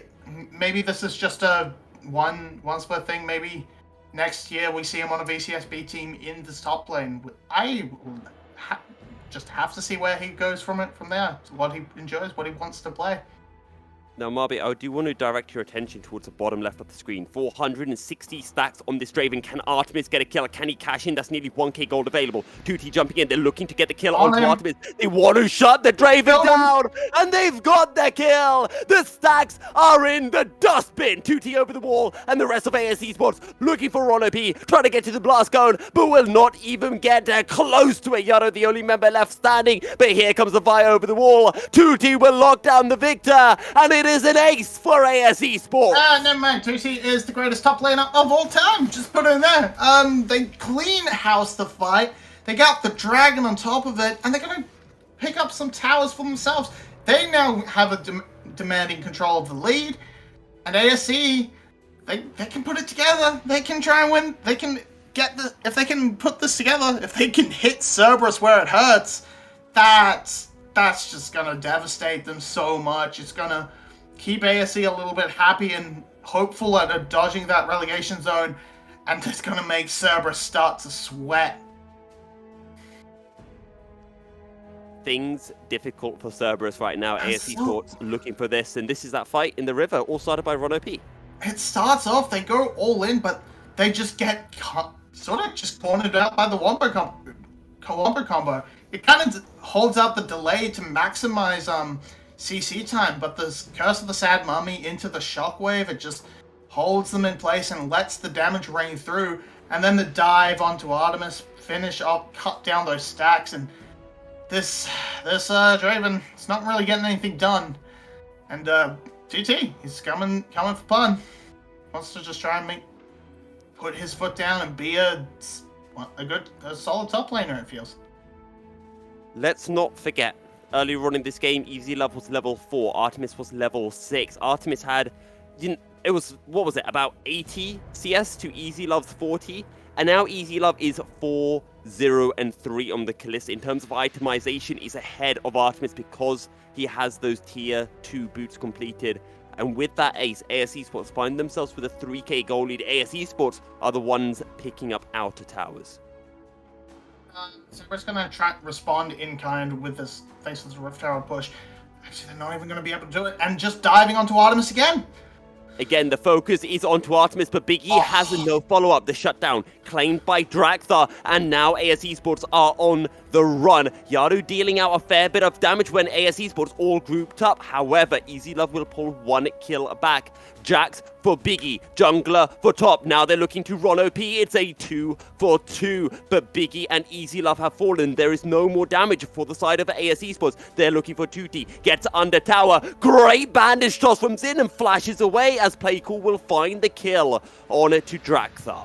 We saw Artemis pretty much removed from the fight instantly, even though he didn't go down that entire back end. He's sitting there not wanting to step up and auto attack. And that just means that as they walk forward, it's Cerberus losing out on the final bit of the play. We've mentioned Yano as the RE1 trick. His Victor feels like it's tickling. It's not really doing the damage they need to, and they cannot get it. And they just cannot land a kill onto Artemis when they need to. It's always Draxthar taking this last hit, and we saw the devastating effects that happened. He went from 400 stacks. He was on 100 at this point in the fight. Takes the final kill. Artemis can't get those stacks in where he needs to. And look at him. He's blown the shield bow, and he spends the rest of the fight hiding in this bush as Easy Love tries to come in.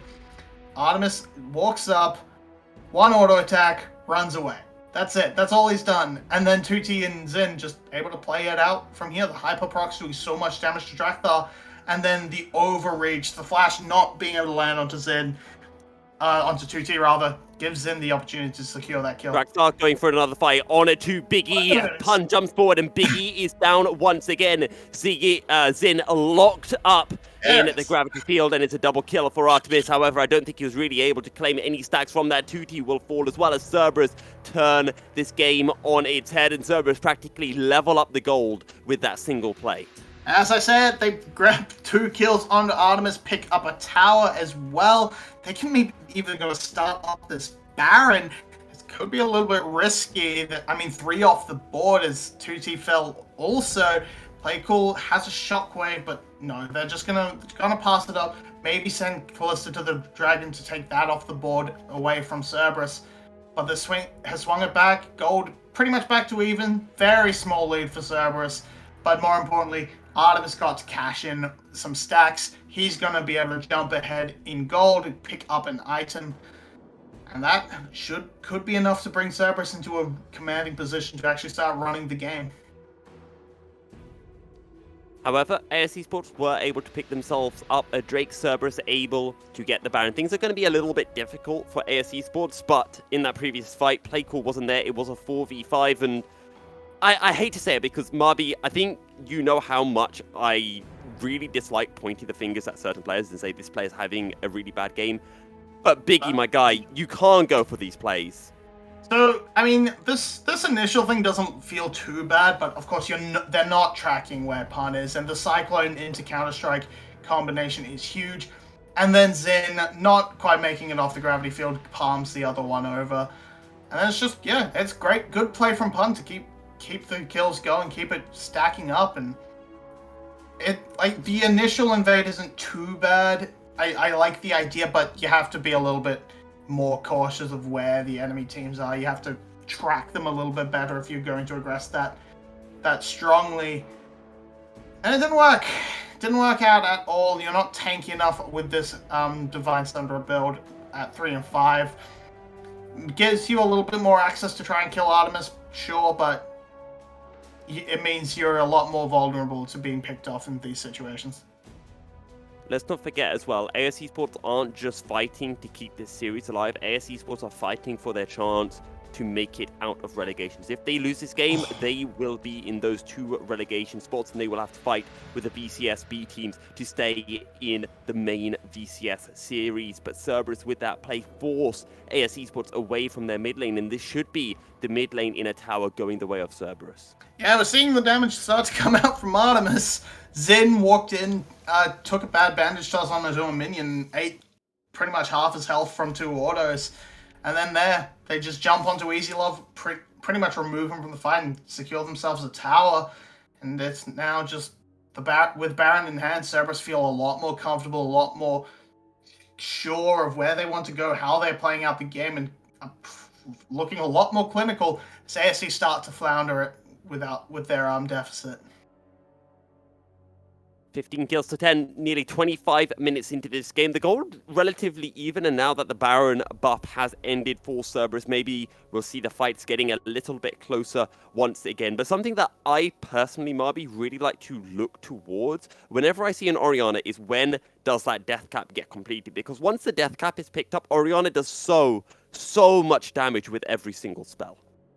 Yeah, you can start once we get to late game Orianna, the damage starts to be impactful, but seeing a lot more of these sort of low, bit of a lower cost build, picking up the tier, picking up the Zhonya second, trying to stay safe, trying to be a bit more of a utility, but does not quite have that punch needed to really turn around a fight. Yado picking up this crown as well should stay a little bit safer against things like a shockwave combo. So just gonna be a little bit, they're just playing it safe. They're just trying to keep the waves pressured, wait for another objective. The siege isn't there, the wave clear is. And now, if they fight in the jungle, this can give Cerberus the opening they want. Both ADCs onto 3 items. Artemis has that Infinity Edge, whereas Easy Love with that Runaan's Hurricane can hit and affect multiple people at the same time. But for now, Cerberus have really nothing left to siege for, so they're going to back away and look to return to fight over that Infernal Drake. For what it's worth, as we see a little bit of a scuffle, this shouldn't amount to too much. Pun should... okay, he will be able to get away. And if you look at sort of across what Cerberus is bringing, they're actually a lot more of the burst composition than what ASE is. You look at the Shockwave and you're like, that's it. You look at the Wombo combo setup and it's like, this is a burst composition. But you see the Callisto loving the extended fights compared to a Draven who kind of just wants to pop someone instantly, do as much damage up front as possible with the axes. And then you have Yado just dropping everything on the Victor. It's all very upfront, and if Easy Love can survive, can keep things going, stack up these spears, extended fights should actually fall the way of ASE, but it's a matter of can the fights get extended? Can they survive initial bursts? They don't really have a great front line unless 2T has transformed. Xin, just a very squishy Amumu, does not have any real defensive stats. The Drake will be started. Cerberus, will they try to contest? I think they will. They might be a little late to this play. Drakthar going to hop over the wall. And it's actually stolen away by Yado of all people. Another fight will begin. Keep an eye on the Orianna ball, but Drakthar has already fallen. Can they get on top of Artemis? And the answer is no. Biggie forced over the wall, but AS Esports now going for a 4v2 on Pun and Yado as Ron OP and Artemis trying to make their way over. And now Artemis is free firing onto Easy Love and onto Zin. Flashes over the wall, looks for Easy Love, goes golden. Easy Love trying to heal up off the minion wave. Zin has gone golden. Now there's a teleport coming through. One auto is enough for Artemis to find the kill. Now he's looking to Biggie. 2T over the wall, gets a slow, and Artemis will get shut down. This fight is an absolute mess. In the end, it's a dragon and then only 1 for 3? Did they not get anyone else? Absolutely insane. So ASE walk away with the fight. They can't convert onto a Baron or anything like that. Maybe they can go for it. I'm not sure, but it starts off as a mess. Everyone, from Cerberus, they just don't have battle lines. Drakthar is destroyed instantly. Pun's off onto the side, and Artemis ends up walking into the dragon pit, and then he's just stuck there. He can't get involved. His flash has been blown somewhere along the way, and we see a Baron in the picture-in-picture. He burns his flash in a second, does Artemis? So it's a spectator bug. Flash is there to try and get onto Easy Love, and can't quite burst it down thanks to the the shield bow, and then just cannot quite finish off Biggie, not able to get in range, and the teleport from 2T saves it out. Just absolute mess of a team fight, which means Artemis is so late to it. They can't quite find anyone to finish it off. They don't have the damage to pick up to secure the kills, and it's a mess. It's an absolute mess. It's a mess, but it's a mess that we love to see in the VCS, and this is turning into an absolute banger of a game. We thought that our 2 series today would be close. We thought our first series would be close in a very good way. We thought this series would be close in a more scrappy, in a more skirmish, a less clean way. And that's what we're getting here in Game 2, and it's why we do like to see teams that are towards the bottom of the standings sometimes duking it out. And AS Esports are not taking this game lying down. Teleport for the Baron over the wall, but it is not stolen away. Baron on the side of AS Esports. Biggie finds a big ult, but Artemis is free firing. 2T jumping over, trying to zone the Draven away from the fight, but Zin has fallen, and Artemis is untouched. 2T is gonna die as well, and Playcool is the only member left standing for AS Esports. Playcool is the only member left for AS Esports with a Baron buff. As Baron, he has wave clear, so he might be able to hold out and defend the push coming from Cerberus. I mean, if Cerberus splits up the map well, they can try and play multiple lanes, and Playcool can't be everywhere at once. But trapped in the pit, it should be such a good setup for Cerberus, and it pretty much is. Cyclone into these pulverizers, and Yardo and Artemis are just left to their own devices, able to churn out so much damage. And despite 2C's best efforts to zone away one, the other just wreaks havoc again. So now the damage is done. Everything's starting to fall. And I'm liking this Lich Bane coming out from Yardo. Mentioned a little bit of the burst being a bit of a one-trick pony for Cerberus, but this gives the Victor a little bit more sustained threat throughout the fight. It's not going to have that upfront burst, that real big damage until Death Cap comes in, but Lich Bane is nice to see. If we can get into fights, be a little bit more scrappy with it. I like it. But it's one we don't see often. I also want to highlight how AS Esports were playing earlier on in this game. The focus was very clearly towards Artemis. We're going to take the Draven out of the fight. But now they can't seem to do that because you've got to go against a Guardian Angel on Artemis and a Cleanse as well. We've seen them try to get onto Yardo, but now Yardo has that Crown of the Shattered Queen available. It becomes that little bit more difficult for AS Esports to be able to neutralize the backline as effectively as they were earlier on. I think we are seeing that in a lot of the scrappier fights, that we still see ASE coming out on top when the battle lines aren't drawn properly. But if Cerberus can get their front line into the position correctly, they're just so hard to get through, and Cerberus gets to run wild. Yardo and Artemis get to push out all that damage. But now Drake on the board, not a good position from Cerberus, so it should fall into ASE's hands pretty comfortably. I mean, we saw a steal take it away last time, but all in all, ASE have been on top of the objectives.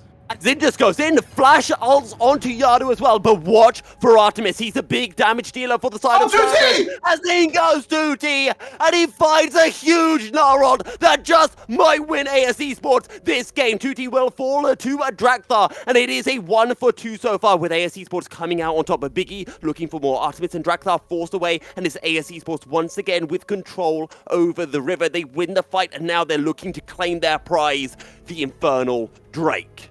Massive ult into the wall, saves the whole fight. Playcool just going to chase off Ron OP, and they're going to pick up the dragon, going to win the fight, and this is going to go for game 3? I don't think I can handle that. Honestly, at the start, before we came live, Marby, we were joking about a potential game 3, and we were all saying, oh no, just let it end here, we don't want more. Right now, I know I can't say the same for you, Marby, because you've been through a very grueling day of casting already with like 4 different play-by-play casters, but I really want a game 3. Just man-moaning from Zen, going on to everything, and then oh my god, 3-man stun onto the wall, instantly picks up Yardo. Ron OP is just out of the fight. Artemis is doing his best, and they trade 1 back, but that's it. They get the 1 for 2. It's a 1 fight. Ron OP cannot contribute, just can clean up that dragon, and if they get a soul, ASC are just going to keep winning fights a little bit harder. And then, can they find Biggie? That's it. Biggie That's a wanted to kill. scuttle crab, and Biggie has been caught out. It's a death for AS Esports, and Zin and 2T tried to help their jungler out, but too late, and they might be throwing themselves into the frying pan. The slow from 2T's boulder toss enough to dissuade Cerberus from aggressing any further. A shockwave onto Ron OP. Play cool might go for this kill, but Ron OP will drop the unbreakable will and will be able to survive. But AS Esports on the back ropes, and now they're forced to yield as Cerberus march on in towards that mid lane inhibitor. Yeah, they're just rushing down this mid lane. Unfortunately, Ron OP, has to back off, but Zin is right back into the fray with that reset. Just going to be the inhibitor broken, and Cerberus going to back off. Baron not too far away, so a reset coming through would be great for them. They can get into this Baron, set up some vision, and try and catch ASE unawares. Try and find that death brush, perhaps, that they really need to blow open a fight. And Biggie needs to step up, because Biggie is getting caught out with his pants down more often than an anime girl in a rom-com. Whoa. Alrighty. Not wrong, but yeah, look, it's rough.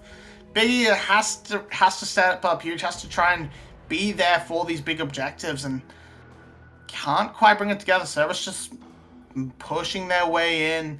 They have control of this pit now. 10 seconds to the Baron, and no good angle. 2T has his teleport, but no rage bar built up. Has to try and get into a good position to find that teleport, find that access to the fight. Here it is. Teleporting in, Cerberus starting the fight. Cyclone into the backline, but Zin is practically dead. Goes Golden, look how much damage Easy Love is taking, as in goes Biggie. Finds a cease and desist onto Artemis, but Artemis is still alive, and AS Esports are getting wiped. It's only 2T and Easy Love left standing, and 2T is being forced away. What do Cerberus look for? Do they look for the Baron? Do they look to end the game? And I think Marby is going to be the latter. If they're going for the end, 2T has been kept at bay by Pun, so it's just Easy Love on the defense, and a Callista on her own cannot stand up. Ron OP just needs to get that combo down, and then Easy Love has to run to the fountain. AS Esports, they fought and they fought and they fought. They tried desperately to keep themselves in the game, but in the end, Cerberus come out on top. In the end, Artemis and Yardo could not be touched, and Cerberus will take the win over AS Esports to pick up their 5th win of Summer Split. This is huge for Cerberus. It's everything they need to keep themselves alive. They are pretty much safe within the VCS. No chance. Very little chance of relegation for them. And that's just it. That's exactly what they needed. ASE, it's tough luck for them. They are all but locked. But, hard fought, that second game from Cerberus, from ASE. But in the end, they couldn't quite cut it. And expected result, but a very very hard fought. I think that we learned a lot in this series, Marby. I think one of those was that Zin can be a top quality support if he's playing like that. Biggie needs to up his game massively. Artemis is still an absolute beast and still maybe one of, if not the best ADC in the split when he can play like that and drag his team forward. And 2T is a better top laner than LLT right now. Yeah, I feel 2T put on a pretty good show. Actually, this was meant to be a counter pick for Pun, but 2T pretty much manhandled him the entire time. So, again, there do seem to be a few glimpses from ASE that are like, we can see these players come back together if they get a better coach and a support staff behind them, they can really bring it together. But just need to see, they need more time, they need a bit more experience, and it's just not quite there for them yet. And sadly for AS Esports, it does mean that they are locked into the bottom 2 spots for the split. So they will be having to battle it out with the VCS B teams to secure their spot or maintain their VCS A-tier spot for next year. Spoods, I do believe that we have some standings, or are we still prepping those? Okay, so we do have the standings available. And as we were mentioning, AS Esports are locked out. They've got 3 series left, so they could tie with Cerberus, but because they have a 0-2 record against Cerberus, they would not be able to beat them in the head-to-head. Yeah. Realistically, Genius and ASE are just mathematically they're not out. Realistically, they are, because they still have top teams left in their schedule, and that if they lose even a single game, they're done. They're kaput. Single match, they're done kaput. So feels rough for them, but I mean, these were the 2 orgs that promoted last promotion tournament from spring to summer, and they're gonna go right back in there and have to defend their spots. And a bit rough to see, but it's good. At least Cerberus gets to say, hey, at least for now, we're safe. We can rebuild. Absolutely. We can come back stronger next year. There is still, I think, a slight risk that Genius could jump them if Genius win all of their remaining games, which isn't looking likely, but important to put out there. Also, with what we saw earlier, SBTC taking that loss to Saigon Buffalo, now we have this, I want to say, a 3-way battle for third between SBTC, Saigon Buffalo, and Team Wales. We know how good Saigon Buffalo are. We are expecting them to... Actually, I'm expecting them to jump SBTC now, but Team Wales have also been showing some very promising signs, and they could still be dark horses for that final spot in playoffs. Yeah, SBTC, I feel, is very much in danger of losing their spot to Saigon. I don't think they're going to fall to Wales. I think they're going to keep their playoff spot, but lots of games to play, and I'm basing this mostly on strength of schedule. SBTC gets to play Cerberus. Team Wales only has top teams left, and that's rough for that team.